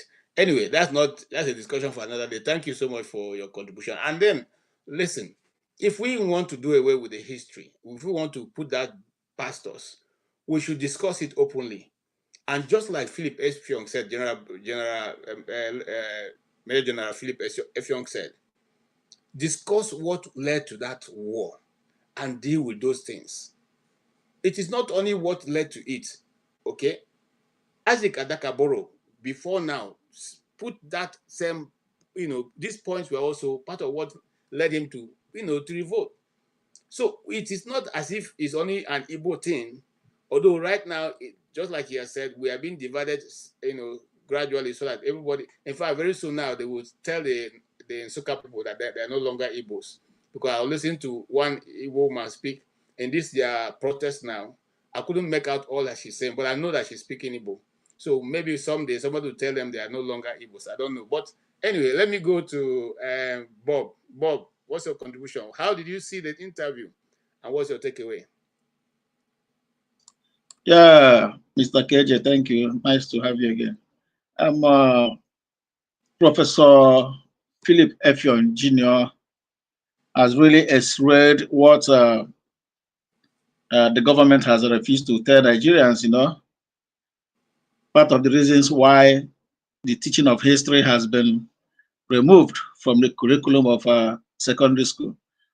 When I was in secondary school, I did history. I did history as an art student, and history as a subject was what I loved so much. I made A1 in my WAEC in history. When we learned everything that happened, even the transatlantic slave trade, how our people were shipped across the Sahara to the Mediterranean to wherever, all parts of the world, you know. So it beats my imagination that what the upcoming generation should know about their country has been totally eradicated from the curriculum of the school. God knows what they want to achieve or what they want to hide from people. They don't want people to talk about the war, just as you said. The more we discuss about it, the more we are getting closer to solving the problem that led to the war. Rather, they kept hiding everything about the war. But the question remains: have the problem of Nigeria been solved? The issues that led to the war, has it been solved? No. The country keeps polarizing. Region, religion, ethnicity, whatever. I am from here, you are from here, you don't speak my language, keeps balkanizing the country. From the soundbite Dr. Dameji played before he left, you see, that man was talking about the war that international countries did not play so much role in the war, that Nigeria on their own basically won the war without any international aid. That was a lie. We all knew how so many countries intervened in the war that supplied Nigeria. He didn't say that. The documentary didn't say that. He said that countries, he called the country that played a lot of role in it. He didn't. He only said America didn't want to be on. Yeah, here and there. I listened to it. He did not specifically say that. To a larger extent, he was trying to say there was no major role played. He tried to downplay it. I listened to it. Yeah, but we all know that on the African continent, Cote d'Ivoire, Gabon, Tanzania, they saw reasons with the Biafrans, and they wanted to help the Biafran people. The majority of other African countries, for their own reasons, they say that should these people go now, Africa might disintegrate. Africa, if Biafra toes the path, let me say, components of Africa that may want to succeed, we begin to see that as an opportunity to also do what Biafra may have done. But today, the question still remains: is Africa as a continent today better off? Is Africa better off? No way. Yes, they say together we are stronger. But if our togetherness cannot harness our potentialities by making the country grow, look at where we are as a country. Are we growing? Even if we don't want to divide, going back to regionalism, to me, remains a panacea to the Nigerian growth. If not, where we are, this democracy we are talking about, it has been questioned. So many research fellows has questioned that word democracy. Nigeria has not practiced democracy to the stronger terms of what democracy means. Each time we hear them say we copied democracy from America. America that is practicing democracy, they practice it to the core. We that borrowed it from there, we are not even close to what is called democracy. Well, it beats my imagination that we have continued to go within the circles. And within that circles, we will continue to grow. 64 years, Abi, a man of 64 years that is still crawling, not walking. What do you call him? He's a lame man. You are lame. Nigeria is lame. Let's call it what it is. And if care is not taken, God forbid that we will get 100 years and we will still be lame as a country. All right. Thank you so much, Bob. Thank you. I appreciate your contribution. I come to my brother Chim. Also, that Nigeria will go to Mbe Sa. I learn with that thought that we are moving gradually to Mbe Sa. I don't know, my brother. I don't know. But I mean, it was very interesting listening to his account. A near first-hand account, because he was a little boy and his father was close to the events that were happening. So what I really love about him is the fact that he was able to balance things. And this brings me to the Prof. The Prof was slightly misunderstood. The Prof, Professor Oj, who came in. He wasn't saying that the war could have been resolved in another way or whatever. He was simply saying that, because at the end of the day, we need to be very honest. Don't forget that the average age of these guys, the Nigerian leadership, the military boys, Ojukwu, Gowon, They were all in their 30s, some even 20s at that time. So the oldest ones were the ones, the Ojukwus and co. If you remove the Ironsi guys who had been removed, who had already, blossomed. If you remove Mailamari, the northern guy that was killed, and Ojukwu, and Ironsi, these other players were all young men.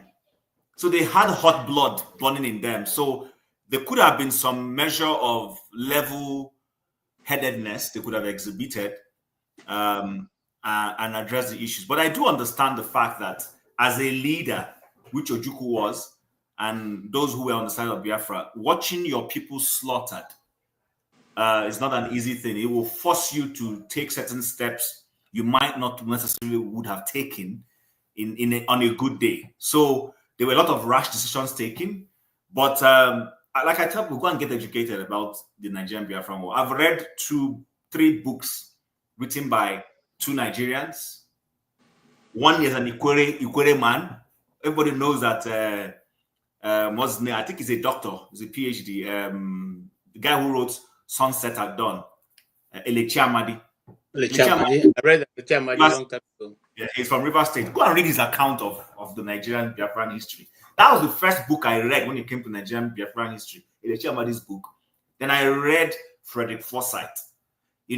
But why I was being honest, that people always try to say that Frederick Forsyth, though being British, was biased because Ojukwu was his schoolmate, so that he was writing to assuage his friends' this thing. But that's okay. But if you go and read it and then listen to what this man said today, that is Professor Effiong said today, there were very similarities in the book.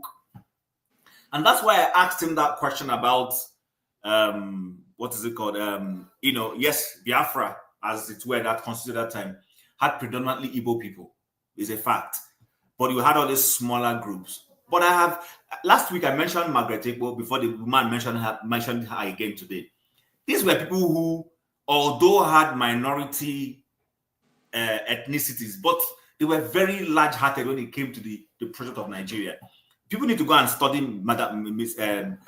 she's Chief Margaret Igbo and her role in politics and all the things she's done, her participation in female demonstrations and all those things, to bring Nigeria to where it is. Sometimes there are some of our female folks who are not usually being projected. But I think, by and large, it was a wonderful conversation we had.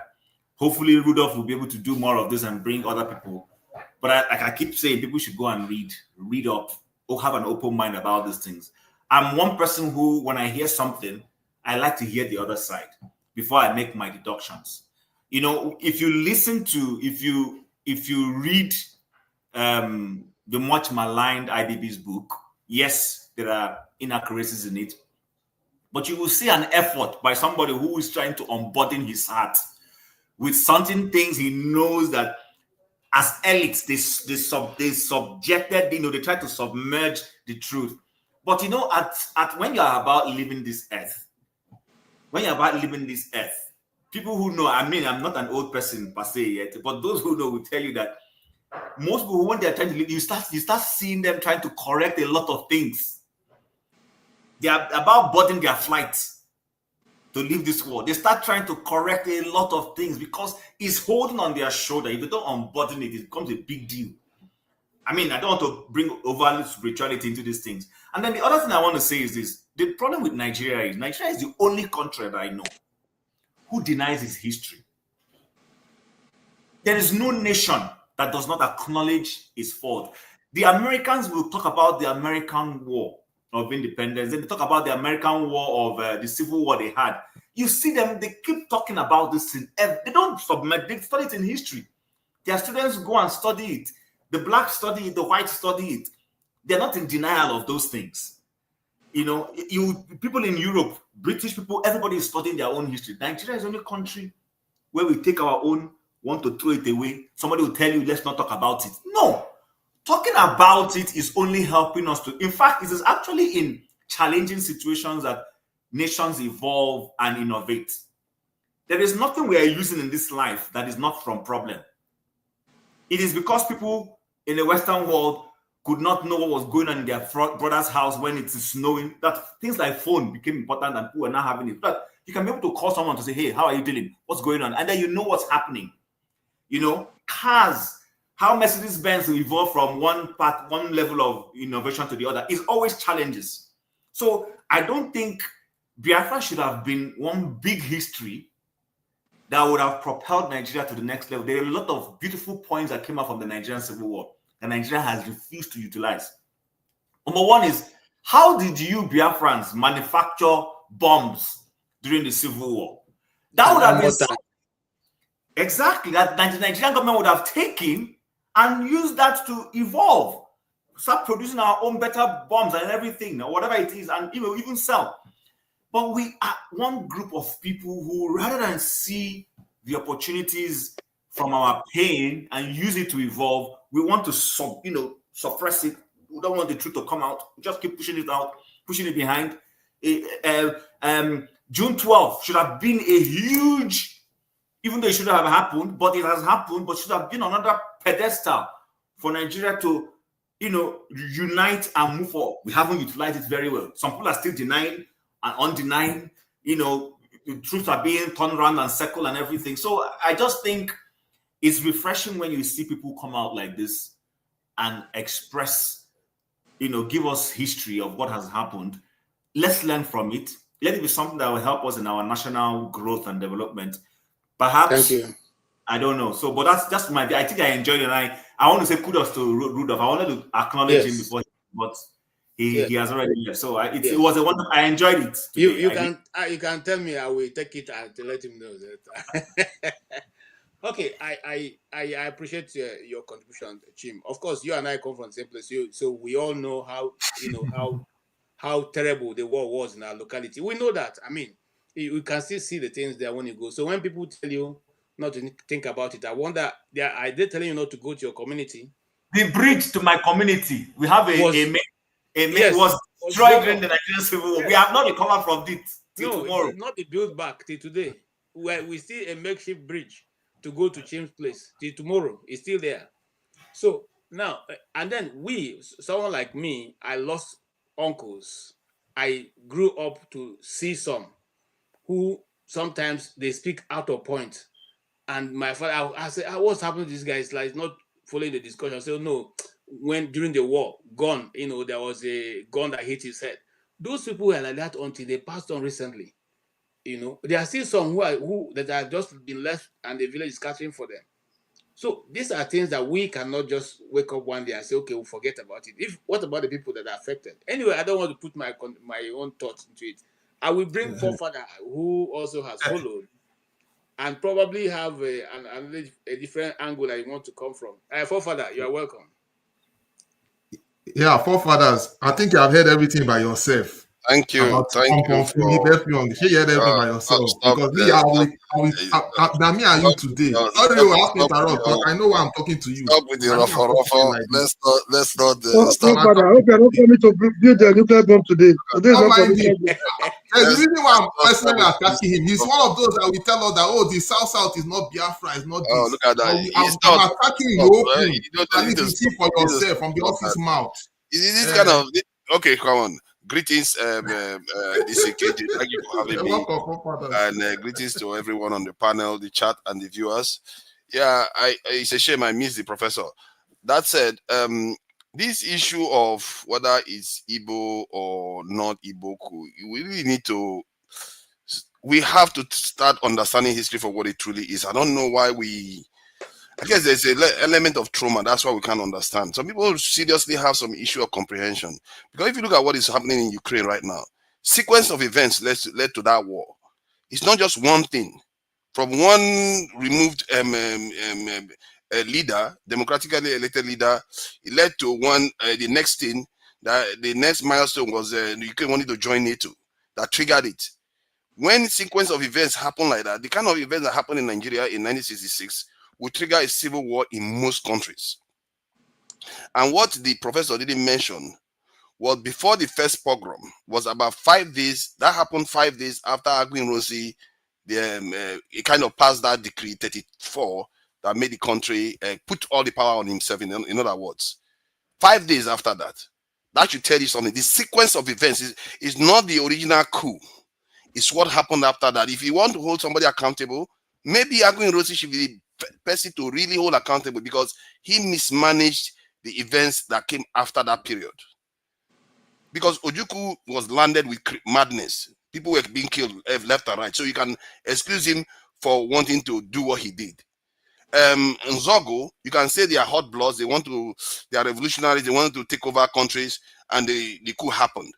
But how about him that had the time? He had about 5 months to say, you know what, these guys are plotting this coup. We have to finish them off. Instead, in March that year, they transferred Nzogo to the southeast. He transferred Nzogo to the southeast. Then to go and instead of him to go and put the country together in terms of getting everybody settled down, he put all the power onto himself. He started leading to bloodshed. And when his bloodshed started happening, after that, he went and passed a decree to censor some sections of the country that were mocking the Northerners. It was too late. These are the real sequence of events. I thought we have discussed this before. This account. Yeah, but why is it that we keep going back and keep talking about not an Igbo? Your account is not correct, and I'm saying that with all sense of responsibility. Okay, please tell me where I'm wrong, please. Because we have to talk about it because even Babangida himself made mention of it. He made mention that it was not an Igbo coup, even before he said it. That's why we have to talk about it. I'm sorry I have to interrupt because we can't. He also went on to say the coup took on an Igbo distinct tinge later on. I'm going to the account. Apart from the fact that if you bother to go to Babangida's book, you'll be able to get that, off. But I'm going to the account given by other people because I have followed this discussion for a long time. I'm going to the account given by other people of what actually triggered whatever went on at that time. Was first and foremost the disturbances in the southwest. It was the southwest, Awolowo and the rest of people that started bringing in all this. And the intention, I still repeat again, I can send you the interviews if you don't have them. The intention of the coup plotters was not even to bring the Igbos to midstream, but to bring Awolowo to come and correct, because they believe Awolowo has the ability to correct whatever is going on. So the beneficiary of the coup at that time would have been Awolowo himself, who was in prison, put in prison by his own fellow Yoruba man, and who they were organizing to bring out. You are addressing a totally different point. The point, I never said it was an Igbo coup in any way. You are addressing a point that I didn't make.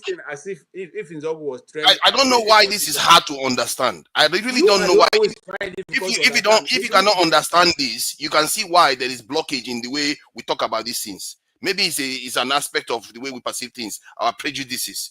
But if you are dispassionate about this, if you look at the Awo and Nzogu coup, is not the real reason. I keep saying it. If that coup, they caught Nzogu, they caught the people that did that coup, and let's say Nzogu succeeded and put a government in place, no issue. If Nzogu was captured and executed, all the people that did it, well, no issue. What triggered the problem was the chain of events. It's not one thing. I don't know why we keep acting as if what chain of events are you talking about? Overnight. See, hold on. The coup happened in January or so. The first pogrom happened in May. It wasn't one event. They transferred Ojukwu in March. No pogrom happened during that period. You see what is going on in the country during that time.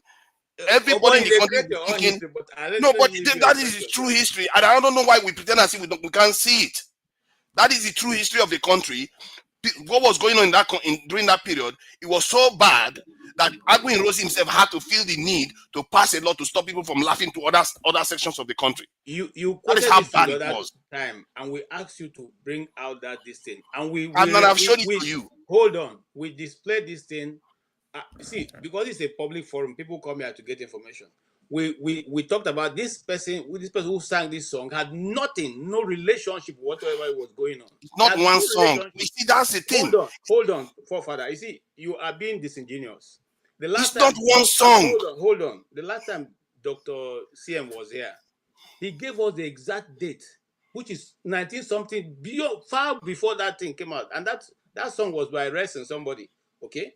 It was not even sang in relation to the whatever was going on. And because they mentioned a name that people just used to, that look. So how do you account for some Southwesterners? Let me say hold this. on. The next time you have to moderate, I'll get that song for you and I'll play it and I'll give you the history of that song. I know about this song. You see, you are gaslighting people. Don't do that because it's not about one song. I keep saying you always pick one thing and say this is it. This is the reason why this happened. No, is it the environment? Is the mocking of the Northerners? It's not only one song they used to mock them. You have to remember, if it was only one song, you wouldn't have a coup. You wouldn't have a pogrom because of just one song. It's multiple things. A Yoruba man that was in the north during that period was describing that in the marketplaces they were mocking the Northerners, and the Northern women were mocking their men. So there was a kind of dynamics that was creating conflict on the ground. Everybody was being charged against each other, and nobody did anything about it. Why did they not bring it out? Why did they not bring it out? Why all this is happening? Can I interject? Yes, please interject. You have to put yourself on the ground during that period. Hold on. People that did it, why did not bring it up? Forefather, you guys are almost saying the same thing. I will refer you to a book known as The Immediate and Remote Causes of Nigerian Civil War. I've forgotten the author. You guys are saying the same thing. KJ is talking about 1964 general election, the outcome, the crisis that followed, Operation Wetty and everything that led to the first, triggered the first coup and everything. So if you're talking of the immediate causes, you're talking about remote causes, it was an accumulation of events, which is not different from what KJ is telling you. So I don't see, one thing I want us to learn. That was my question to the prof. We are expecting healing. We are expecting genuine reconciliation from people that profiteer, that see our division and disunity as their industry. I mean, I think we're expecting a reconciliation from the wrong quarters. The genuine reconciliation, when can we begin to have the people's parliament? As they met the other day, as they gathered the other day, under the same umbrella, they forgot whether they were PDP, SDP, whatever, NROC, whatever. They came together and they donated money for one of their own, no matter how evil you think he is.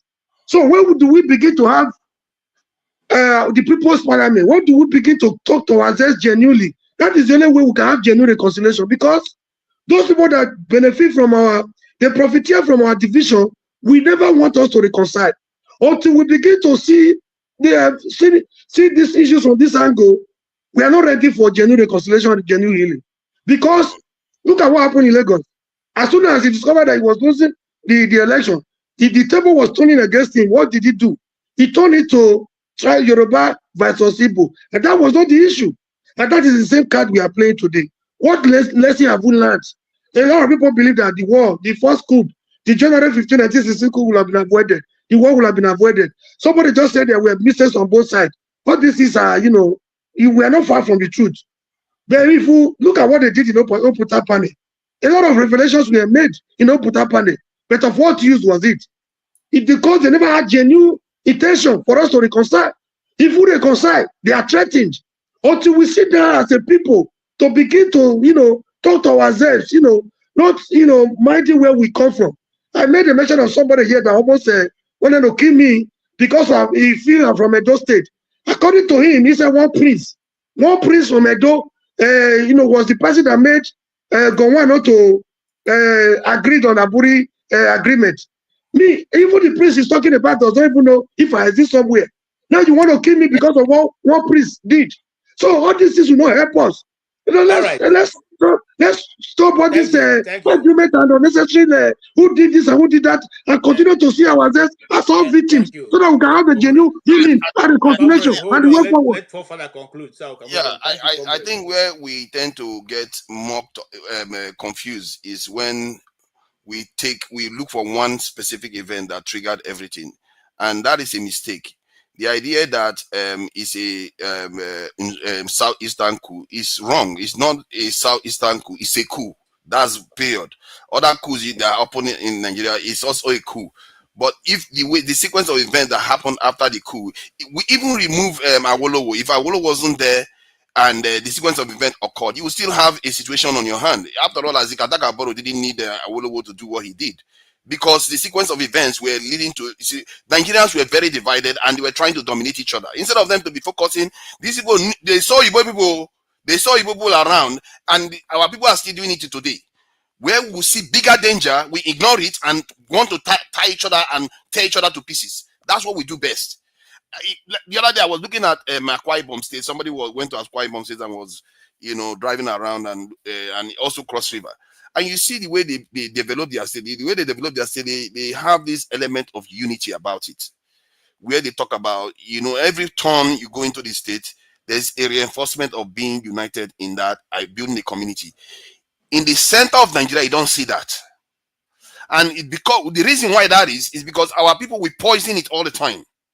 You don't see a movement trying to unify the country. Even all our leaders, whenever it suits them, they start dividing. You come to this panel, when it suits anybody, they start dividing. Even when you know intellectually against our interest to keep behaving like that, we keep reinforcing it and reinforcing it as if we are going to inherit some kind of golden what they call it, award from it. All you're going to inherit is destruction and poverty. That's all you're going to get from it.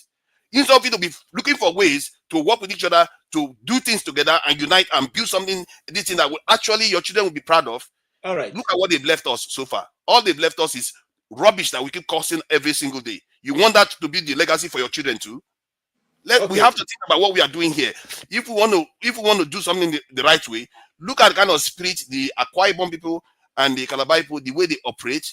That's why you don't hear all this type of nonsense coming from that region. Thank you.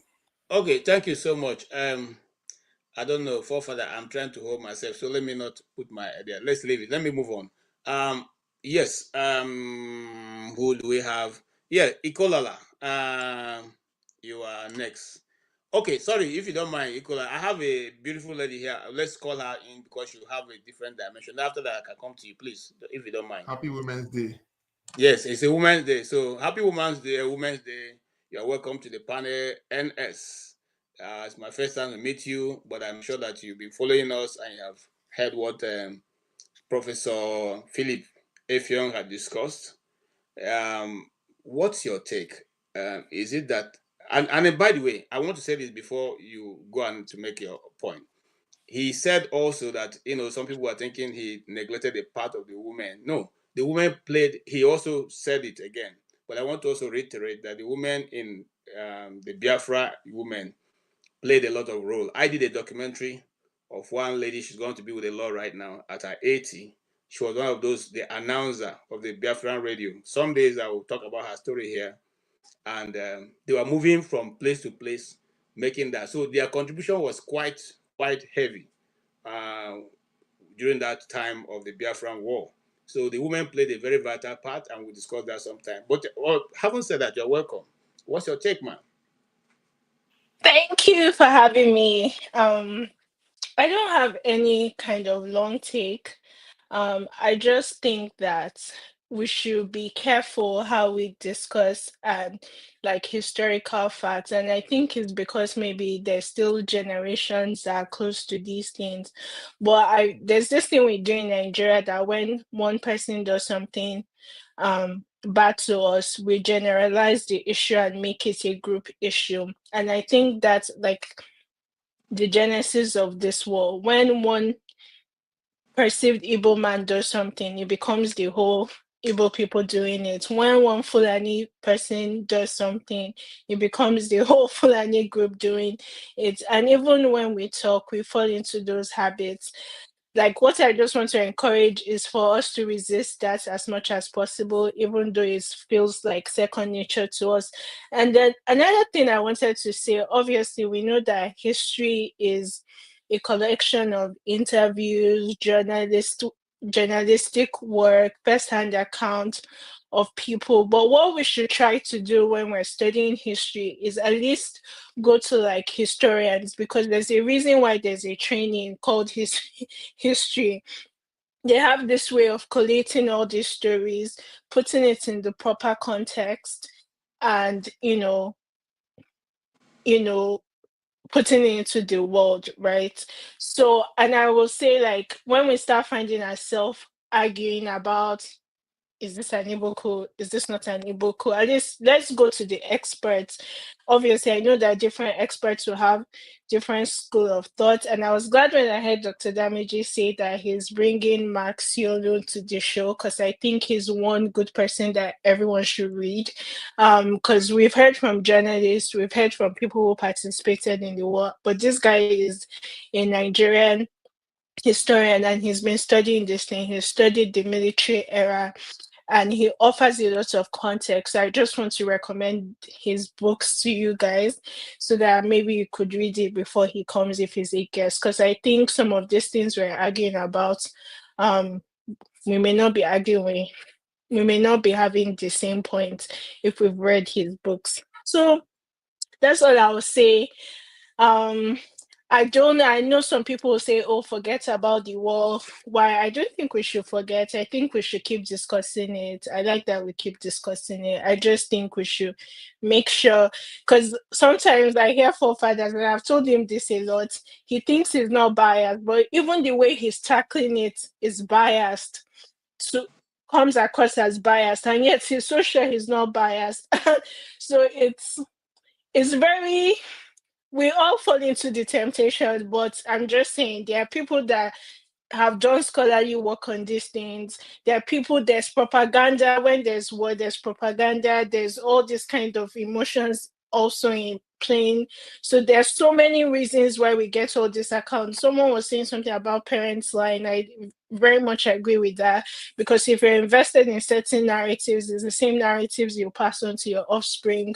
So just to avoid all that, I think sometimes it's good to have like a measured account from someone who does this for a living. And to that extent, I recommend Max Yodo, and he's coming on this show. So that's what I have to say for now.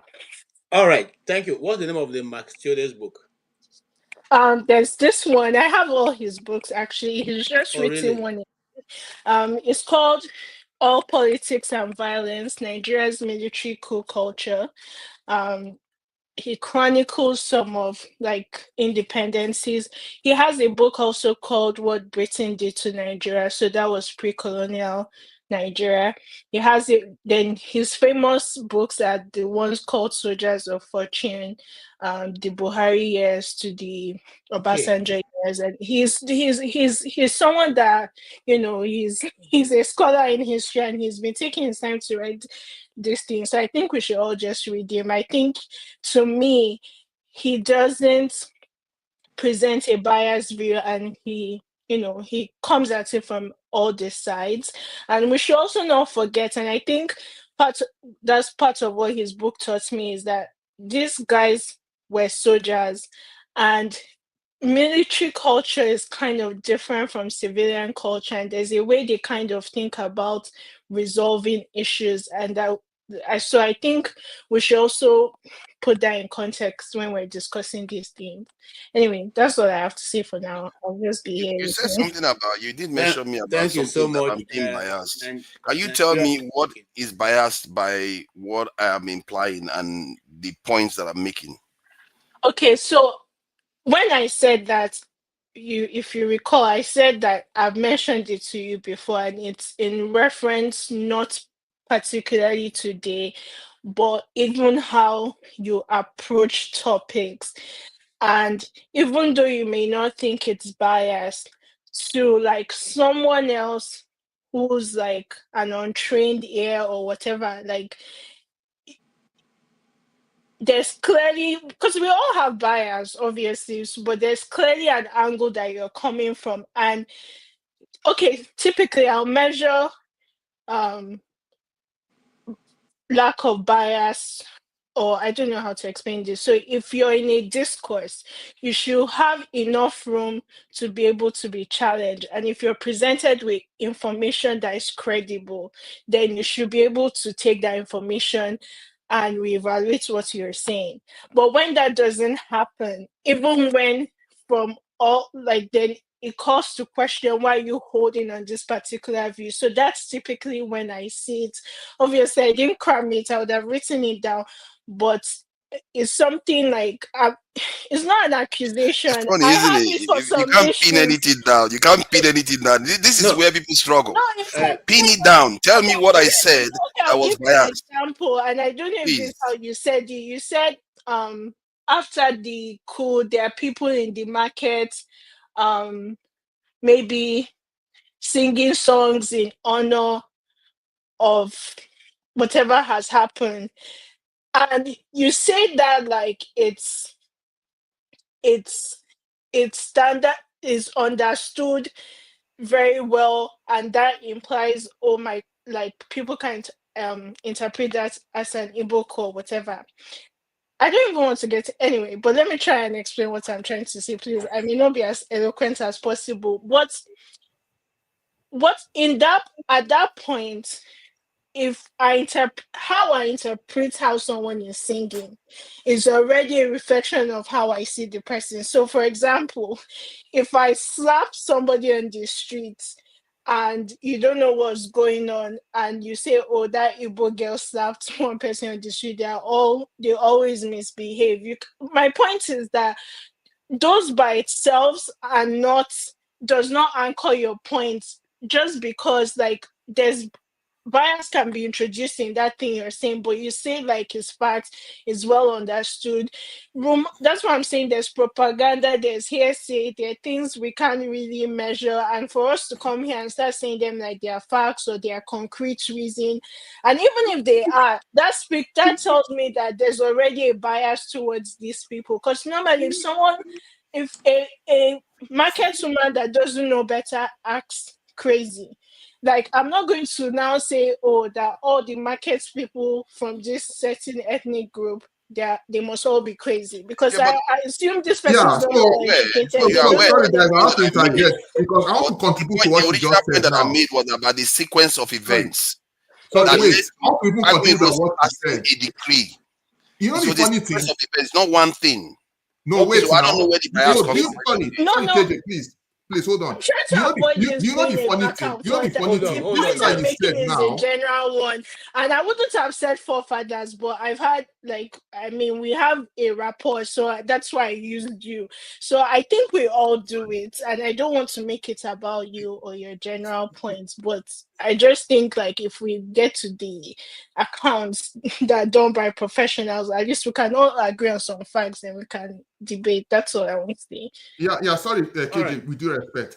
So I just want to add to what she said. You know, with regards to, that hearsay, this is more than 70 years. Our northern brothers have not used that as a basis to justify where the whole fire thing started. And again, I thank God I just remember, I don't want to forget it. Let's not forget too that Amadou Bello himself did an interview on BBC, I think it's a very, very old, of how they feel threatened about the Igbos. So those are part of the fires that actually resulted into this mess, carnage that we're in today. Because some people see us, some people see some other people as threats. And then killings took place. You know? So these are the things. It's not that someone people need you all to just come in and, and do a conquest. Thank you. Hold on. I'm coming to you. Hold on. Let forefather finish what he's saying, so we can move on. Wow, that was generous. I didn't think you were. I thought I was done. See, the point that I kept making. Yes, I must be biased to an extent. And if you are trying to say where I'm biased from, I've said it here before. I'm from Port Harcourt. I used to live in the property. I was in Port Harcourt now. I grew up in Port Harcourt. He said he's from Port Harcourt. I lived in Port Harcourt. I used to live in Port Harcourt. Which one do we want to let me finish what I'm saying? I lived in the property that was taken from an Igbo man. So I was growing up then and I saw that this doesn't seem right. What happened in this country? I asked myself these questions. And it led to me discovering about all the stuff that happened in Nigeria from Zika Dakaboro. Because when you're there, it seems to be most of the stuff that happened took place in that region and all the oil, politics and all the rest. So you start seeing patterns in behavior. And that's when I started realizing that, okay, this stuff, the way people talk about this stuff is a little bit all over the place. It's about this. Some people will say, "Oh, you attacked," or the other side will say the other people are bad people. They always want to cause problem in the country. But what I see is the South and the Southeast together, they are doing very badly in the country. Given that they have a significant population in the country, they are not doing very well. And the reason why that is happening is because of the dynamics they have there. And it is wrong. Personally, if I see it, I like to call it out because it's often very, very damaging to that region. When some people come here and start saying, "Oh, the South people are this." When you keep doing that, you are reinforcing the reasons why we are where we are today. I feel that if those areas, they work very well together, like even in the South, as I was growing up, there were bad-mouthing Calabar people. We grew up hearing them, they say bad things about Calabar people. Why do we do that? When we keep doing all these things, we are making ourselves worse off than any other region in the country. That is why when I hear people doing all these things, I feel passionately about it, that it's affecting us badly. Thank you so much. That's it. I grew up in the North. Let me tell you one of the things they say. That's not what we are actually arguing about here. I grew up in the North, and as an Igbo person, they used to sing for us. They used to say that Igbos eat dog. Okay, that is not they in fact there's even an Ibadan, Igbo boys are dangerous at night, something like that. So all these things are things that children joke about. It's not something you take seriously. The one we're talking about is a pure hatred that is thrown out to people there. And you know that you are doing this thing because you want to achieve a certain result at a very high level of policy, level of economy and politics. That is, and power. That's where we're talking about. Not whether my pikin go out, somebody cuts up, say, "Hey, you be Igbo, you the chop dog," or "You be Calabar, you the chop dog." That is nothing. Okay, that we can. It's an insult. Come on, man. It's an insult. If they call you that, you won't be happy. Listen. Even among the developed world, all of them have certain things they say about their people. That is the human nature. If you and I enter into a hall where you have white people and black people, if they sit around where the black person is, that's the first place of your attraction. You're not necessarily going to be attracted to go and sit by a white person. I have tested this myself. I've used myself as an example. I enter a hall where there's a meeting going on. Most times, it's only when the person who is there, who is not my color, is my friend, that I probably want to go and see. If not, I normally would gravitate towards the person that looks closest to me. That is human nature. We can't take it away. What we're simply saying that when it goes from this point to a level of now seeing that the other person should not have what is due to the person, that's where the problem comes. But I don't want to put my idea here. And thank you also. KJ, please, 30 seconds, please. Nigerially speaking, you've made a very vital point, but don't go away because I think Eddie has something to add to what you have said. So hang on. Oh, thank you. Forefathers, I think, to Nigerianly speaking point, the way you come across when we have these conversations, I think for me, it makes me a little bit confused. Because I know you're one that speaks about the unity of the country and how we should, approach the rest of the world as a united front. But when it comes to, these conversations, the fact that you still keep going back to justifying things that have happened or trying to make a point, I don't think that's the way a peacemaker should go about things. Like, if you really want us to see ourselves as brothers, you shouldn't, there are some things you just, they don't really serve the purpose that you want them to serve, digging those kind of things and trying to point out where someone was at fault and all of that. It just opens up wounds that should be healing. And again, let's talk about this whole Civil War thing. Who do we really blame for it? I think that's a question you should have a very good answer to, but it seems you always miss that answer. Because the truth is, after the so-called Igbo coup happened, there was a retaliatory coup by the North. So at that time, we could argue that it was balanced. Everybody has played their cards, right? So if at that point there was still continuous killing of the Igbos and Ojukwu felt, well, we can't take this. Who should we blame for that? And also understand the fact that the Northerners also were saying after they did their retaliatory coup that we're going to leave. We're tired of this country. We want to leave and have our own country. It was exactly the same thing that Ojukwu did. So the true culprit in all of these things, let me just point it out to you, was the external forces that said, no, you guys should fight against your Igbo brothers. Because the Northerners themselves wanted to secede, even before Ojukwu brought up that idea. So I'm surprised you don't point your finger at that, because you're always, and it's a very great thing that you're Nigerian in your orientation. You have a bit of, you're a bit wary of the West. But the truth is, the West was actually at the center of that civil war. They were the ones that gave the Northerners, who were not really willing to fight. They just wanted to secede. They were Yeah, bro, you just made a very valid point. Now, this is a moment of true, these are the kind of discussion I want us to have. They never heard the fact that they came to divide and to conquer us. They came with an agenda, divide and rule tactics. Now you're talking about where the real hatred and acrimony came from. Now that we know that the divide and rule tactics is meant to divide us so that we continue to fight among ourselves. What are we doing differently in this generation so that we don't repeat the same mistake of our forefathers? These are my concern. This is my greatest concern. We keep arguing about who was wrong and who was right. Sometimes we have the courage to say there were mistakes on both sides, and we make it the same mistake. We pass the same bitterness and acrimony to the next generation. It's not going to do us any good. From the onset, they came to divide us, and to conquer us. To make it easier for their own benefit, for their selfish interest and personal agenda. They never came for us. Comrade, hold on. You see, the problem is they came to divide us. We have all studied that. We have come to this point that they came to divide us and conquer us and get our resources and keep us in poverty.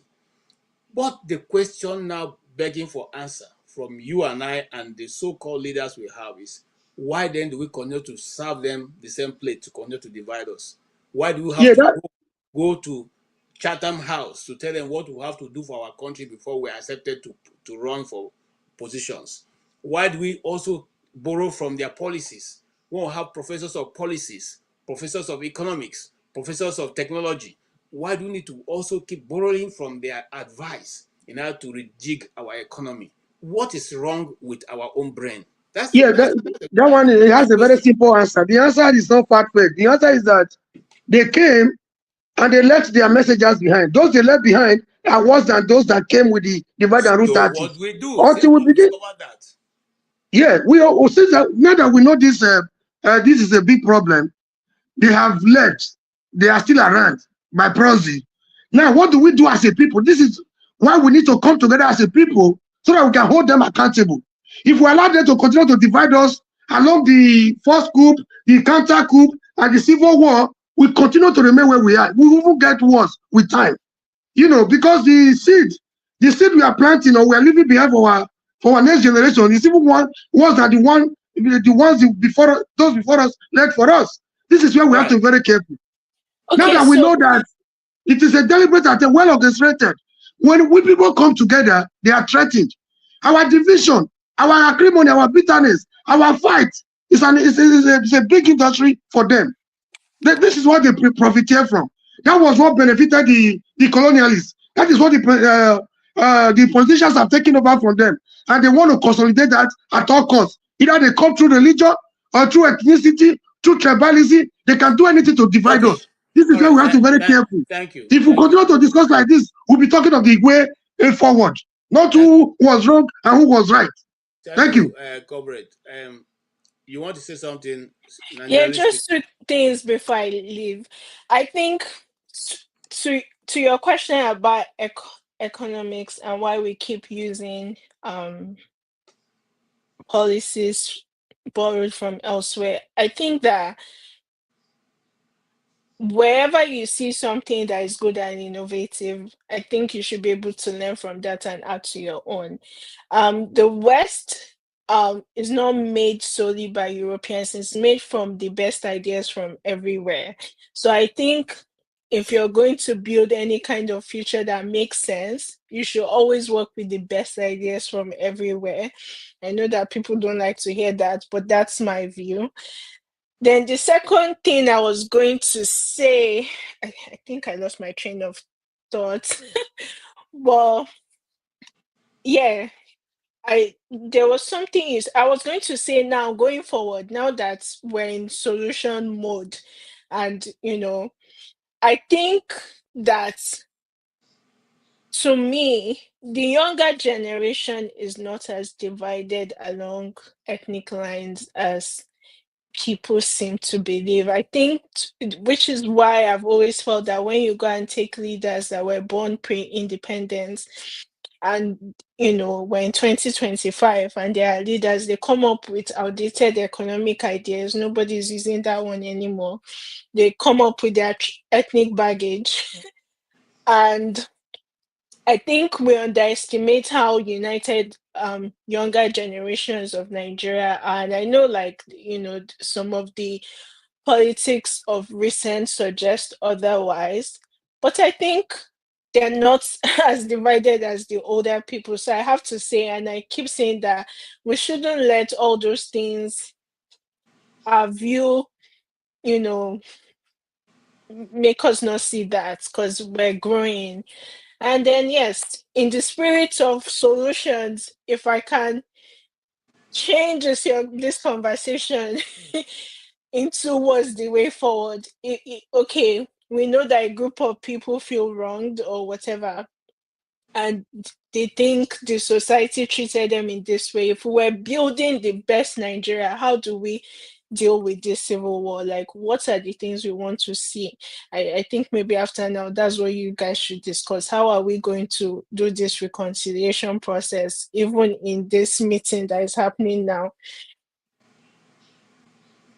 Okay. Civil war reenactment like Americans do. Thank you. America didn't have any conversation about civil war. They just went ahead and started doing civil war reenactment. And can you imagine people doing civil war reenactment in Nigeria? People would lose it. That is the thing. But Americans do it. Okay. You see them have Truth and Reconciliation Commission. They didn't have it. They just went on and built a country that is dominating. Yeah, that's what I'm saying. So let's start debating. How are we going to plan Nigeria? Because I've always said that you can see that there's a sort of post-war politics that played a role in how Nigeria today is designed. So if we were to design it without baggage, what are we designing? Where are our ports? I feel like that should be a conversation. And it's now that we've spent 4 hours or so talking about the war, who did not fight who did not. How are we going to do it? The people that are separationists, how will we help them see that this project makes sense? The people that are not, like, that's what I want to see as a youth. Okay, thank you. We'll have new power and Dakota still. Hold on. Good. I don't know who is speaking. Hold on. Thank you, Nigerian speaking. But I want to let you know that on this panel, many times I've discussed if Nigeria wants to go for what to do. We have discussed many times. But I'll give Ikolala an opportunity because you took his place. And but don't go away. He has something. Probably when he finishes speaking, you want to hear. He want to hear from him. Yeah, please, Ikolala, go ahead. Thank you, KJ. I missed the guest. Actually came into because I've not been in for a long time. So it's good to see forefathers and you, KJ, and all the other panelists who are here whom I don't know. But this is what I have to say to what I've listened to so far. What we're experiencing, some people have experienced before and they've solved it. So it's not as if our problem is very unique. You see, one thing an average Nigerian lacks is discipline, and which I have just seen on this show. And I've said it many times. If you're moderating, keep the talks going and don't take over the floor as the moderator. You and forefathers have just taken over the floor as the moderators. So it's discipline. And secondly, you see, discipline brings love. We lack love. Every nation that grows comes out of people who are in charge, loving their citizens as it is and wanting them to progress. So we lack that as well, because if you look at the Chinese, when they are the Maos and the whatever, I remember his other name anyway. It was the love of the people. They saw the suffering of their people and thought, no, we cannot be at the rung of the ladder. And that China you're looking at today, the coup you're talking about in 68 or something, an average Nigerian was far better than a Chinese. But you can't talk that comparison is not there anymore today. And another thing is this: we are talking about this coup and people using it as a propaganda. You see, it still comes from love. If in developed nations, they look at their curriculum every year, at every stated period of time, to see how they change their curriculum to meet the need of the society. Does that happen with us? I mean, how can a 44-year-old man, we're talking about someone who was born in 1980, and now he's about 44 or something, and you go and tell him that a coup was an Igbo coup, and he believes you. You are practically looking at an ignoramus. Because if our curriculum in school was good, we would have taught all these things. History would be there. There are basic things you must teach, such that before you get to 17, before you get to 16, you have argued it up. There's no peace without understanding. You don't go to people and say, oh, I want you to be happy amongst each other when there's a problem in their middle. So if there was a very good curriculum whereby the history of Nigeria is taught, at least to the 1980s, whatever happened, there's a book, there are many books, most of you have brought out books. There are many books that students can read and know their history at least till 1980. By the time you are 18, you are coming out of secondary school, you would have debated these things with your mates. You would have seen all angles of it. If somebody says, oh, it's an Igbo coup, if somebody says it's no, you can point out, look, there were some Igbos that were in the coup, yes, but there were some Yorubas that were in the coup. Even in the Biafra war, there were Yorubas that fought that most people don't know, and there are over 50. So what you are dealing with is ignorance. So if someone can use propaganda to rob you of your vote at when you are past 40 and making lies up, and you buy it, you take it hook and sinker, it's a societal rot. So that is my submission in the whole thing. And if that is the way forward, which the young lady has pointed out, it's education. You cannot do anything without educating the mind such that he understands what is entitled to him, what he deserves, what he should get. So when you're coming to shortchange him, he can tell you, no, what you're giving me is shortchange to what I deserve, what I have to get.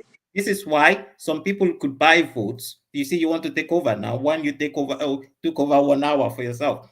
People could buy votes for 50 naira, and you think that's it. But I'll let you go on. You're so eager, KG. Thank you, everyone. Thank you, Mr. Ikolala. Ikolala, I'm the one moderating. So I have the yam, I have the knife. It's how much I cut for you that you take. So be patient with that. And that's exactly the attitude of our leaders. Hold on. You see, bro. you just portray that. I'm not angry with you, but that's it. Hold on. I want to correct you because that's a professional thing. I'm a journalist, and I think I know I have a good audience. I have practiced for more than 17 years.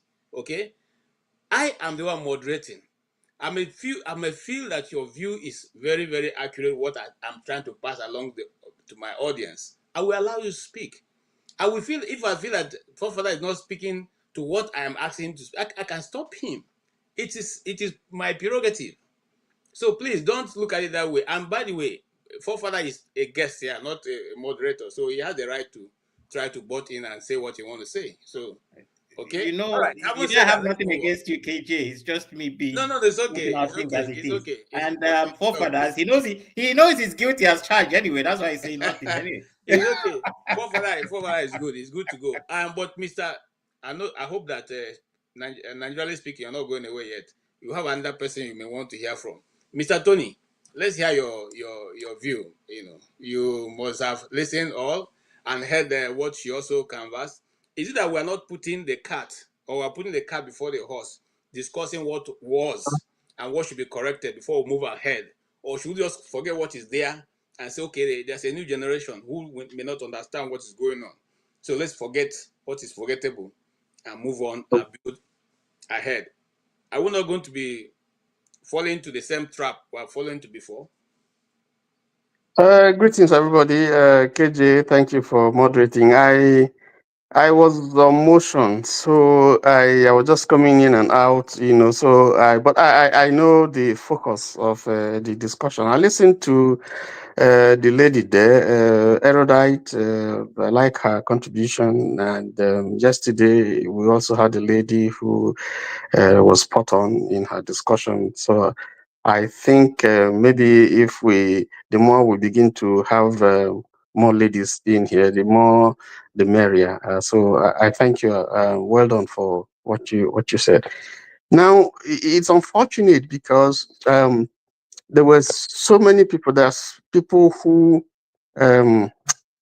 were casualties of the Civil War. The South, the North, and the discussion every time the conversation about the coup and the Civil War is brought up, people tend to look at it from their own lenses, from their biases, sometimes from what they were told.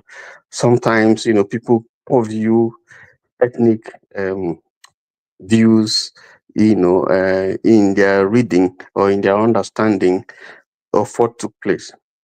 But you see, I've consistently said that, all these views are okay because in history, there's nothing like the history. What you have is an account, a history. So because everybody gives a perspective, nobody can claim to be at everywhere at the same time. So some may be primary sources that you have, some will be things written, oral tradition and so on and so forth. So these are a combination of sources that you bring, and then so what the historian, and I'm talking about the professional historian, does is to put these accounts together, analyze them, and give an idea of what may have happened. Not necessarily most of the time what happened because he was not there. So when you begin to say, if you see people say, no, this is what happened. Yes, you can say to an extent if you're an eyewitness. I can say, for instance, I can give you an account of some of the events that took place in my town in October 1967 when my dad was killed. It was part of the program in Asaba. And I saw it. I was there. We saw how they were lined up. We saw how the women were lined up. Men 18 and above, you go one side, women stay the other side. And I witnessed everything that happened because I was still a young boy, but I could read and I could see what happened. I had written an account of what happened that I have documented. And we walked over graves, we walked over people screaming, we saw blood, we saw all those things. So to that extent, I can say, this is my recollection of what happened. Okay, now that will be a pure eyewitness account. Okay, but even then, even in giving that, it could be subjective. Okay, so I think we need to understand that. Now, when we come to we talked about the first coup. Why are we discussing it? It's good because even at this platform, you will see that people are still fixated on the issues of ethnicity, religion, and so on and so forth. So there's a need for us to keep on discussing this because the platform, that's why the platform is good. That forces us the opportunity to break down this middle wall of partition that is tending to blind our reasoning and to dent, our understanding of the events that took place. Okay, so what I will say is that I don't know if they have restored history in our schools now, but it's a shame. Yes, but it's a shame because we need to understand these things. Because if you don't the local proverb that we have, if you don't understand where the rain started pelting you, you probably won't know where it's going to stop. So it's good for us to discuss this, but when we do that, we have to have an open mind, to understand our past, the mistakes that we have made, and then how we can use that to forge ahead. But not to hold a discussion that will continue to complicate and to poison relations, in such a way that every time we gather here and we say things, call names, or it becomes rowdy. Now that said, my view, I have read so many books. I've read so many books on the Civil War because it touched me. My town was devastated. I've read so many. I heard Chin when he was talking about Lichi Amadi's. I think he probably quoted the title wrongly. Sunset in Biafra. I've read book by Maduebu. I've read book by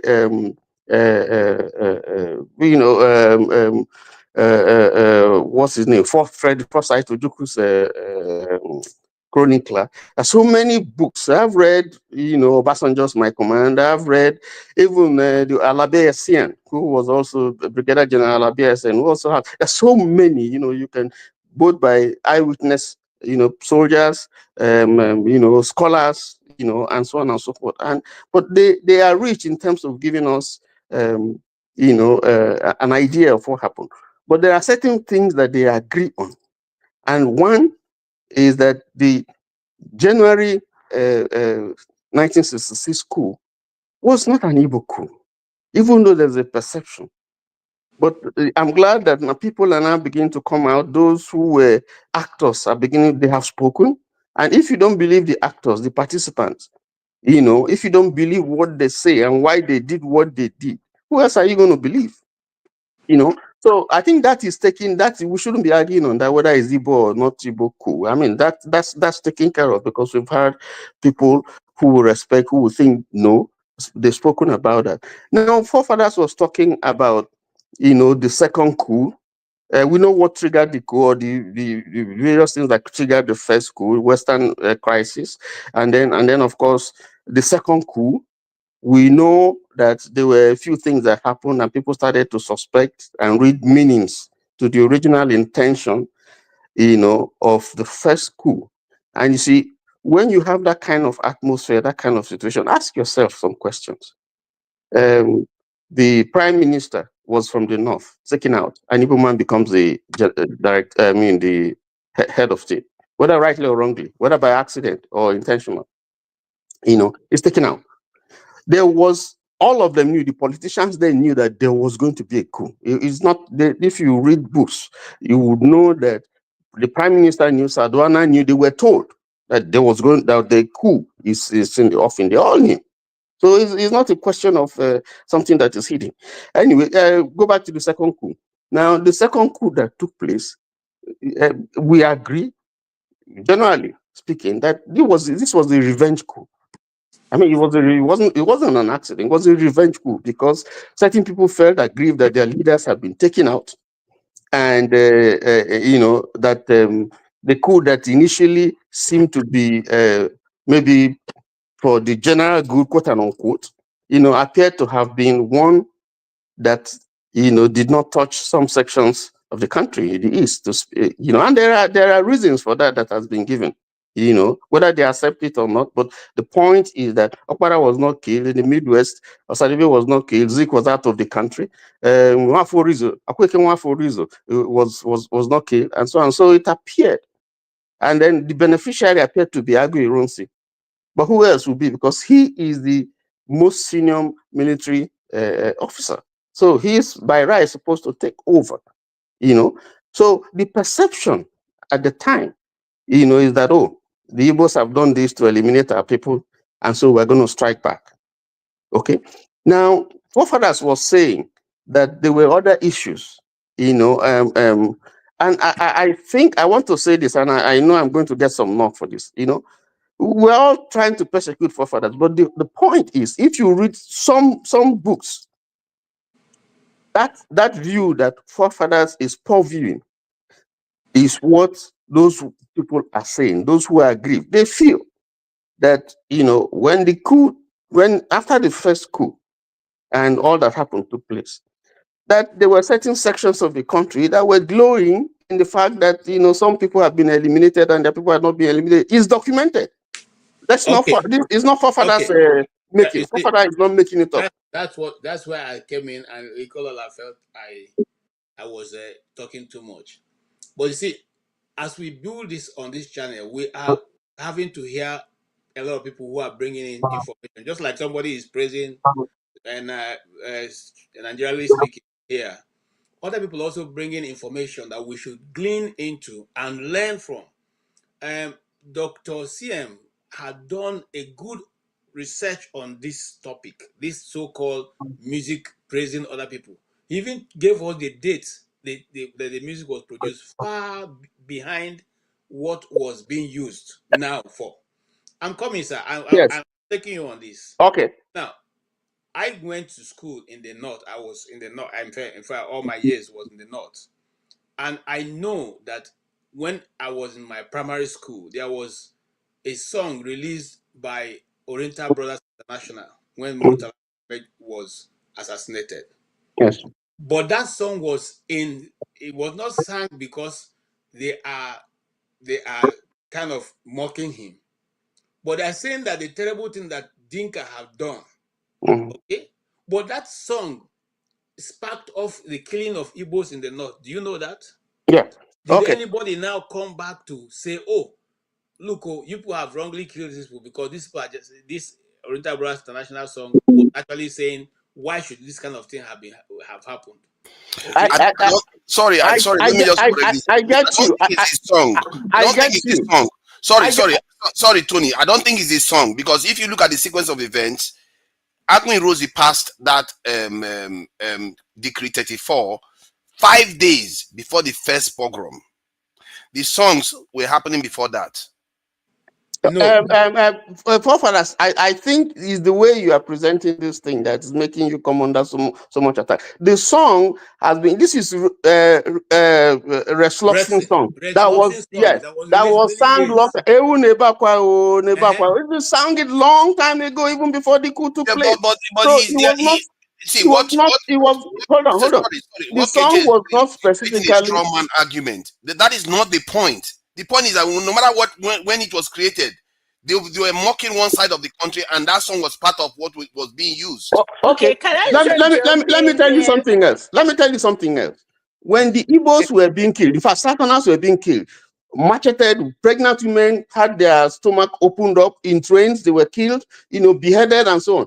They put the picture out for people to see, and they were mocking the Igbos and mocking Southerners. Why are you not talking about that one? No, see, that's what I have to talk about. What led to that situation too? What you said happened, and that's why I'm not blaming Ojukwu for the way Ojukwu acted. Maybe he could have been a Superman, and they send them to a train. They put all those dead bodies in a train and send it to the south. This is why, if you ask me, if I want to hold one person single-handedly responsible, I will hold Agui Rosie responsible. He was one of the oldest officials at that time. He is one of the most senior military officials at that time. The way he conducted himself, what led to this problem that we had in the country during that period. Okay, let me speak. I will. Yes. I just want to say something because I almost feel like this is an attack on forefathers. That's not my point. I just used him as an example.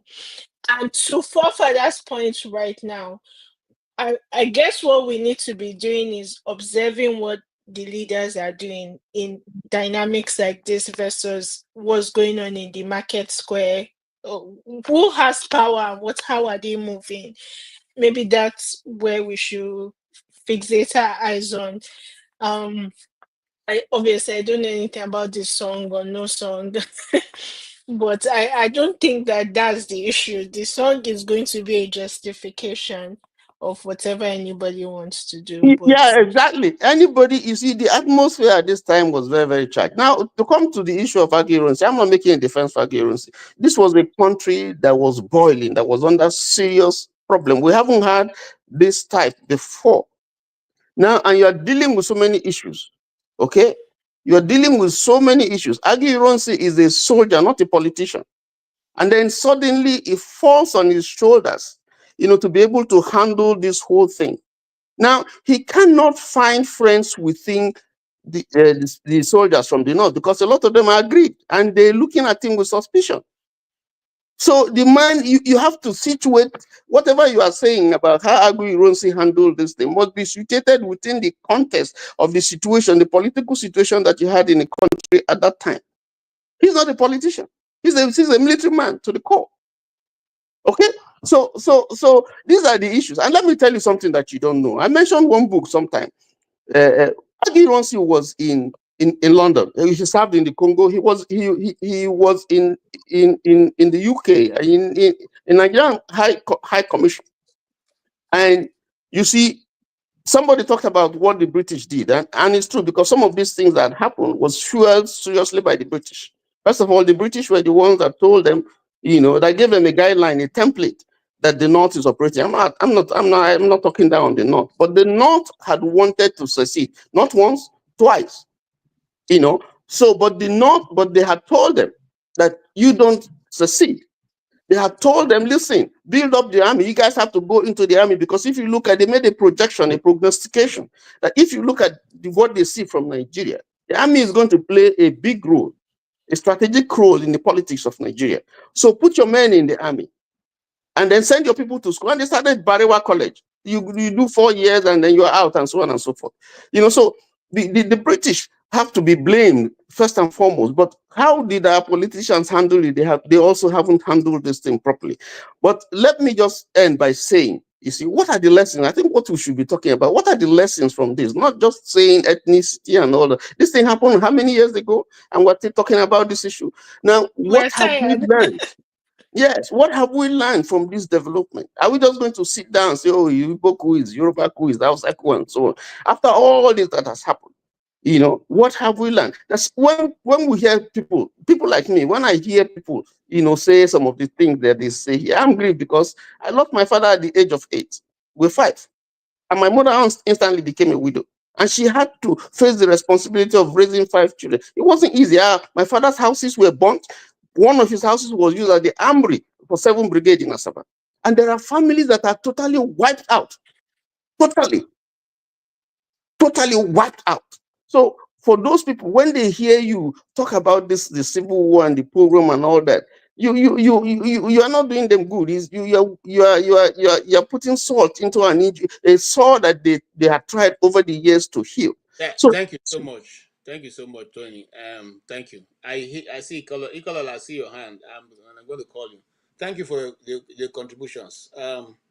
Many Igbo families lost people. You see, the challenge that we're going to have here is, as you see me now, I have a son, who is 10 years old. I've already told him the story of the Civil War. Sometimes he sits here when we're talking about this. His grandfather told his son, and I will tell my son, okay, and I will show him the landmarks that are in my community. So the earlier Nigeria discusses this issue, the better for us, because we're not going to stop talking about the story until justice is gotten for those who lost their life, whether on the Nigerian side or on the Biafran side. Yes, Ikolala, let's go to you. I just wanted to say good night to all of you, and thank you, KJ, for giving me the time. And forefathers, hope to see you around. Take it easy. All right. Thank you. Forefather, maybe it's a time for you to add to what you are speaking, or you now have a change of heart. By the way, you have not commented on what the professor talked about throughout the time he spent with us. He gave a very good example, and I thought you are very academic. I thought that was where you're going to go to, where he said he read from the true certified copy of the handover note or the surrender note the father read before Gowan. And he specifically mentioned the place where he said they are agreeing that any further advancement of the Nigerian Federation, people have to sit down and discuss it, which was never done. What do you think? Do you think that advice should have been held to, so that, the reason? Sometimes people think it's because we are Igbos and we're asking for that. No. We are saying if there's a federation, if the federation sits down to discuss, every minority group will now have a representation that can decide or can put forward their own idea of what they think, okay? What they think would make them feel welcome, feel Nigerianized, feel they belong. That's what we're talking about here. That's what Major General Philip Effiong said at the time of his handing over and bringing to an end the war. And he said something also I want you to capture when you're talking. If you fail to discuss these things, the next generation will arise and they will still ask this question. what do you have to say, forefathers, on what he said? If he's talking about post-war kind of settlement, I would look at it from the point of view that what we have now, if I compare it to what other nations have, we may not realize it. It's quite remarkable that we've not even slaughtered each other. And the more I look at our history, the more I realize that our people were up against forces that were outside, probably almost outside their control. It would have taken somebody with the eye of a devil or a god to be able to transform Nigeria. Because most other nations, what transforms them to what they are today are significant events. And even with that, they still need a very, very powerful, unusual leader to do remarkable things. But Nigeria wasn't subjected to that. What we were subjected to was infighting. And even with the infighting, look at how Nigeria has been governed by and large, by minorities, by different parts of the country. And most of the structure we put in place is about trying to make sure everybody participates in the country. Some part of me, when I see our elders, I want to just curse all of them. But another part of me, when I look at it, I said, could they have ever done any better based on our history, the sequence of events? Because you are stuck in history, you like it or not. You can't just jump from here and say you live some other person's history. And when I look at it from that point of view, you might think that what that agreement came to, it wasn't fulfilled. But when I look at it, we've accomplished more than other nations could. Look at what Congo is going through today. Look at Somalia. Look at Sudan. Many African countries, the big ones, are going through hell. What's his name? Ethiopia, one other big country again in Africa.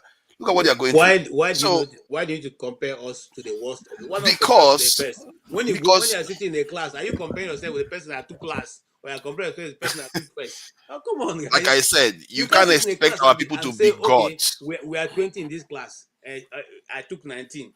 At least somebody there behind me at 20. The person take 20, no problem. Nobody does that now. You compare yourself to the best and aim to be the best. You can aim to be the best, but the events that that honed the best didn't happen to us. There are certain things in life that you can't forge. You can try, but you can't drag people. If I tell people now, let's go for nuclear weapon, let's do all this, will you do it? You won't do it because you are not seeing what I see. Most of our people don't see what I see. Okay, so forefathers, I think you should now convince people with the art of rhetoric what you see. For example, I don't see Ajaokuta as our future. I'm just saying that to trigger some people. But words are not enough. I see that's what I'm beginning to understand is that words are not enough. You can use words as best as you can. The environment, the ecosystem you're operating in, there is an element of other external events that needs to occur, or even internal event that needs to occur to lead to a situation that can trigger people to listen to certain, ideology or different. I hope they're not trying to push further into building nuclear weapons. This is a dangerous terrain. If you go into it, we don't live there. Can I quickly say something to forefathers, because I know you're very concerned about defense, and I really wish you lament a lot about the homegrown technology that we lost as a result of what happened after the Civil War, because there was a lot of growth in homegrown defense technology from the Biafra side of things. What's your thoughts on that? Do you think that if the Nigerian government of that time had been more favorably disposed to actually growing that ingenuity of the Southeast, we would be in a better place today? We see what the people of Aba could do in terms of industry. We see what they did in terms of creating a lot of locally made technology. Do you think, based on that, we could have been in a better place if the Igbos were better treated and integrated in a way that would see that ingenuity take us as a nation to a better place? Do you think that would have been the case? Before you respond, can I just say that I think what I'm arguing for is that history is very important. We should know it, but how much? Maybe we should compartmentalize it so that we can start designing the future, so that we don't keep saying what we lost. Okay, now that we're here, how do we need to go? I think that's what's. No, I agree with you. I agree with you, Nigerian speaking. I'm only saying this because in the first place we are talking about the history now, right? And I know Mr. Forefathers likes to talk about history, the mistakes that were made. My own point is, do you think this was also a mistake on the part of Nigeria? It was a mistake. It's still a mistake till today. If as 1967 they could manufacture Bonibwe bomb locally, when there was a land and air blockade, they could survive for 3 years. There is something with that brain Nigeria is supposed to take advantage of. If there was genuine reconciliation, by what they came out with the spirit of reconciliation, reconstruction, and rehabilitation, if that was genuinely followed up, by now Nigeria would have been a better place. You don't need a soothsayer to tell you that. You don't even need a forefather to tell you that. KJ, you see, he just made a very, very, very good point. You see, there is a research institute in Enugu. It's called PRODA, Project Development Institute. I once worked, when I was in Nigeria many years back, worked in a company that had something to do with PRODA. A lot of those people who fought on the Biafran side, those eggheads and all that, they worked in that research institute. And if you see the designs that they were churning out from PRODA, but you see, because it is from a particular section of the country, that's all those things were left to die. And there's a sense in saying that if Nigeria, one of the things that Nigeria missed, one of the things in that civil war, is to be able to identify how Biafra was able to resist Nigeria for 3 years. What is the secret? What now, so a lot of those people now have passed on, and Nigeria, we just lost everything. So yes, I agree that that we missed a lot, because that was an opportunity to be able to harness the technology. Let me tell you something. My first degree is in theater arts, and the research that I did, my production research was on guerrilla theater. Guerrilla theater was what was used during the Biafra War. I just want to let you know how far I've been following this Biafra thing. Now, the guy, Professor Sonioti, was one of the best professors that you had in Nigeria, who never paid 1 day of school fees. He never paid 1 day of school fees. Now, his in-law, Dr. Okay, I don't want to call his name because he's still alive. Now, he gave Professor Sonioti, that's the one that sang in Kosimamo. Yes, who sang all those songs that some people borrowed and made money from it, which he never did. But anyway, I don't want to go into his history. That's a different discussion.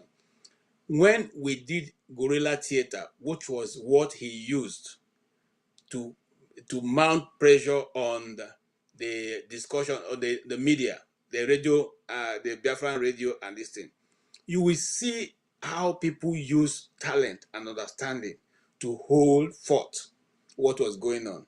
But let me leave that. The thing that we missed mostly is how they were able to refine crude oil to fuel and to aviation oil. So these things were done, but nobody paid attention to them. So it's not only Igbos that lost. Nigeria also lost woefully, because by now we would have been even fuel sufficient. We will not need refineries. We will not be talking about refineries, because we will have developed our own homegrown technology that will serve our people. Even the armored cars that they made, and how the armored cars are still there. And the planes that they refitted, and translate, they are still there. They are there in the museum, War Museum. Yes. Apart from crude oil, they were using palm oil as a substitute for crude oil in some instances. So we lost a lot. It's not about we've lost a lot. But the question here is like you asked a very genuine question, right? We are expecting reconciliation and a genuine healing from people that profiteer from our division, our disunity. Now, what do we do as a people? Because if you wait for now, it would have been nice like what Obasa just started in Okuta panel, if they have followed that one up, if they had a genuine intention for reconciliation, that would have been an opportunity, for genuine healing. But that is not what they want. The more divided we are, the better for them, because it's a lucrative industry for them. The moment we start getting this as a people, then we will start talking of solution to hold them accountable, because they never wanted our unity, like the colonialists. Thank you. Thank you so much. All right. So as we round up, okay.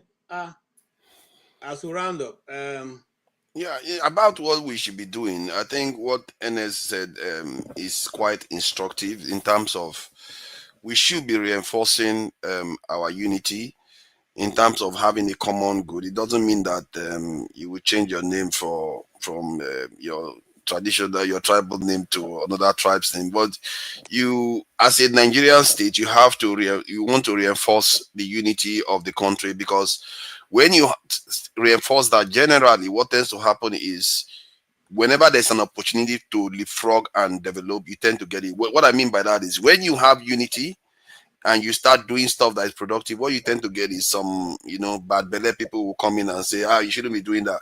You know what happens? You even get stronger, you get more united, and you push back. And to push back, it will force you to innovate. And that is part of how other nations do it. The reason why you see the West, they are all going crazy right now, trying to arm themselves, is because China is developing, not because China declared war against them all. And it just shows you the different trajectories we are on. They have not been attacked by China, and yet all of them are arming themselves. What you see America doing to Canada right now, Europe and all the rest, it's about forcing them to arm themselves.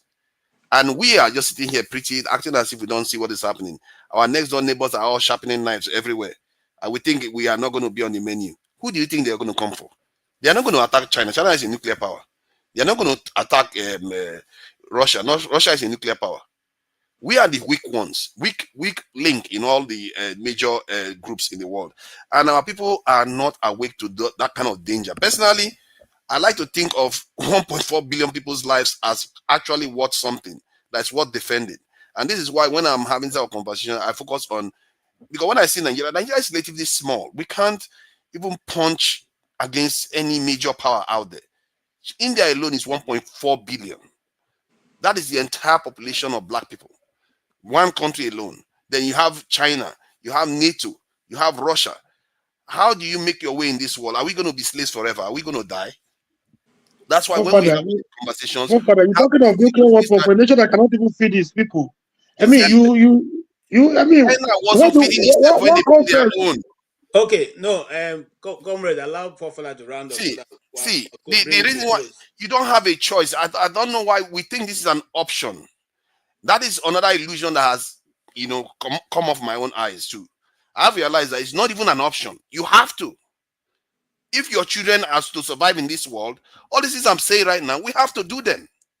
There is no, game it out. Where are you going? What is the options you have? Are you going to play dead for, you act as if you're not there so that your enemies will fall and die? They will never fall and die. People will not fall and die. Russia will not fall and die. China will not fall. They will get only stronger. And the more they get stronger, guess what? What I'm talking about, the necessity even becomes stronger. And I feel like if we keep arguing all these lower level arguments at this stage, it's endangering all of us. That's why I'm often against it. And it looks like, I'm just again, I don't want to hear the people out. I don't want to hear their feelings out. We don't have time for feelings right now. For me, I feel like we are facing an existential crisis that when the time comes, look at how quickly this America just switched. Quickly, we think things cannot change. We think this is the way the world is going to remain. We don't see how the world can just flip like that and they turn on us. They can turn on you overnight and nothing you can do about it. Look at America, within how many months from against Russia to be for Russia, and they turn on Ukraine. One country, just switch from one leader to another. That's all it took. And what makes you think our future is guaranteed? All it takes, and we are playing Russian roulette every single year. Every time they are changing leaders, things are changing around the world. We are playing Russian roulette. The moment one of them switches on us, we are in trouble. Okay. I take that to be your final submission. Yeah, I will leave it like that. Thank you. Okay. But I just want to know that there was nothing like switch. All those of us who have been following the Ukraine-Russian war knew that Ukraine wasn't winning and it will come to what has come to. Okay, but then that's a discussion for another day. We'll hold that with you. Me, I think I have to have that discussion with you, me and you, so that we can exhaust all that we know. All right, thank you so much. I want to take you last, Nigerially speaking. Let me go to Eddie. Yes, your All final right. submission. All right. Thank you. Let me just quickly make a correction. So when I was speaking earlier, I said something about in quotes, Igbo coup. That's not to say I believe the coup was Igbo. I'm only just making the point that even at that extreme, should we still use that as a basis to keep blackballing them? So I'm not making the case that it was an Igbo coup. I know someone made a comment about that in the comment section. Then, secondly, I would say again to forefathers' points, it's true the world is changing, so we cannot afford to, alienate ourselves. That should be the first imperative of a changing world, that we all decide, okay, because together we are stronger. So if we keep alienating a part of the country in the guise of, let them just shut up, let's just face the world in that way, you're already programmed to fail. Because if there was a war to come to Nigeria now and supplies to Nigeria is only through one port, for example, you've already handicapped yourself. In the process of saying, oh, let's alienate one side of the country, because we're supposed to be a country that's blessed with a very good coastline, all the way from the east to the west. So if you're able to manage all those assets, it even makes you a stronger country. So when some of us come here to make the point that we should stop this alienation, it's not because we are trying to just emote or to be emotional. It's the fact that we know that our strength really lies in our composite, abilities as a country. Apart from just abilities in terms of persons, it's abilities in terms of our geographical and national assets. If we make the best use of that in such a way that every part of the nation feels among, it makes us even better if we're to fight the other parts of the world today.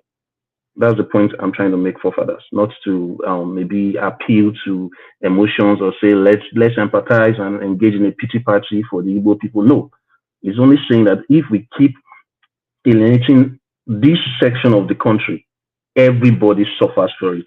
And to your point, if the world is going to crash tomorrow, Nigeria is already kneecapped because of that. That's the point I'm trying to make. All right. Tony, you are next.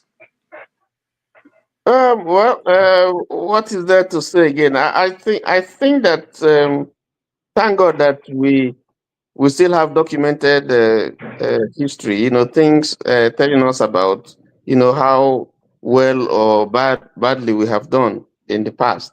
I think that the challenge before us now, and all of us, and even, especially our political leaders, is to see how we can move this country forward.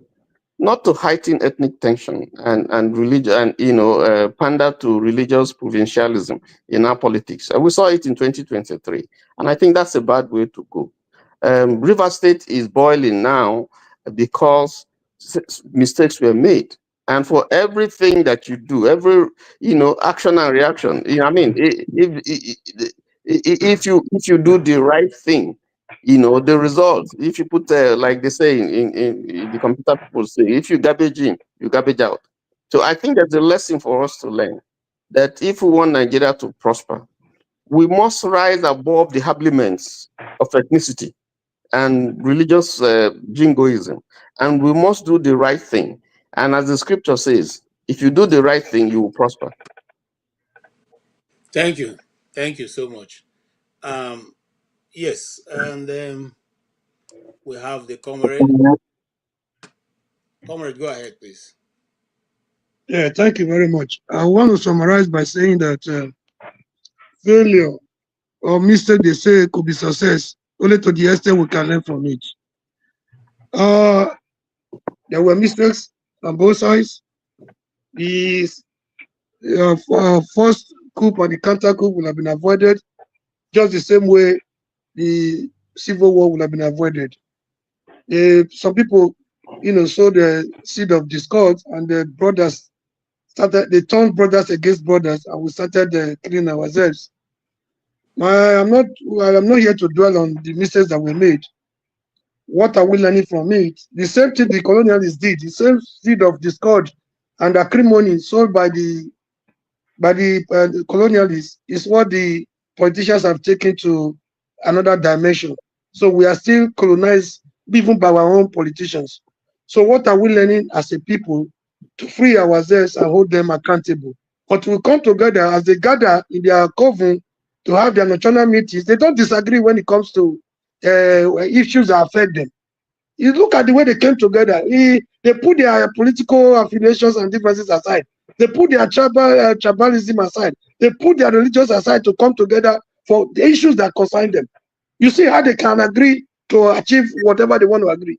Why are we so divided as a people? But we come together to think of the way forward, to start having the People's Parliament, genuine conversation and reconciliation. We go nowhere. Thank you for the opportunity. Thank you so much. And last but not the least is Nigerially speaking. I'm supposed to conclude. I don't know. I don't have any other thing to say. I think my main point is that great societies are built through deliberate planning and is futuristic. So even though I'm an accountant by training, we're always looking at the past, what has been recorded. I also study policy and economic policy.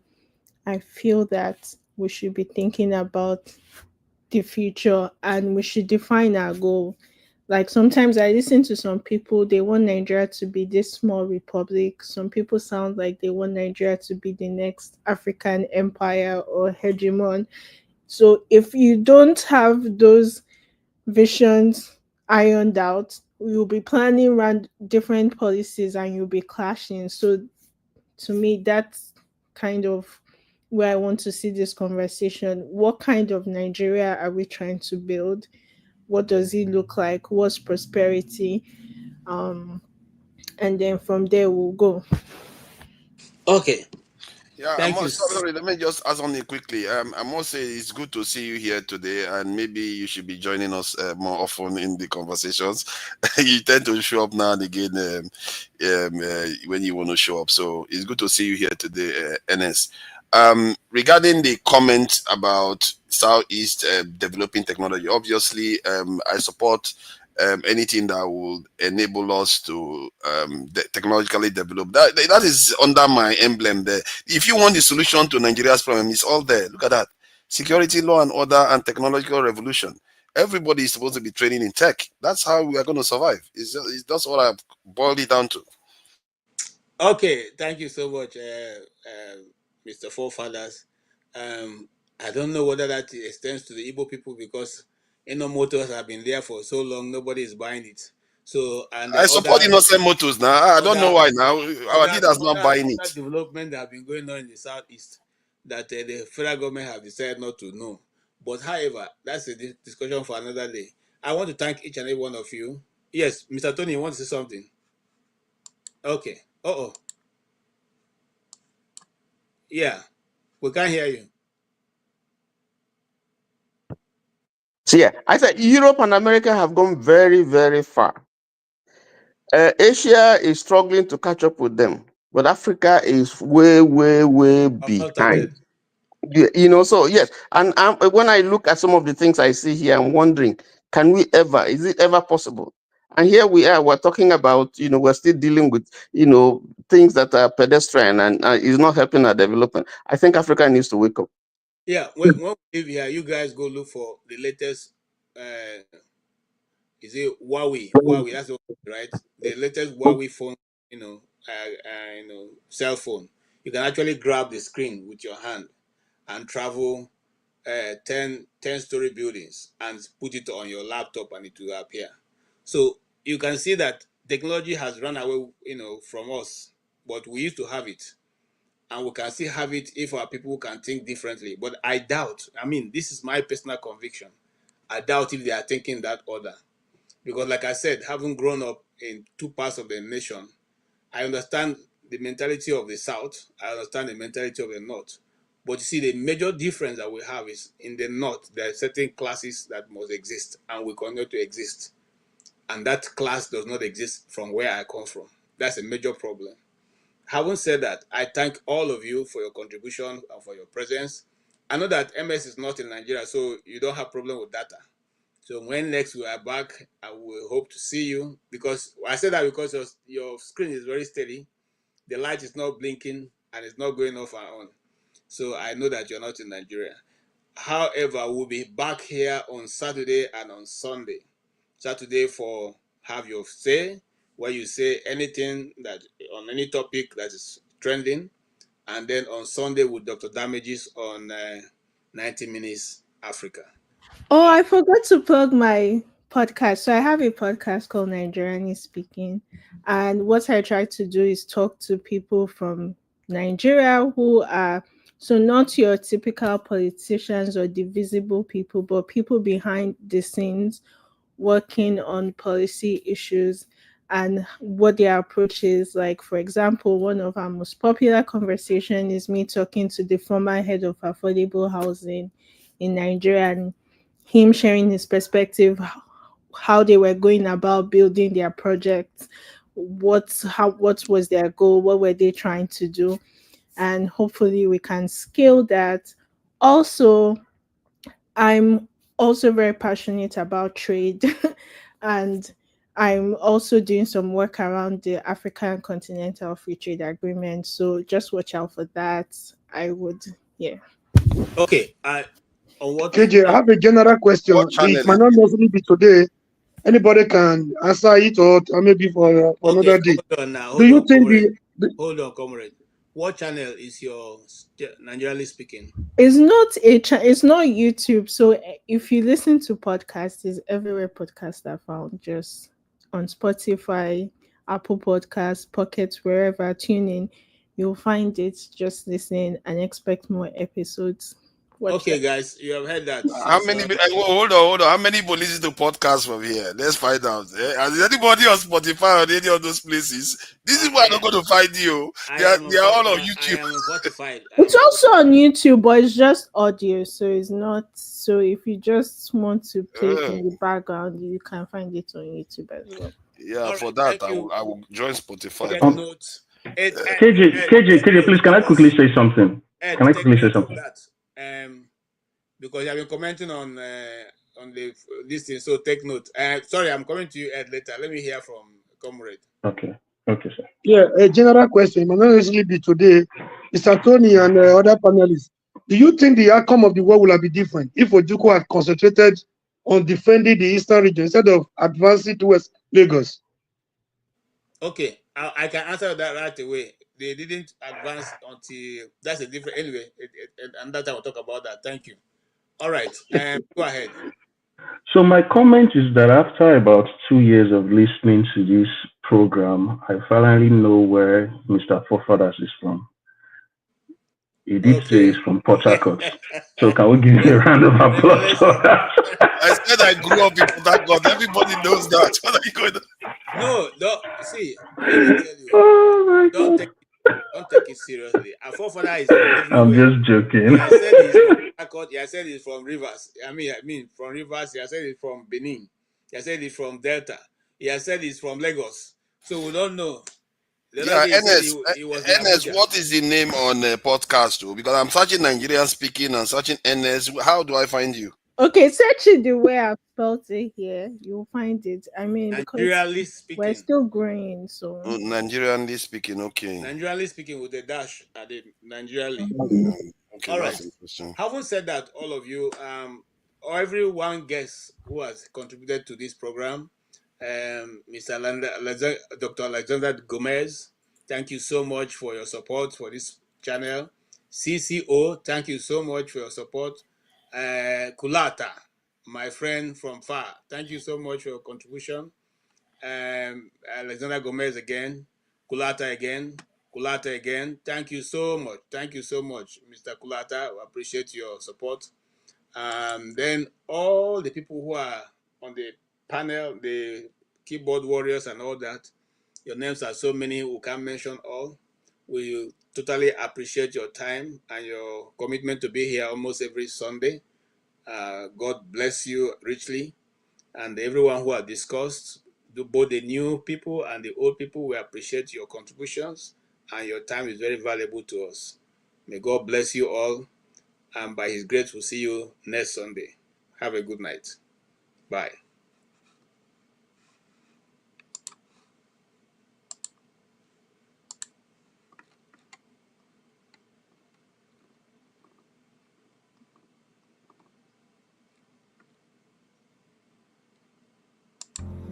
Arise, O compatriots,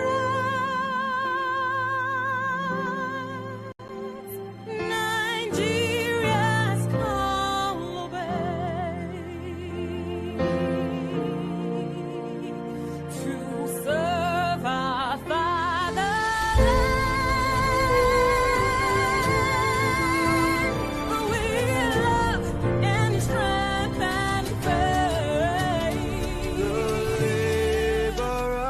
Our heroes past shall never be in vain. To serve with heart and might, one nation bound in freedom, peace and unity. Hey, that's so, oh yeah.